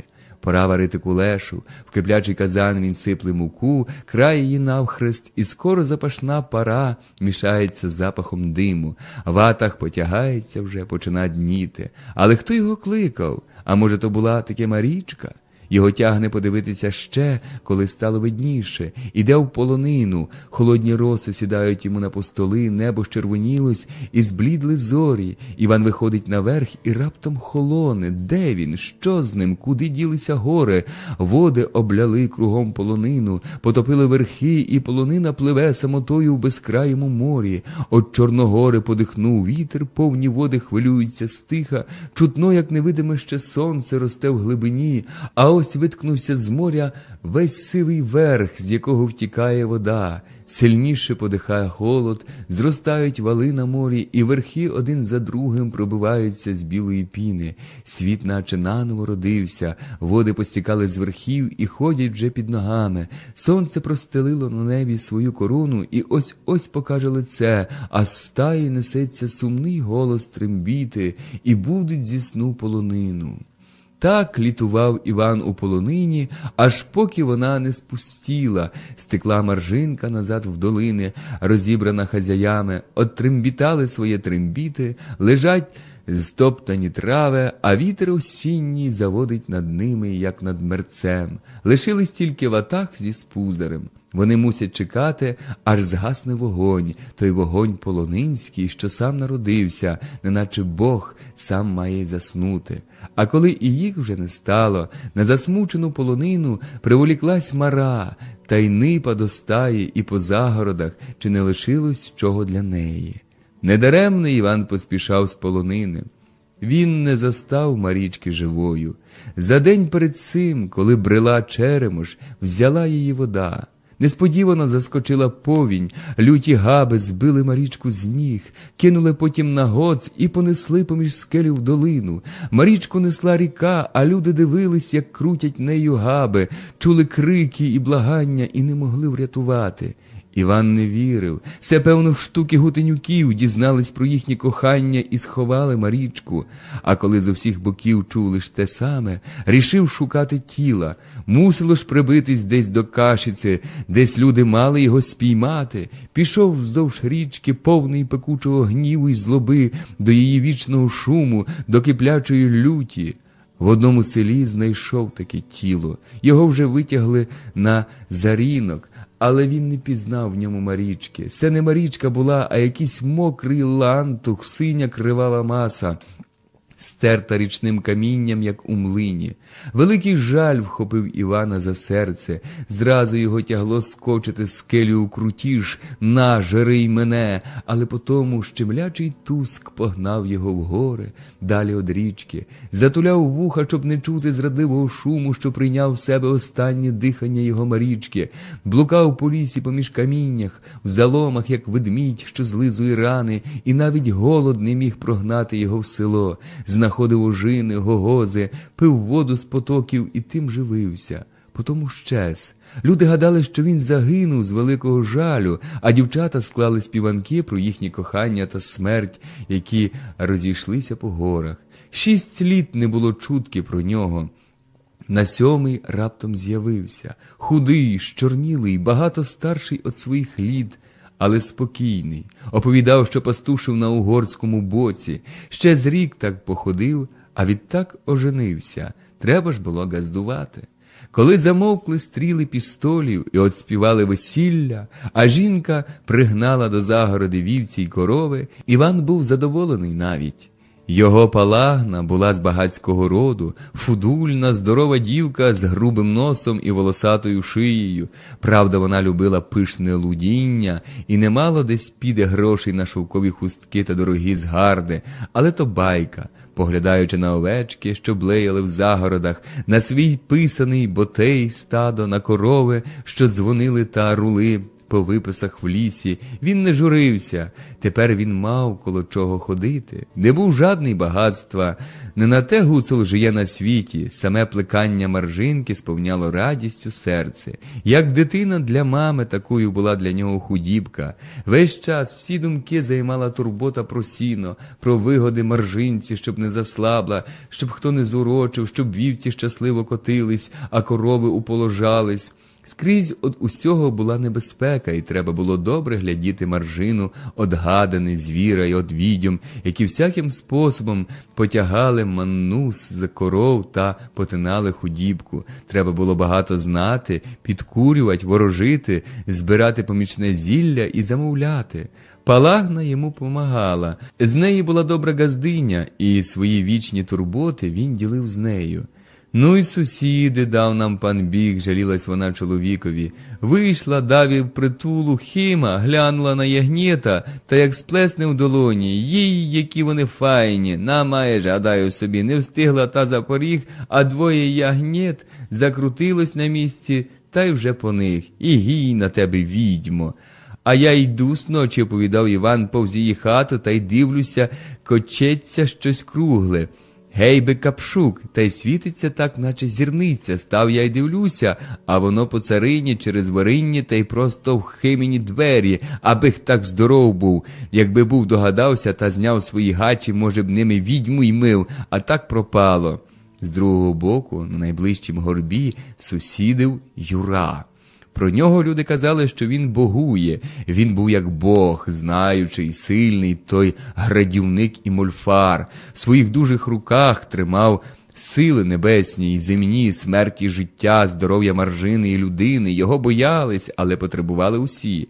Траплялось, що і Іван звертався до нього, але за кожним разом, зустрічаючи погляд пекучих очей мольфара, спльовував непомітно: «Сіль тобі в оці». Проте найгірше докучала їм Хима. Стара улеслива баба, завжди така привітна, вона вечорами перекидалась в білого пса та нипала по загородах сусідських. Не раз Іван метав сокирою в неї, жбурляв вилами та проганяв. Ряба корова на очах худла і все менше давала подою. Палагна знала, чия то справа. Вона підглядала, говорила примівки, по кілька разів на вечір бігала до коров, вставала навіть вночі. Раз наробила такого крику, що Іван біг в загороду, як навіжений, і мусив одганяти від порога велику жабу, що намагалась перелізти у хлів. Але жаба раптом десь щезла, а з-за вориння скрипів вже голосок Химен: «Добрий вечір вам, сусідоньці красні, хе-хе». Безвстидна, чого вона тільки не виробляла, ота родима відьма, перекидалась у полотно, що біліло смереком попід лісом, повзла вужем або котилась горбами прозорим клубком, співала нарешті місяць, щоб було темно, як іде до чужої худоби. Не один присягався, що бачив, як вона терницю доїть, заб'є у неї 4 кілки, неначе дійки, і надоїть повну дійницю. Скільки клопоту було у Івана, він не мав навіть коли опам'ятатись. Газдівство потребувало вічної праці, життя Маржини так тісно в'язалось з його власним життям, що витісняло всякі інші думки. Але часами, несподівано зовсім, коли він зводив очі на зелені царинки, де спочивало в копицях сіно, або на глибокий задуманий ліс, звідти долітав до нього давно забутий голос: «І згадай мені, мій миленький, 2 рази на днину, а я тебе й згадаю 7 раз на годину». Тоді він кидав роботу і десь пропадав.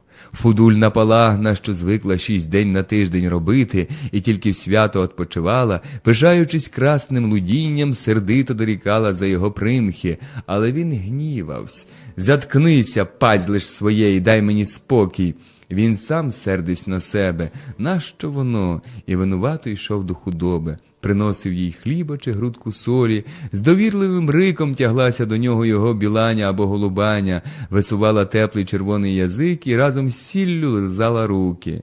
Вогкі блискучі очі приязно дивились на нього, а теплий дух молочного вим'я та свіжого гною знову вертали втрачений спокій і рівновагу. В кошарі його обливало ціле море овець, таких маленьких, круглих. Вони знали господаря свого, сі барани і ягниці, і з радісним беканням терлись до його ніг. Він запускав пальці в пухнату вовну, або з батьківським почуттям брав на руки ягня, і дух полонини віяв тоді над ним та кликав у гори. Ставало спокійно і тепло на серці. Усьому була Іванова радість. Чи він кохав Палагну? Така думка ніколи не займала його голови. Він газда, вона газдиня, і хоч дітей у них не було, зате була худібка. Чого ще більше?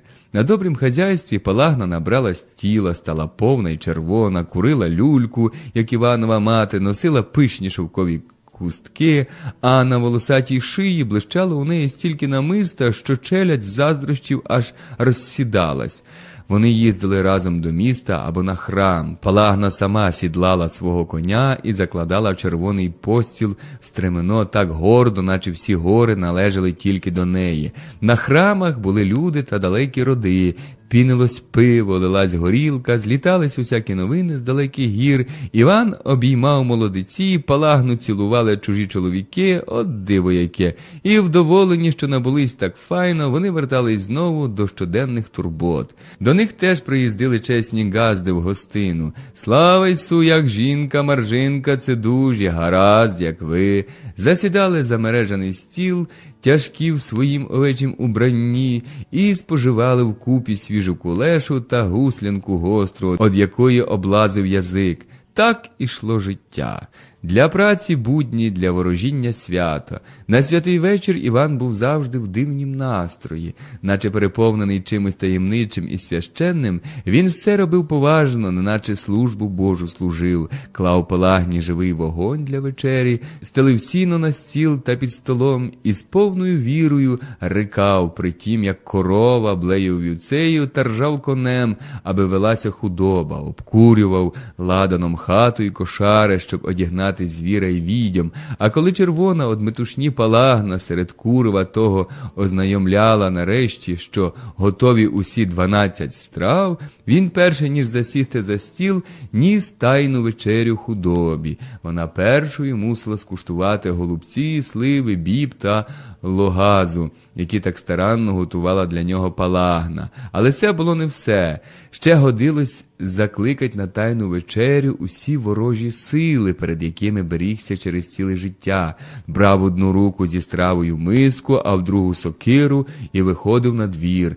Зелені гори, убравшись у білі гуглі, прислухались чуйно, як дзвеніло на небі золотозір, мороз блискав срібним мечем, потинаючи з гуків в повітрі, а Іван простягав руку усю скуту зимою безлюдність і кликав на тайну вечерю до себе всіх чорнокнижників, мольфарів, планетників всяких, вовків лісових та ведмедів. Він кликав бурю, щоб була ласкава прийти до нього на ситі страви, на палені горілки, на вечерю святу, але вони не були ласкаві і ніхто не приходив, хоч Іван спрошував тричі. Тоді він заклинав їх, щоб не з'являлись ніколи, і легко зітхав. Палагна чекала в хаті, вогонь в печі лежав, втомившись, тихо дрімаючи жаром, страви спочивали на сіні, різдвяна мирність спливала з темних кутків, голод тягнув до їжі, але вони ще не сміли сісти за стіл. Палагна поглядала на чоловіка, і в згоді вони разом згинали коліна, благаючи Бога, щоб припустив до вечері ті душі, що їх ніхто не знає, що пропадом пропадають, бутанами побиті, дорогами покалічені, водами потоплені. Ніхто за них не згадає, ані встаючи, ані лягаючи, ніхто не згадає дорогою йдучи, а вони, бідні душі, гірко пробувають у пеклі, чекаючи вечора святого. І коли так молились, Іван був певний, що за плечима у нього плаче, схилившись, Марічка, а душі нагло померлих невидимо сідають на лави. «Продуй перше, ніж маєш сісти», вимагала від Івана Палагна, але він знав і без неї, старанно продмухував місце на лаві, щоб не привалить яку душу, і засідав до вечері. На Маланки до Маржини у загороду приходив сам Бог. На високому небі ясно горіли зорі, люто тріщав мороз, а сивий Бог ішов босоніж по пухкому снігу і тихо отхиляв двері кошари. Прокинувшись вночі, Іван наслухав і, здавалося, чув, як лагідний голос питає Маржинку: «Це ти худібко наїжена, напоїна добре, це сокотить тебе газда». Радісно блеяли вівці, веселим риком обзивались корови. Газда доглядає їх добре, сумлінно поїть, годує і навіть нині вичесав шерсть. Тепер пан Біг, напевно, обдарує його новим приплодом. І Бог давав приплід, овечки мирно котились, чинили ягнички, корови щасливо уположались. Палагна вічно заклопотана була своїм ворожінням, палила поміж Маржиною ватру, аби вона була світуча, красна, як Боже світло, аби до неї не мав приступу злий. Вона робила, що тільки знала, аби худоба була така тиха, як корінь в землі, така маниста, як у потоці вода. Вона так ніжно примовляла до неї: «Ти меш годувати мене й мого газду, а я тебе буду шанувати, щоб ти легко спала, щоби рідко рикала, щоби тебе чередниця не пізнала, де ти ночувала, де ти стояла, щоби тебе хто не урік». Так ішло життя худоб'яче і людське, що зливалось докупи, як два джерельця у горах, в один потік. Завтра велике свято. Теплий Юрій одбира від холодного Дмитра ключі світові, що править землею. Повні води, на яких плава земля, піднесуть її вище до сонця. Юрій заскочить ліси і царинки, вівцями обростати у вовну, як літом земля травою, а сінокоси спічнуть от худібки, заростаючи велико зелом. Завтра весна, день радості й сонця, а вже сьогодні гори цвітуть вогнями, і синій дим загортає смереки прозорим серпанком. А коли сонце знизилось, оцвіли ватри і дими одлетіли у небо, радісним риком обізвалась худоба, перегнана через жар, аби була остра у літі, як то та ватра, аби множитись так, як намножившись від вогню попіл. Пізно обляглись перед Юрієм люди, хоч рано мали вставати. Палагна збудилася, як тільки почало дніти. «Чи ще не рано?» – подумала вголос, але зараз згадала, що нині свято і треба йти на царинку. Откинула теплий ліжник і встала на ноги. Іван ще спав, піч позіхала у кутку чорним отвором пащі, а під неї сумно бринів цвіркун. Палагна розщібнула сорочку, скинула з себе, постояла гола посеред хати і, боязко озираючись на Івана, пішла до дверей. Скрипнули двері, і ранішній холод обвіяв їй тіло. Гори ще спали. Спали ще смерекові ліси, як ченці строгі посірілі на ніч царинки, і сиві шпилі, що розпливались в тумані. Холодна мрич підіймалась з долини та простягала білі мохнаті лапи до чорних смерек, а під блідим ще небом оповідав свій сон черемош. Палагна ступала по мокрих травах і злегка тремтіла в ранішнім холодку. Вона була певна, що ніхто її не побачить, а якби й побачив, то що? Звісно, шкода б було, якби пропало її ворожіння, іншої думки в неї не було.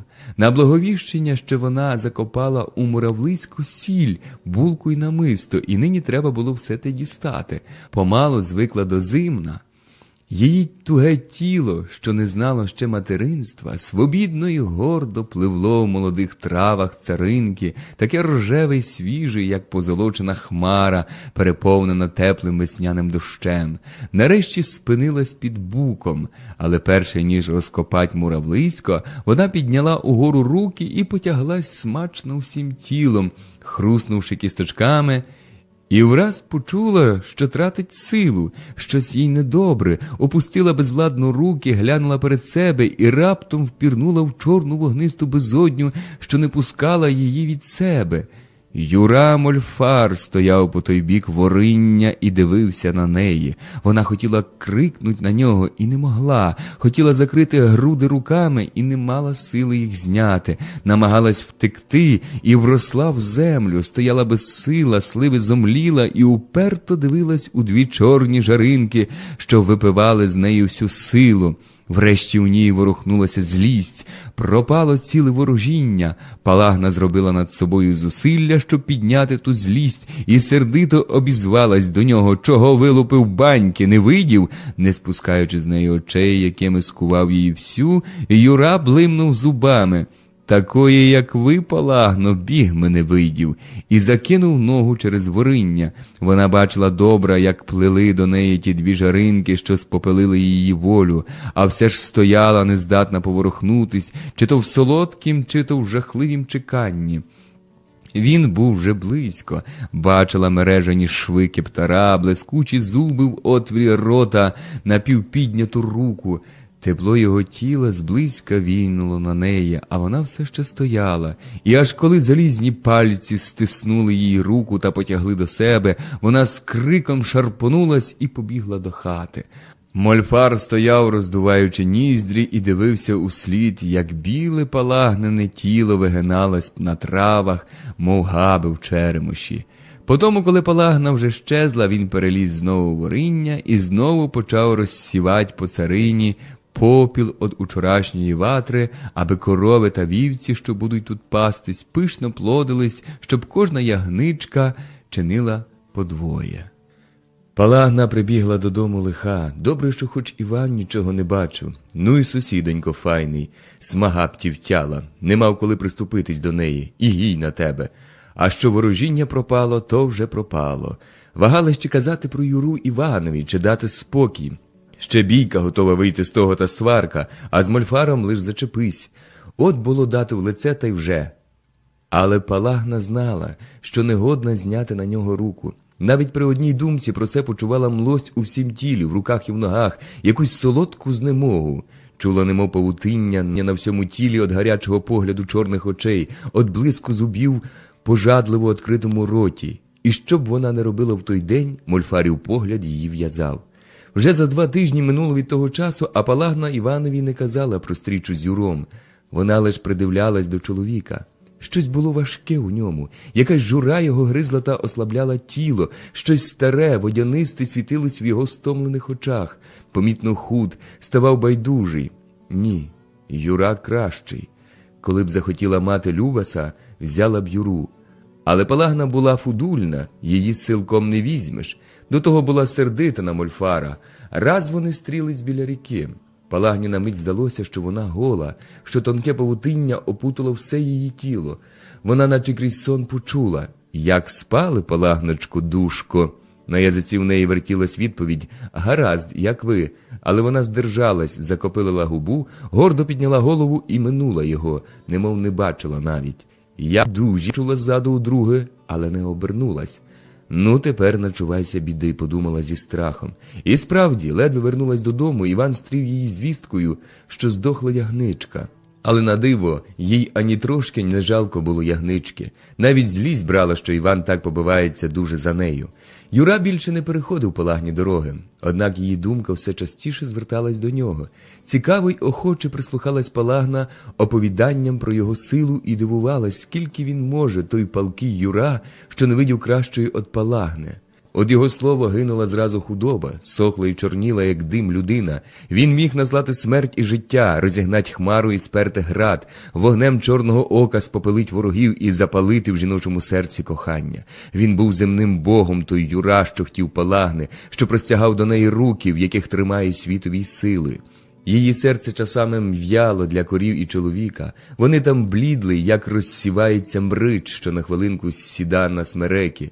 З нудьгою вона йшла на царинку під бук і там почувала на своїх грудях тепле дихання Юри, залізні пальці його руки. Він мав би з нею любаску, коли б тоді з'явився. Але він не з'являвся. Була гаряча днина. Ігриць закурився, земля парувала, от Чорногори бігли без перестанку хмари та виливались дощі, на які збоку світило сонце. Так було парно, що Палагна ні за що не полізла б на грунь, коли б не приснився їй сон, який віщував для худоби недобре. Вона хотіла одвідать корови у лісі. Круг неї гори крутились од мричі, наче скрипіли гірські потоки і запарували. Черемош внизу шумів. Йому твердо було лежати на скелях, і він перескакував з каменя на камінь. Але ледве встигла Палагна злізти наверх, коли от Чорногори махнув крилом вітер і захитав дерева. Коли б не було бурі, погадала вона і обернулась лицем до вітру. Ну так і є. Там клекотіла важка, синьо-біласта хмара. Здавалось, що сама Чорногора знялася в небо, готова спуститись на землю та все роздушити. Вітер біг перед нею та розпихав смереки, а гори й долини щорніли одразу, як після пожежі. Нічого було й думати йти далі. Палагна заховалась під наметом смереки. Смерека скрипіла. Здалеку м'яко котився грім, тіні прудко бігли по горах, змиваючи фарби, а високі гаджуги згинались удвоє по далеких верхах. Ще аби градом не вергло, злякалась Палагна, згортаючись у кептар. А над головою вже шуміло. Там, в Чорногорі, чорнокнижники сікли десь лід по замерзлих озерах, а душі страчених нагло збирали той лід у міхи і мчались з ними на хмарах, щоб розсівать по землі. Пропадуть сіножаті, засипли їх ледом, і буде плакать голодна худібка, думала гірко. Але не встигла скінчити думки, як вдарив грім. Захиталися гори, гаджуги впали верхами на землю, земля піднялась і все закрутилось у вихрі. Палагна ледве встигла вхопитись за стовбур, і мов крізь туман побачила раптом, як дряпався нагору якийсь чоловік. Боровся з вітром, розкидав ноги, неначе рак, хапався руками за камінь і все дерся наверх. Ось він вже близько, зігнувся вдвоє, біжить і врешті став на вершку. Палагна пізнала Юру. «Це, спевно, до мене», – налякалась Палагна, але Юра, видимо, її не бачив.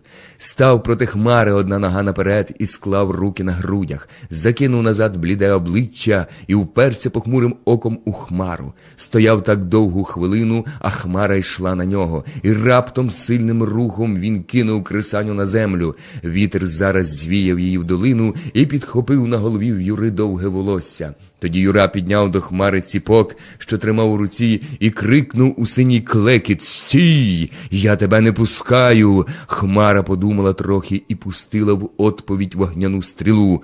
«Ой!» – закрила Палагна очі рукою, як розсипались гори, але Юра так само міцно стояв, і кучері вились на голові в нього, як у гнізді гадюки. «Ага, ти так?» – крикнув Юра до хмари. «То я мушу тебе заклинати! Я заклинаю вас, громи й громовенята, тучі й тученята! Я розганяю тебе, фортуно, наліво, на ліси й води! Іди рознесися, як вітер по світі, розсядься і розситися, ти тут сили не маєш!» Але хмара тільки моргнула зневажливо лівим крилом і помчала завертати направо понад царинки.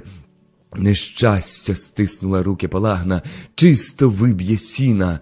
Однак Юра не хотів піддатись, він лиш зблід дужче, лиш очі потемніли у нього. Коли хмара направо, то й він направо, хмара наліво, і він наліво. Він бігав за нею, борючись з вітром, махав руками, грозив ціпком. Він вився, як в'юн по горі, завертаючи хмару, моцувався із нею, спирав. Ось ще трошки, ще з цього краю. Чув у грудях силу, метав громи з очей, здіймав руки вгору і заклинав. Вітер розвіяв його кептар та бив у груди. Хмара гарчала, плюскала громом, завертала очі дощем, драгліла над головою, готова впасти, а він, залитий потом, ледве переводячи дух, метався грунем в нестямі, боячись втратить останні сили. Чув, що сили вже слабнуть, що в грудях пусто, що вітер рве голос, дощ залива очі, хмара перемагає, і вже останнім зусиллям підняв до неба короткий ціпок. «Стій!» І хмара раптом спинилась, підняла здивовано край, сперлась, як кінь на задні ноги, заклекотіло внутрішнім гнівом, отчаєм знесилля. «Пусти! Деся подіну! «Не пущу, пусти богинем!» – кликали жалібно душі, згинаючись під вагою переповнених градом мішків.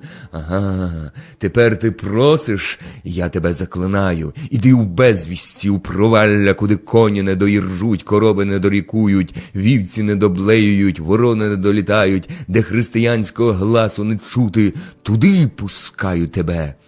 І дивна річ, хмара скорилась, покірно повернула наліво і розв'язала мішки над рікою, засипаючи густим градом зарінок. Біла завіса закрила горе, а в глибокій долині щось клекотіло, ламалось і глухо шуміло. Юра упав на землю і важко дихав. А коли сонце продерло хмару і мокрі трави враз осміхнулись, Юра, наче у сні, побачив, що до нього біжить Палагна. Вона уся привітна, як сонце, коли нагнулась над ним стурбованим питанням: «Це тобі, Юрчику, не стало чого лихого?» «Нічого, Палагночко, душко, нічого, ади я одвернув бурю» і простяг руки до неї. Так Палагна стала любаскою Юри. Іван дивувався Палагні. Вона й перше любила пишно вбиратись, а тепер наче щось вступило у неї. Навіть у будень носила шовкові хустки, дорогі й писані мудро, блискучі дротяні запаски, а важкі згарди гнули її шию. Часом щезала з дому і верталася пізно, червона, розтріпана, наче п'яна. «Де ти волочишся все?» – сердився Іван. «Гляди, газдине!» Але Палагна тільки сміялась. «Ова, то вже мені й погуляти не вольно. Я хочу набутись. Раз жиємо на світі». Щоправда, то правда, життя наше коротке, блисне та й згасне. Іван сам так думав, але ж бо Палагна занадто. Щодня вона запивалася в корчмі з Юрою Мольфаром, прилюдно цілувалася і обіймалася з ним, не криючись навіть, що має Любаса. Хіба вона перша? Відколи світ світом, не бувало такого, щоб тільки одного триматись. Всі говорили про Палагну та Юру, чув Іван, але приймав усе байдуже. Як Мольфар, то й Мольфар. Палагна цвіла і веселилась, а Іван нидів і сох, втрачаючи силу. Він сам дивувався тій зміні, що сталося з ним. Сили покидали його, очі якісь розпорошені й водянисті, глибоко запались, життя втратило смак, навіть маржинка не давала колишньої втіхи. Чи йому пороблено що, чи хто урік? Не мав до Палагни жалю, навіть кривди не чув у серці, хоч бився за неї з Юром. Не з злості, а для годиться, коли люди звели. Якби не Семен, його побратим, що заступився за Івана, може б нічого не було. Бо, стрівшись раз у корчмі, Семен вдарив Юру в лице. «А ти, лайдаку якийсь, тобі що до Палагни, не маєш своєї жони?» Тоді Іванові соромно стало. Він скочив до Юри. «Пасть своєї Гафія, не моєї не руш!» І затряс барткою в Юри перед лицем. «Ти купив її на торзі?» – спалахнув Юра. Його бартка так само михтіла перед очима в Івана. «Потеруха б тя стерла! Опришку єден! Намаєш!» Іван тяв перший просто в чоло, але Юра, умиваючись кров'ю, встиг рубанути Івана між очі і об'юшив його аж до грудей. Посліпли обоє від хвилі гарячої крові, що заливала їм очі, а все ж кресали бартку об бартку, все гатили один одному в груди. Вони танцювали смертельний танець, оті червоні маски, з яких парувала гаряча кров. Юра мав вже скалічену руку, але щасливим вдаром раптом зламав надвоє Іванову бартку. Іван зігнувся, чекаючи смерті, та Юра вгамував свою лють на бігу і гарним, величним рухом откинув набік свій топірець. «На безоружного з бартков не йду». Тоді вони взялись за барки. Їх ледве розборонили.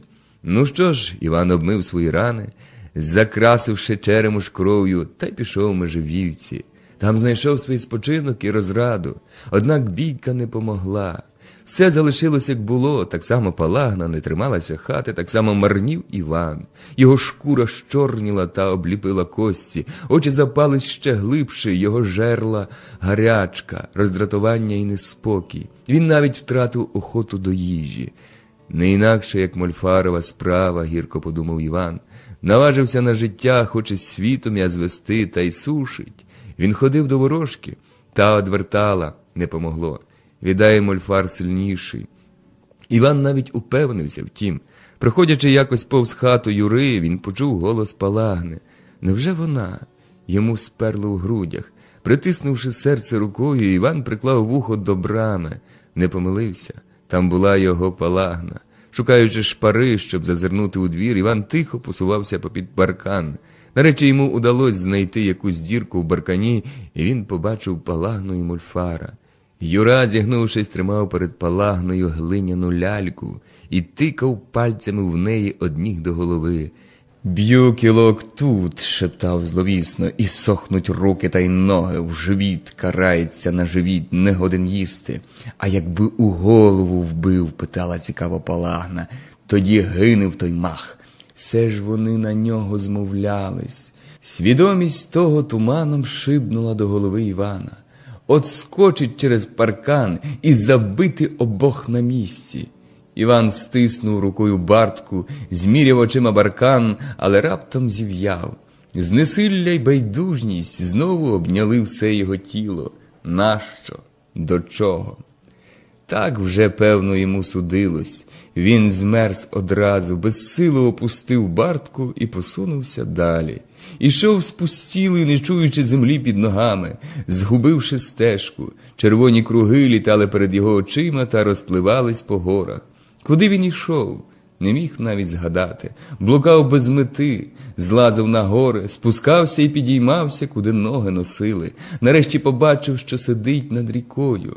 Вона клекотіла та шуміла під ногами у нього. Вся кров зелена зелених гір, а він вдивлявся без тями в її бистрину. Аж нарешті в його стомленім мозку засвітилась перша ясніша думка. На сім місці брела колись Марічка. Тут її взяла вода. Тоді вже згадки самі почали зринати одна по одній, наливати порожні груди. Він знову бачив Марічку, її миле обличчя, її просту й щиру ласкавість, чув її голос і співанки. «І згадай мені, мій миленький, 2 рази на днину, а я тебе і згадаю 7 раз на годину. І от тепер нічого того нема. Нема й не вернеться вже, як не може ніколи вернутись на ріці Піна, що спливала за водою. Колись Марічка, а тепер він. Вже його зірка ледве тримається в небі, готова скотитись, бо що наше життя, як блиск на небі, як черешневий цвіт, нетривке й дочасне». Сонце сховалось за гори, в тихих вечірніх тінях закурились гуцульські хати. Синій дим вився крізь шпари дахівок, густо окутував хати, що розцвітались на зелені гір, як великі блакитні квітки. Тусок обіймав серце Івана, душа банувала за чимось кращим, хоч невідомим, тяглася в інші, кращі світи, де можна б спочити. А коли надійшла ніч, і чорні гори блимнули світлом самотніх осель, як потвори злим оком, Іван почув, що сили ворожі сильніші за нього, що він вже поліг у боротьбі. Іван прокинувся. «Вставай», – будила його Марічка, «вставай і ходім». Він глянув на неї і ані трошечки не здивувався. Добре, що Марічка нарешті прийшла. Підвився і вийшов за нею. Вона мовчки здіймалася вгору, і хоч була вже ніч, Іван виразно бачив при світлі зірок її обличчя. Перелізли вориння, що одділяло царинку від лісу, і вступили у густу зарос смерічок. «Чогось так змарнів. Це ти недужий», – обізвалась Марічка. «За тобою, душко, Марічко, за тобою банував, не питав, куди йдуть, йому було так добре з нею. Чи пам'ятаєш, серце, Іванку, як ми сходились тут, у сему лісі? Ти мені грав, а я закладала свої руки тобі за шию та й цілувала кучерики любі. Ой, пам'ятаю, Марічко, і повік не забуду». Він бачив перед собою Марічку, але йому дивно, бо він разом з тим знає, що то не Марічка, а нявка. Ішов поруч із нею і боявся пустити Марічку вперед, щоб не побачить криваву діру ззаді неї, де видно серце, утробу і все, як все у нявки буває.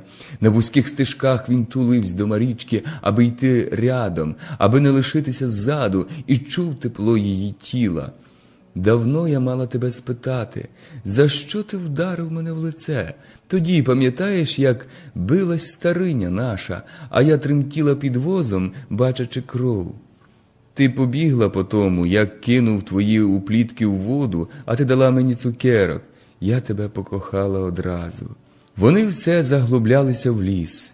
Чорні смереки добродушно простягали над ними свої мохнаті лаби, наче благословляли, скрізь панувала строга, собі замкнута тиша, і тільки в долинах розбивалася шумом піниста сваволя потоків. Раз я хотіла тебе налякати і сховалась, запорпалась в мох, зарилась у папороть і лежала тихенько. Ти кликав, шукав, мало не плакав, а я лежала і дусила у собі сміх. А коли врешті знайшов, що ти зробив зі мною? Ха-ха, гій, безстиднику єден. Мило надула губи і так лукаво поглянула на нього. Ха-ха, сміявся Іван. Ха-ха, сміялися обоє, притулившись до себе. Вона нагадала йому всі їхні дитячі забави, холодні купелі у потоках, жарти, співанки, страхи і втіхи, гарячі обійми і муку розлуки. Всі ті милі дрібнички, які гріли їм серце. Чому так довго не вертав на полонини, Іванку? Що там робив єс? Івана кортіло розказати їй, як його кликала у полонині лісна, прибравши голос Марічки, але він обминав ту згадку. Свідомість його двоїлась. Чув, що коло його Марічка, і знав, що Марічки нема на світі, що це хтось інший веде його у безвісті, у недеї, що там загубити. А проте йому було добре. Він йшов за її сміхом, за її щебетанням дівочим, не боячись нічого, легкий і щасливий, яким був колись. Всі його клопоти і турботи, страх смерті, палагна і ворожий мольфар – все кудись щезло, все одлетіло, наче ніколи нічого такого не було. Безжурна молодість і радість знову водили його по цих безлюдних верхах, таких мертвих і самотніх, що навіть лісовий шепіт не міг вдержатись там та спливав у долину шумом потоків. А я тебе все виглядала та все чекала, коли з полонини повернеш. Не їла, не спала, співанки розгубила, світ мені зів'яв. Поки мися та й любили, сухі дубі цвіли, а як мися розлучили, сиреньки пов'яли. Не кажи так, Марічко, не кажи, Любко, тепер ми вже разом та й до віку у купі будем. До віку, ха-ха. Іван здригнувся і став. Сухий зловісний сміх різнув йому по серці. Неймовірно озирнувся на неї. Смієшся, Марічко?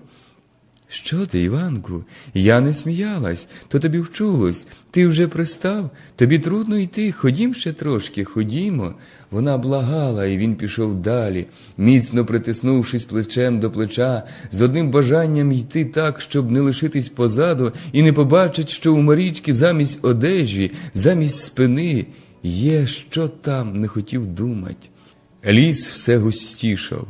Прілий дух гнилих пнів, запах кладовища лісного ішов на них з пущі, де трухліли мертві смереки та гніздились погані гриби, гадяр і голубінка. Великі каміння холоділи під слизьким мохом, голі корні смерек заплітали стежки, вкриті верствою сухої глиці. Вони йшли далі й далі, забирались у холодний і непривітний глиб верховинних лісів, прийшли на полянку. Тут було трохи ясніше, смереки наче замкнули поза собою чорність глибокої ночі. Враз Марічка здригнулась і стала, витягла шию і наслухала. Іван помітив, як тривога слизнула по обличчі у неї, звела її брови. Що сталося? Але Марічка нетерпляче спинила його питання, поклала палець на губи на знак мовчання і раптом зникла. Все це сталося так несподівано і чудно, що Іван не встиг спам'ятатись. Чого вона налякалась? Куди і чого втекла? Він постояв трохи на місці, сподіваючись, що Марічка надійде зараз. Але коли її довго не було, він стиха покликав: «Марічко!» М'яке запинало смерекового гілля, ковтнуло той поклик, і знов було тихо. Іван стривожився, хотів шукати Марічку, але не знав, в який бік іти, бо не помітив, куди вона зникла. Ще готова десь заблудитись у лісі або зірватись у прірву, чи не покласти ватру. Побачить вогонь і буде знати, куди вернутись. Іван накидав сухих галузок і підпалив. Вогонь потріщав трохи під сподом і вигнав дим. А коли дим заметався над вогнем, заметалися тіні кострубатих смерек і залюднили полянку. Іван сів на пеньок і обдивився. Поляна була закидана вся трухлявими пнями, колючою сіткою гострих вершків, між якими велась дика малина. Спідні галузки смерек, тонкі й посохлі, звисали додолу, як руда борода. Сум знову обняв Івана. Він знову був сам. Марічка не йшла. Закурив люльку і вдивлявся в вогонь, щоб чим-небудь скоротити чекання. Мусила ж врешті прийти Марічка. Йому навіть здавалось, що він чує її ходу і тріск під ногами гіллячок. О, врешті вона. Хотів встати і піти їй назустріч, але не встиг. Сухі гіллячки розсунулись тихо, і з лісу вийшов якийсь чоловік. Він був без одежі, м'яке темне волосся покривало все його тіло, оточало круглі й добрі очі, заклинилось на бороді і звисало на грудях. Він склав на великий живіт зарослі вовною руки і підійшов до Івана. Тоді Іван зразу його пізнав. Це був веселий чугайстер, добрий лісовий дух, що боронить людей од нявок. Він був смертю для них, зловить і роздере. Чугайстер добродушно усміхнувся, кліпнув лукаво оком і поспитав Івана, куди побігла? Хто? Нявка? Це він про Марічку, зляком подумав Іван, і серце сильно закалатало йому в грудях. Ось чого вона зникла. Не знаю, не видів, байдуже обізвався Іван і запросив чугайстра. Сідайте. Чугайстер сів на пеньок, обтрусився з сухого листу і простяг до вогню ноги. Обоє мовчали.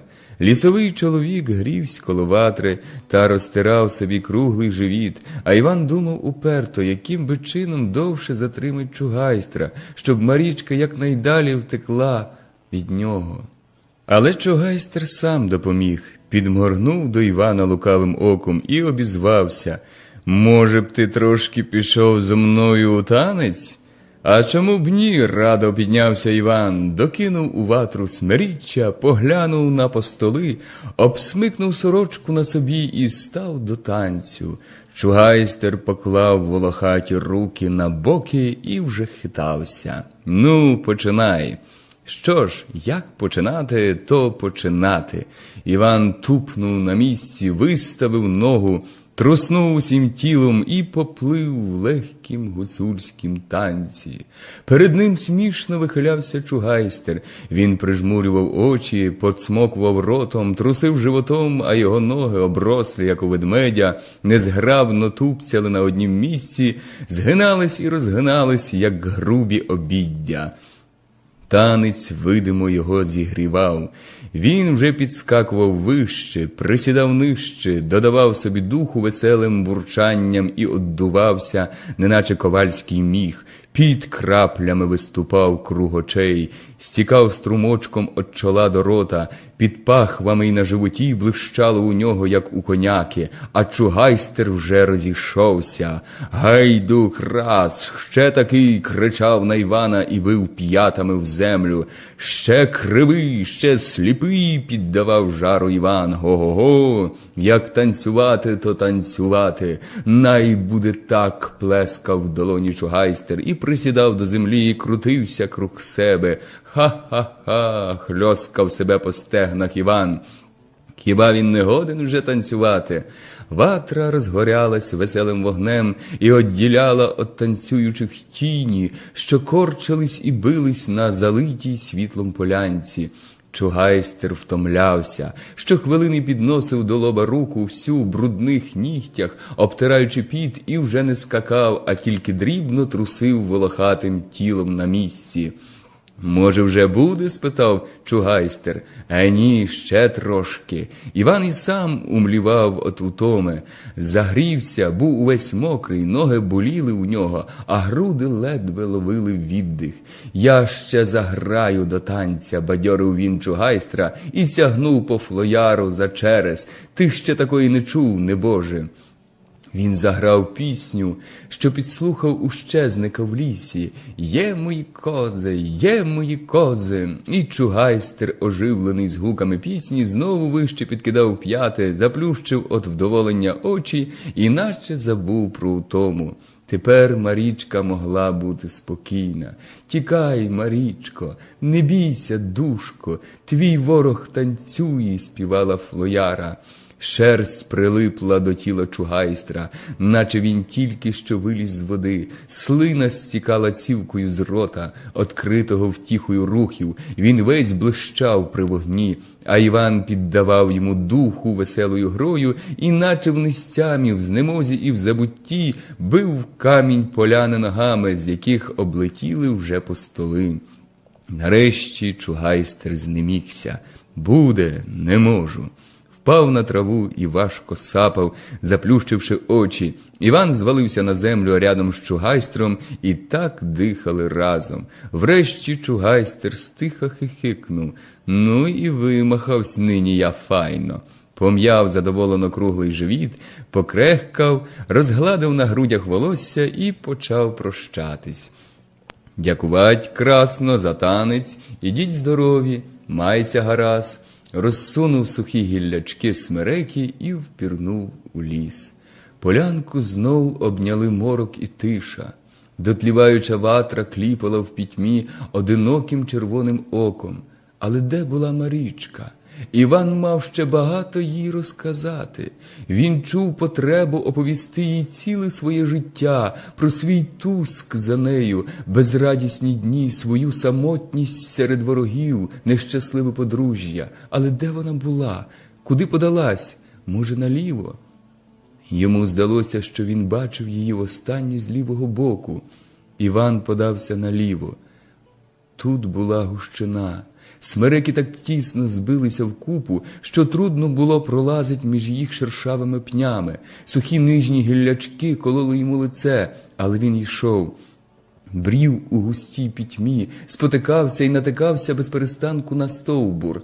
Часом йому здавалось, що хтось його кличе, ставав, затаївши у грудях віддих, і прислухався. Але ліс наливала така глибока тиша, що шелестіння сухих гіллячок, об які терся плечем, здавалось йому голосним лускотом пня, що валився стятий сокирою у лісі. Іван ішов далі, простягнувши наперед руки, неначе сліпець, який ловить руками повітря зі страху наткнутись на перешкоду. Раптом до його вуха долетіло тихеньке, ледве вловиме дихання. «Іва!» Голос ішов ззаду, десь з глибини, неначе добувався крізь море смерекової глиці. Значить, Марічка була не тут.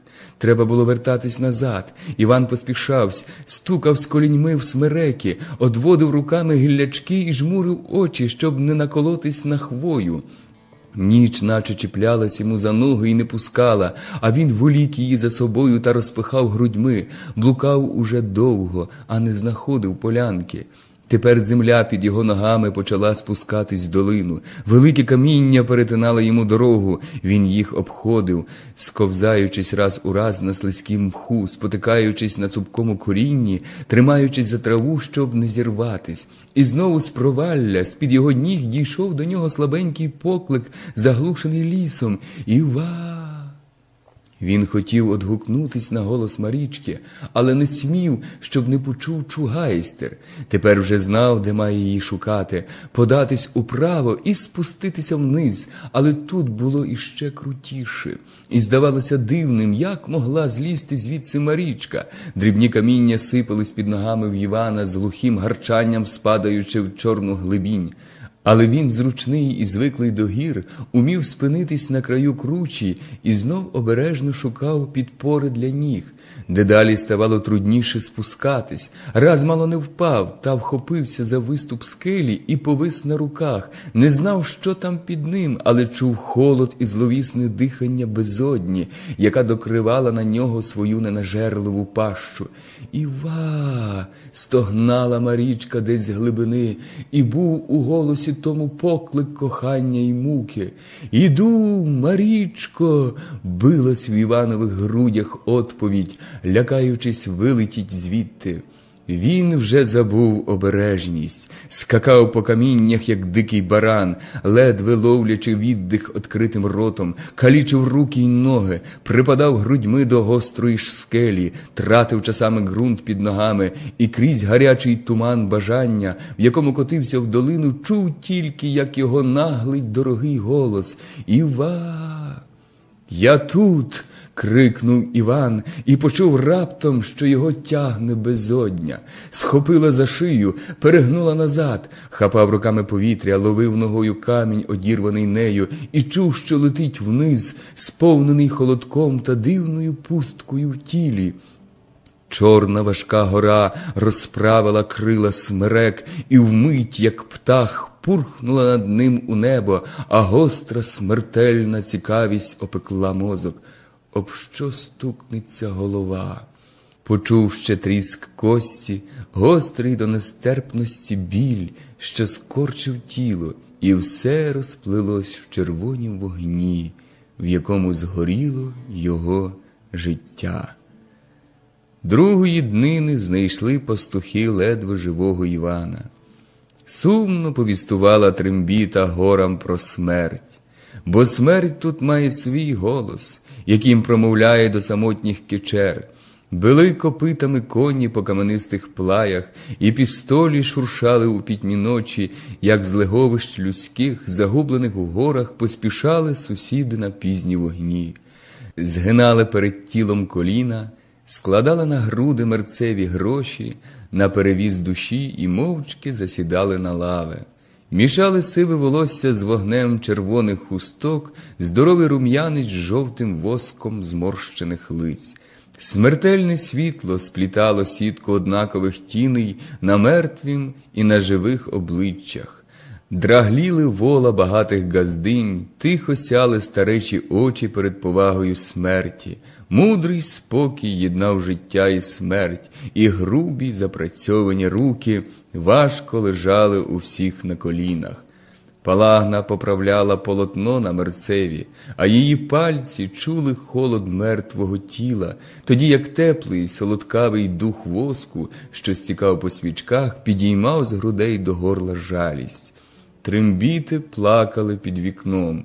Жовте лице Івана спокійно лежало на полотні, замкнувши в собі щось тільки йому відоме, а праве око лукаво дивилось з-під піднятого трохи повіка на купу мідяних грошей на грудях, на стулені руки, в яких горіла свічка. В головах тіла невидимо спочивала душа. Вона ще не сміла вилетіть з хати. Палагна зверталась до неї, до тої самотньої душеньки мужа, що сиротливо тулилась до нерухомого тіла. Чому не заговориш до мене? Чому не поглянеш, не позиваєш мозолі на моїх пучках? А в котру онь доріжку вибираєшся, мужу? Відки виглядати маю тебе, голосила Палагна, і грубий голос її переривався в жалібних нотах. Файно голосить, кивали головами старі сусідки і чули одвітні зітхання, що розпливались в шумі людських голосів. Ми разом пастушили в полонині, раз якось паслись вівці, та й звіяв студений вітер, гейби в зимі. Така віхола крутить, що свідку не видно, а він небіжчик, оповідав газда сусідам. А в сусідів уста ворушились від своїх згадок, бо годилось потішить засмучену душу, розлучену з тілом. Ти пішов, а мене саму полишив. З ким же я тепер буду газдувати? З ким буду худібчину доглядати? Питала чоловікову душу Палагна. В odчинені двері просто з темної ночі вступали у хату все нові гості. Згинались перед тілом коліна, брящали мідяні гроші на грудях в Івана і посувались на лавах люди, щоб дати місце новим. Грубі свічі тихо топились, опливаючи воском, неначе слізьми, блідий пломінь лизав сперте повітря, і синій чад, змішавшись з нудним запахом воску та випаром тіл, висів над глухим гомоном в хаті. Ставало тісно, обличчя схилялися до облич, Тепле дихання мішалось з диханням, у прілі чола ловили у себе блиск смертельного світла, що запалило мінливі вогні на дротяних запасках, на чересах та тобівках. А хата усе сповнялась новими гістьми, що вже отовпились біля порога. Тіло рушало. Біласті плями, як лишаї, повзли по ньому ледве помітною тінню. «Мужу мій солоденький, на бідусь м'я лишив», – жалілась Палагна. «Не буде кому ні в місто піти, ні принести, ні дати, ні взяти, ні привезти». А за вікном тужливо повіствувала про се трембіта, додаючи їй жалю. Чи небагато вже суму мала бідна душа? Така думка видимо таїлась під вагою гнітучого смутку, бо от порогу починався вже рух. Ще несміливо тупали ноги, пхалися лікті, гуркотів часом ослін, голоси рвались та мішались в глухому гомоні юрби. І ось раптом високий жіночий сміх гостро розтяв важкі покрови суму, і стриманий гомін, наче полумінь, бухнув з-під шапки чорного диму. «Ей, ти, носатий, купи у мене зайця!» – басив зсередини молодий голос, і в відповідь йому покотився придушений сміх. «Ха-ха, носатий, не хочу!» – починалась забава. Ті, що сиділи ближче до дверей, повернулись спиною до тіла, готові приєднатись до гри. Весела усмішка розтягла їм лиця, перед хвилею скуплені в смутку, а заєць переходив все далі й далі, захоплював ширше й ширше коло і вже добирався аж до мерця. «Ха-ха, горбатий! Ха-ха, кривий!» Світло коливалось від сміху і чаділо димом. Один за другим гості вставали з лавок та розходились по кутках, де було весело й тісно. По обличчю мерця все розростались плями, наче затаєні думки його ворушили, безперестанку міняючи вираз. В піднятому кутику вуст немов застрягло гірке міркування. Що наше життя, як блиск на небі, як черешневий цвіт. При сінешних дверях вже цілувались. А на кім висиш? На Анничці чорнявій. Анничка буцім не хотіла й упиралась, але десятки рук випихали її з тісної юрби, і гарячі уста піддавали охоти. «Йди, дівонько, йди!» І Анничка обіймала за шию того, що висів, так смачно цілувала в уста при загальних радісних криках. Про тіло забули. Тільки 3 баби лишились при нім та скорботно дивились скляними очима, як по жовтім застиглім обличчі лазила муха. Молодиці липли до гри, з очима, в яких ще не встигло заснуть смертельне світло і затертись образ мерця, вони охоче йшли цілуватись, байдужі до чоловіків, які так само обіймали та тулили чужих жінок. Дзвінки цілунки лунали по хаті і сплітались з плачем сумної трембіти, що все ознайомлювала далекі гори про смерть на самотній кичері. Палагна не голосила більше, вже було пізно і треба було прийняти гостей. Веселість все розпалялась, робилось душно. Люди пріли у кептарях, дихали випаром поту, нудним чадом теплого воску та запахом трупа, що вже псувався. Всі говорили вголос, наче забули, чого вони тут, оповідали свої пригоди і реготались, махали руками, гупали один одному в спину і моргали на челядь. Ті, що не містились у хаті, розклали на подвір'ї вогонь і справляли коло нього веселі ігрища. В сінях згасили світло, дівки дико пищали, а парубки душились від сміху. Забава трясла стінами хати та била хвилями зойку в спокійне ложе мерця. Жовтий вогонь свічок притьмився в густому повітрі. Навіть старі приймали участь в забаві. Безжурний регіт трусив їх сивим волоссям, розтягував зморшки та відкривав згнилі пеньки зубів. Вони помагали молодшим ловити челядь, наставивши руки, що вже тремтіли. Брящало намисто у молодиць на грудях, жіночий вереск роздирав вуха, гриміли ослони, зрушені з місця, і стукались в лаву, де лежав мрець. Ха-ха, ха-ха, котилось від покуті до порога, і цілі ряди людей згинались від сміху удвоє, придушивши руками живіт. Серед писку і глоти нестерпуче цокав десь млин дерев'яним клекотом з гуків. Що має молоти, завзято вигукнув мельник. Маємо кукурудзу, пхались до нього дівки і сварились між собою жиди, приліпивши довгі бороди з клоччя. Тугий скруцак з рушника, мокрий і замашний, гатив з лускотом в спини направо і наліво.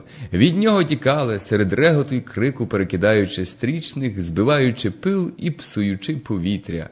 Поміст двихтів у хаті під вагою молодих ніг, і скакало на лаві тіло, трясучи жовтим обличчям, на якому все ще грала загадкова усмішка смерті.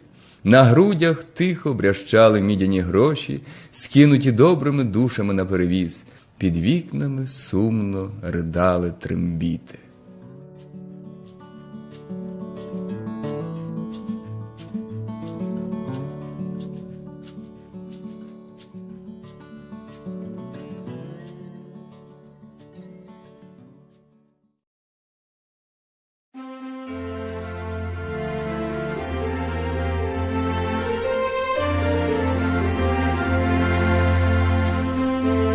Підтримайте наш канал на канапі.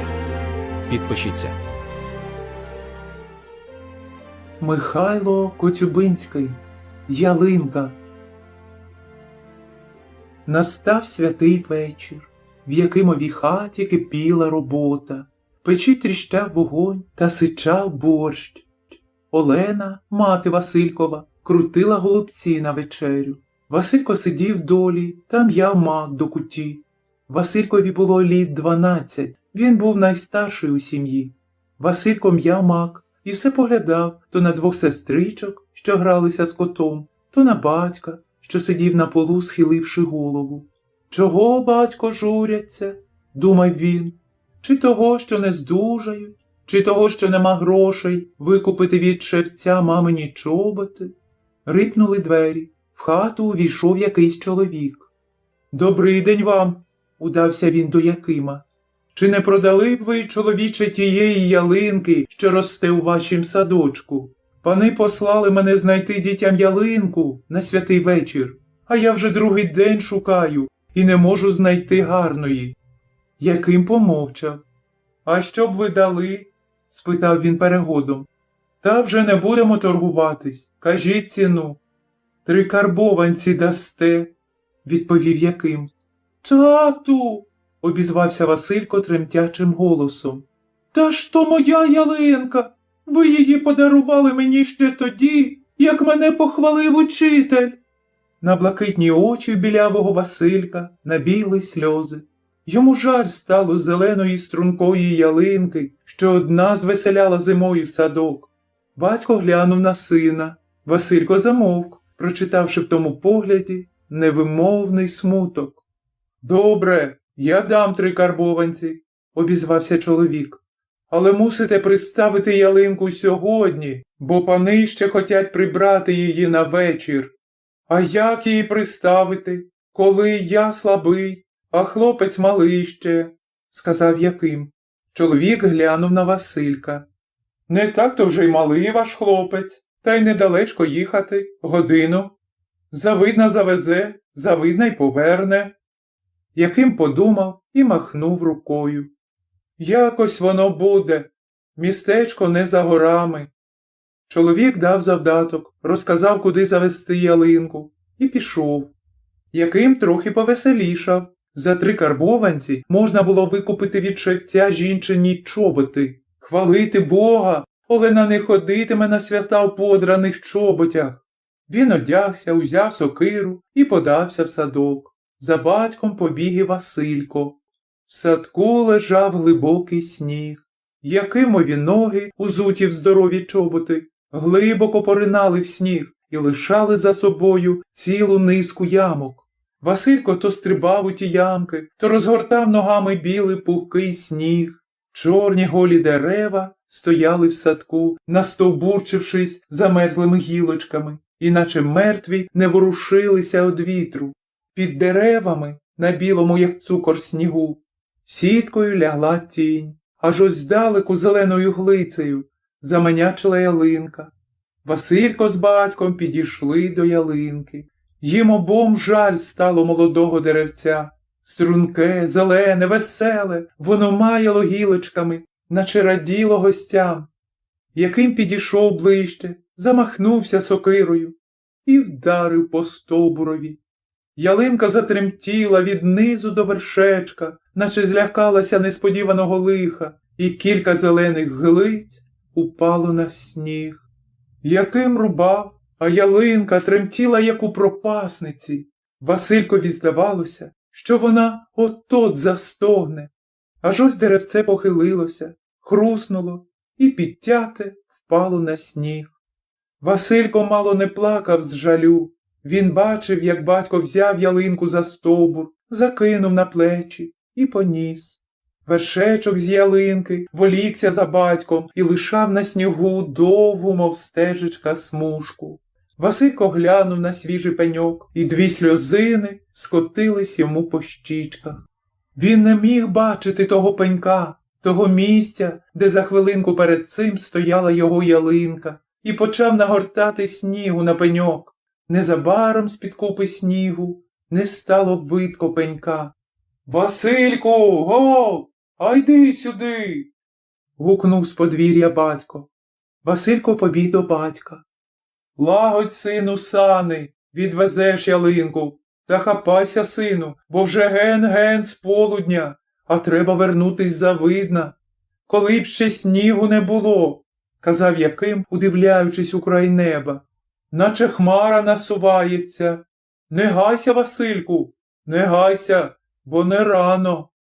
На стареньких санях лежала вже ялинка. Василько почав лагодитись у дорогу. Він запріг коней, удяг кожушину і виїхав з двору.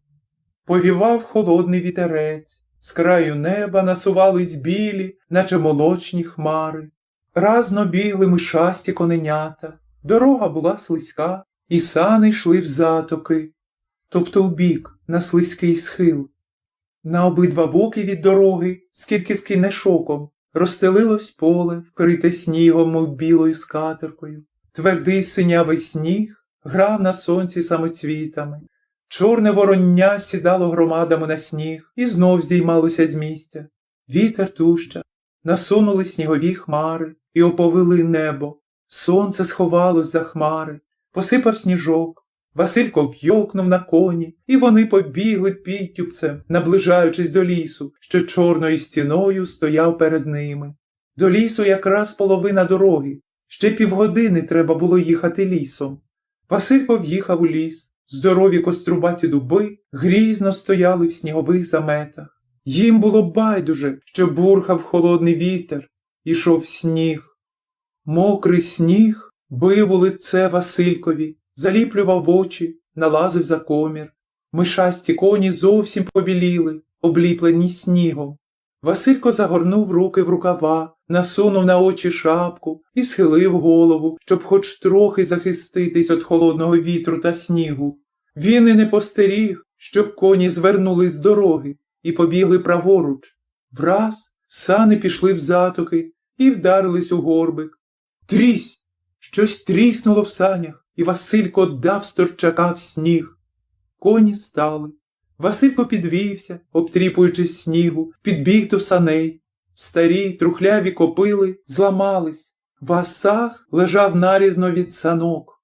Васаг – це верхня частина воза саней. Василько обійшов навкруги саней, оглянув їх і мало не заплакав. Запобігти лихові не можна було. «Підожду, може, хто над'їде та дасть мені яку раду», – подумав він, поглядаючи на дорогу, яку раз у раз замітав сніг. Але в лісі було пусто, тільки вітер гучав між деревами та сипав сніг, закриваючи білою сіткою далечінь.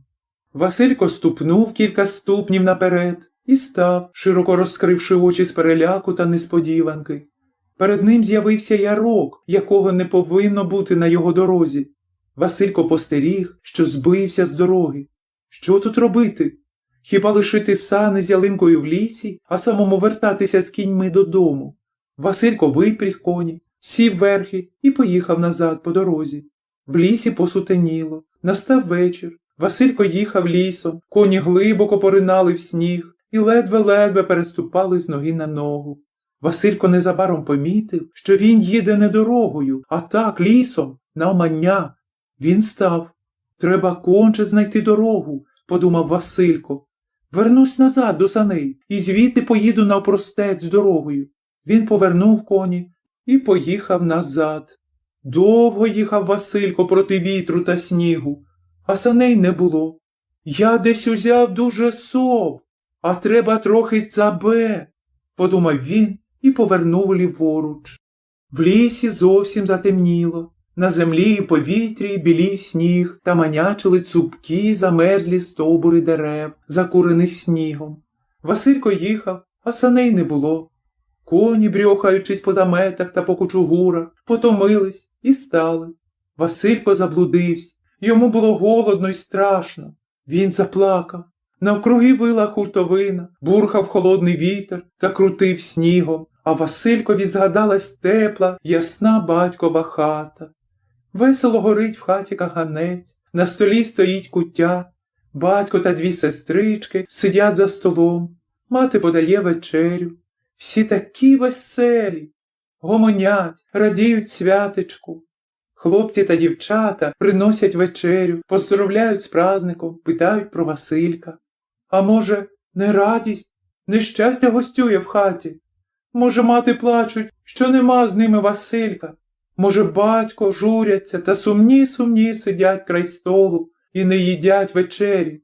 О, коли б хоч виїхати з цього мертвого лісу, побачити дорогу, хату. Василько торкнув коней. Коні знялися з місця і нешвидко побрели по глибокому снігу. Але що це? Василько виразно побачив свою хату. Йому видалось, що в маленьких вікнах блимнув вогонь. Василько зрадів і повернув до хати. То був кущ, обсипаний снігом, і здалека видавсь хатою. Василько й руки опустив. Що тут чинити?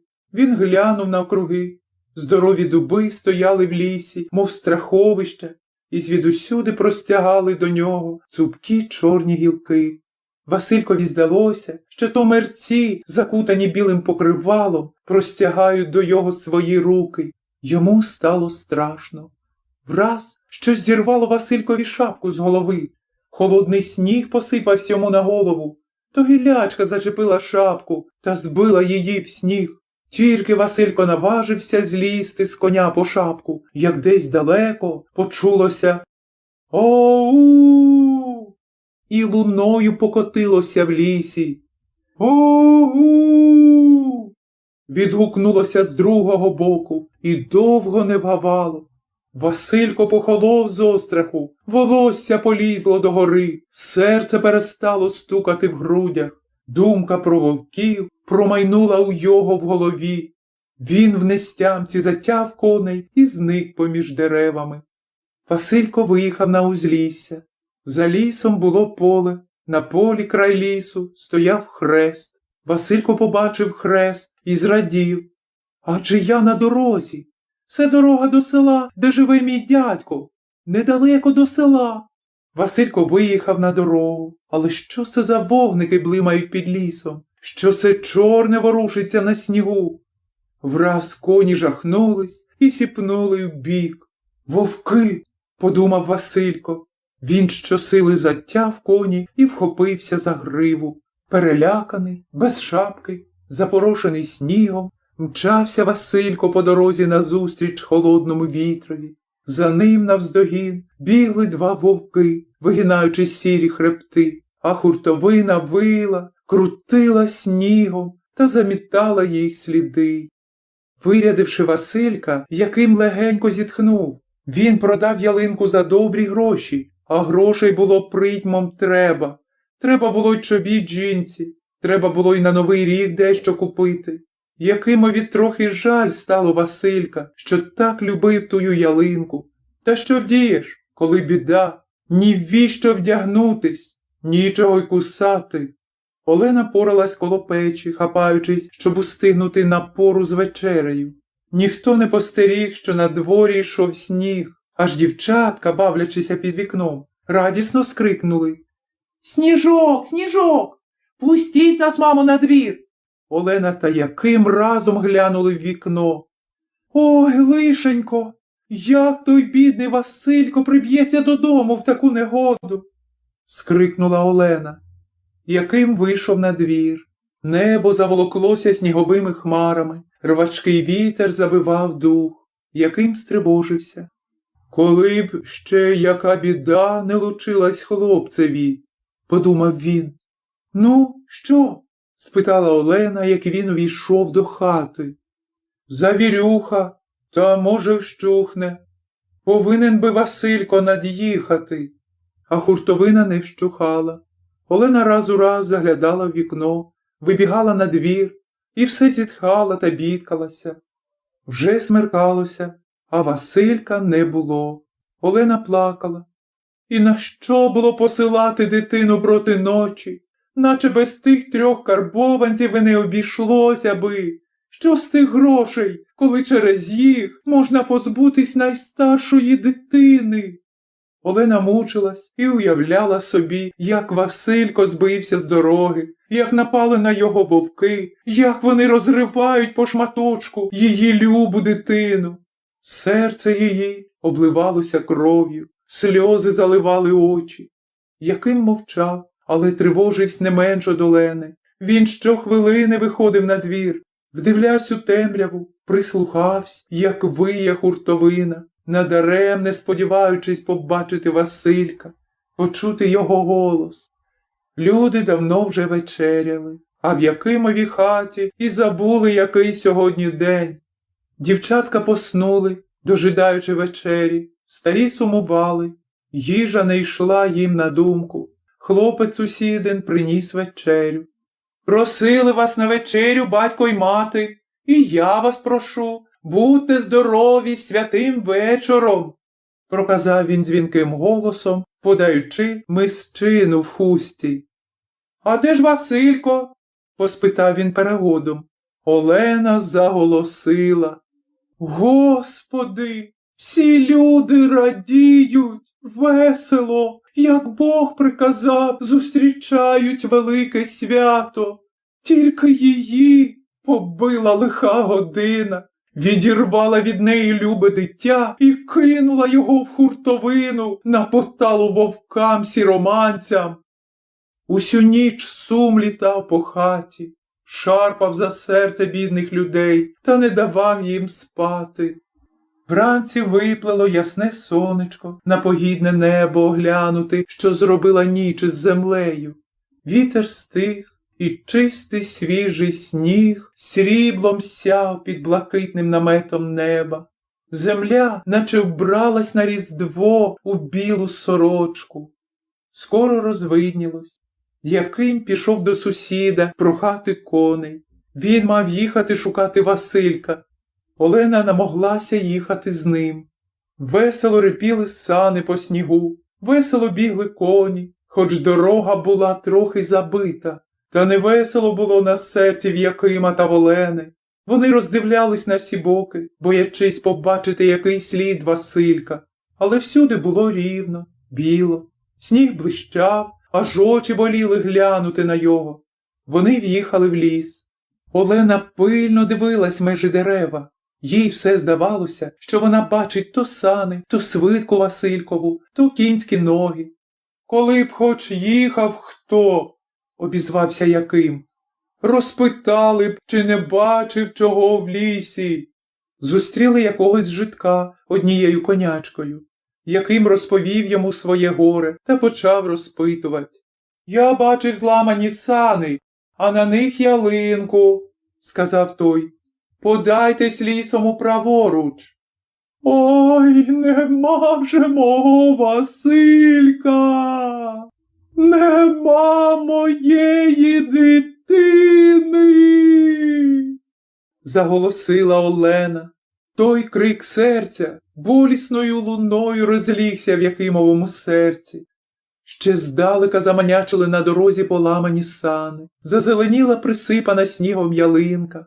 Яким під'їхав до саней. Олена перша зіскочила і почала припадати до саней та тужити на весь ліс. Яким стояв, сумно схиливши голову. «Так», – думав він, – Василька з'їли вовки.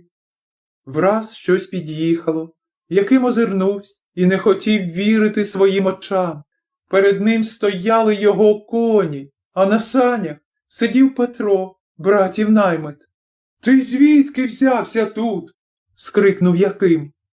«Та хазяїн послали мене по ваші сани. Ще й казали сю ялинку відвести до пана. Василько обламався вчора, збив з дороги і ледве добився до нас уночі». «То Василько живий!» – скрикнули разом Яким і Олена. «Та вже живий! Оце недавно поїхали вдвох з нашим Омельком додому. Чи ти не брешеш? Хіба ж я пес брехати?» – обізвався Петро. «Слава тобі, Господи!» – зраділи бідолашні. «Слава тобі, Господи, що він живий!» Петро взяв ялинку на свої сани, а поламані сани примостили на Якимових. Яким в'йокав на коні, поспішаючи додому. Василько вже був вдома. Яким та Олена плакали з радощів, обіймаючи Василька. «Ми вже думали, що не побачимо тебе», – казали вони, а Василько весело щебетав, оповідаючи свої пригоди в лісі. Підтримайте наш канал на канапі. Підпишіться.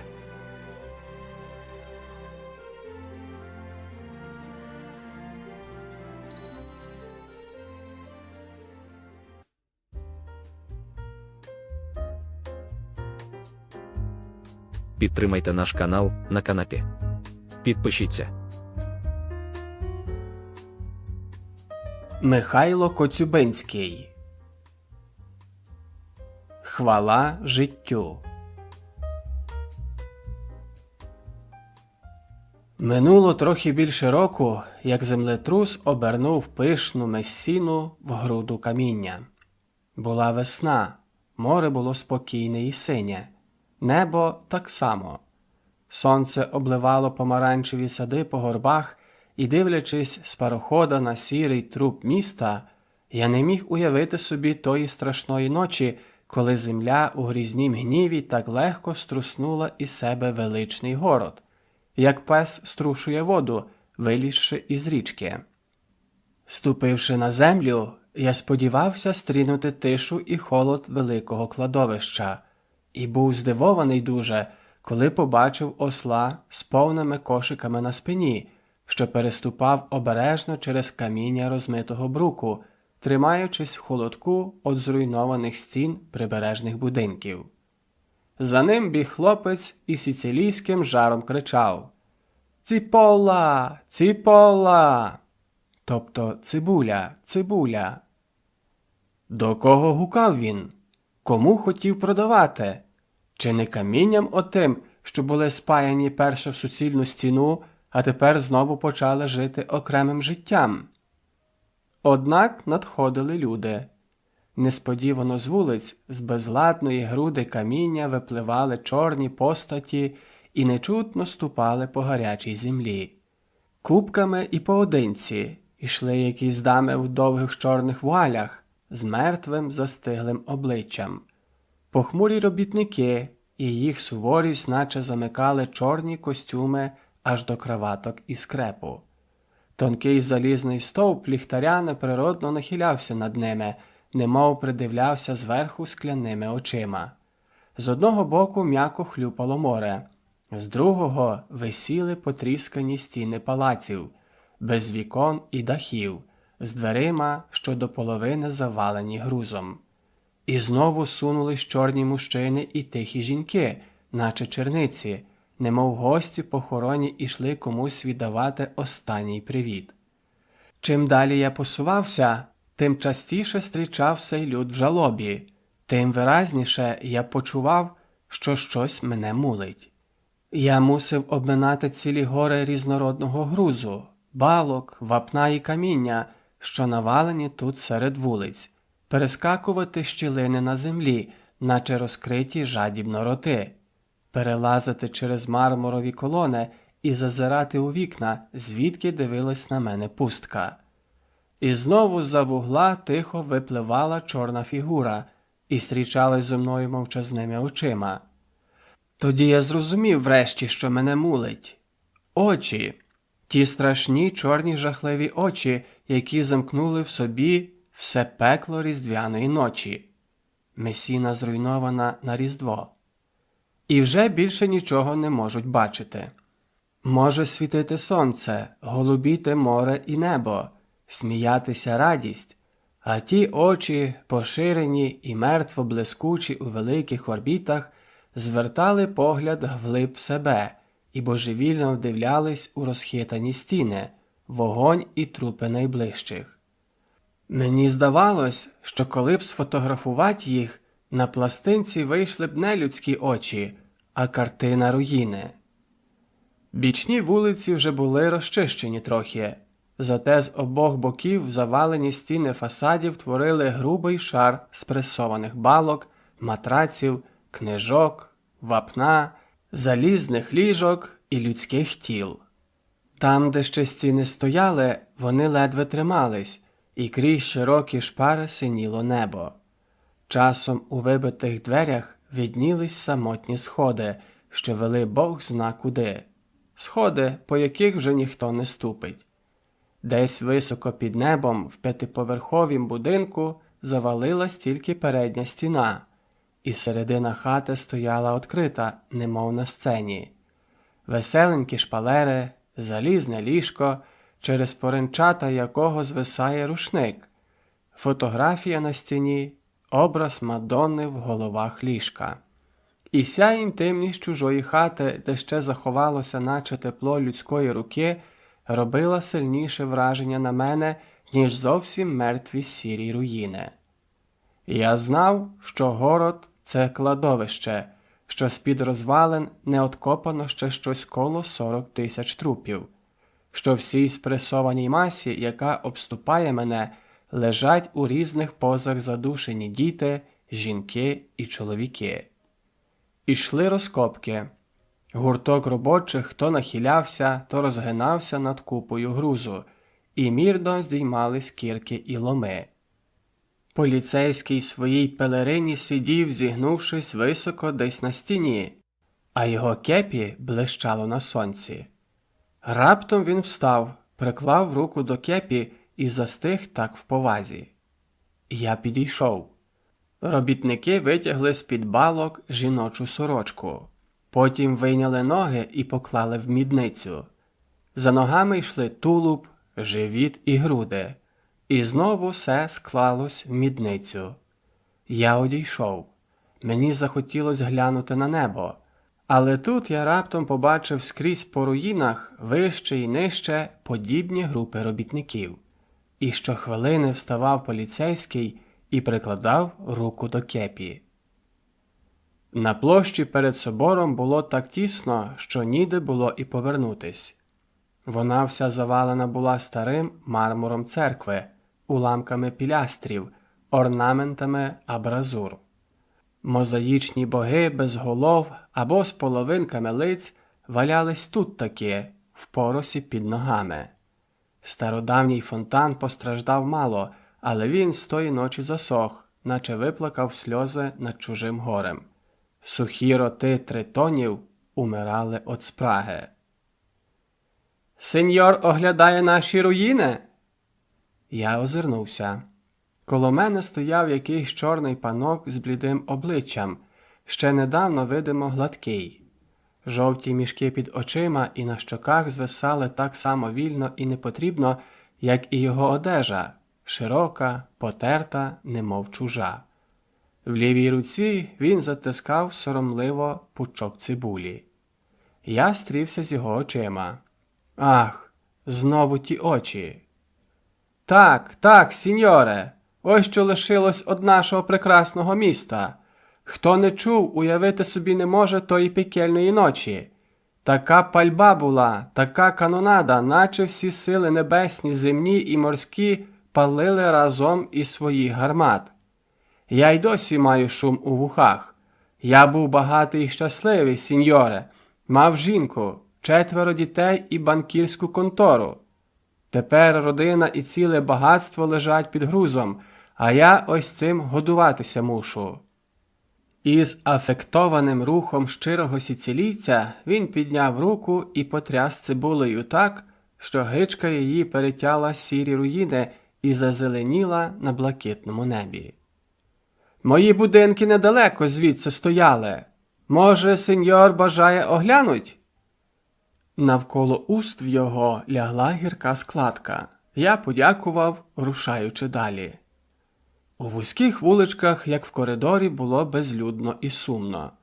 Справа і зліва безконечно тяглися спресовані маси дерева, цегли, паперу, одежі, ламп, меблів і людських тіл. Здавалось, всі злидні, які жили в людських закамарках, накидали барикади, щоб не пустити поміч. Над головою їжились зрушені стіни, готові щохвилини упасти. Долі в тіні руїни сиділа жінка в жалобі, з чорним непокритим волоссям, а на колінах в неї гралась дитина.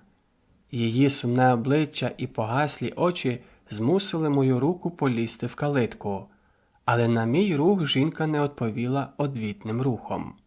Вона лиш похитала заперечливо головою. Тоді я зрозумів, що це одна з тих, які звикли давати, але не навчилися ще брати. Зрідка проходив якийсь робітник, заклавши руки в кишені, замкнувши в обличчі з тонкими губами презирство до тої землі, що шанувати не вміла людської праці. Крізь вибиті вікна дивилась на мене пустка, забуті гардини у павутинні, висяча лампа на тріснутій стелі. І я посувався далі. Мою увагу займала тепер застигла, неначе постать дідка, що самотньо чорніла високо на звалищах хат.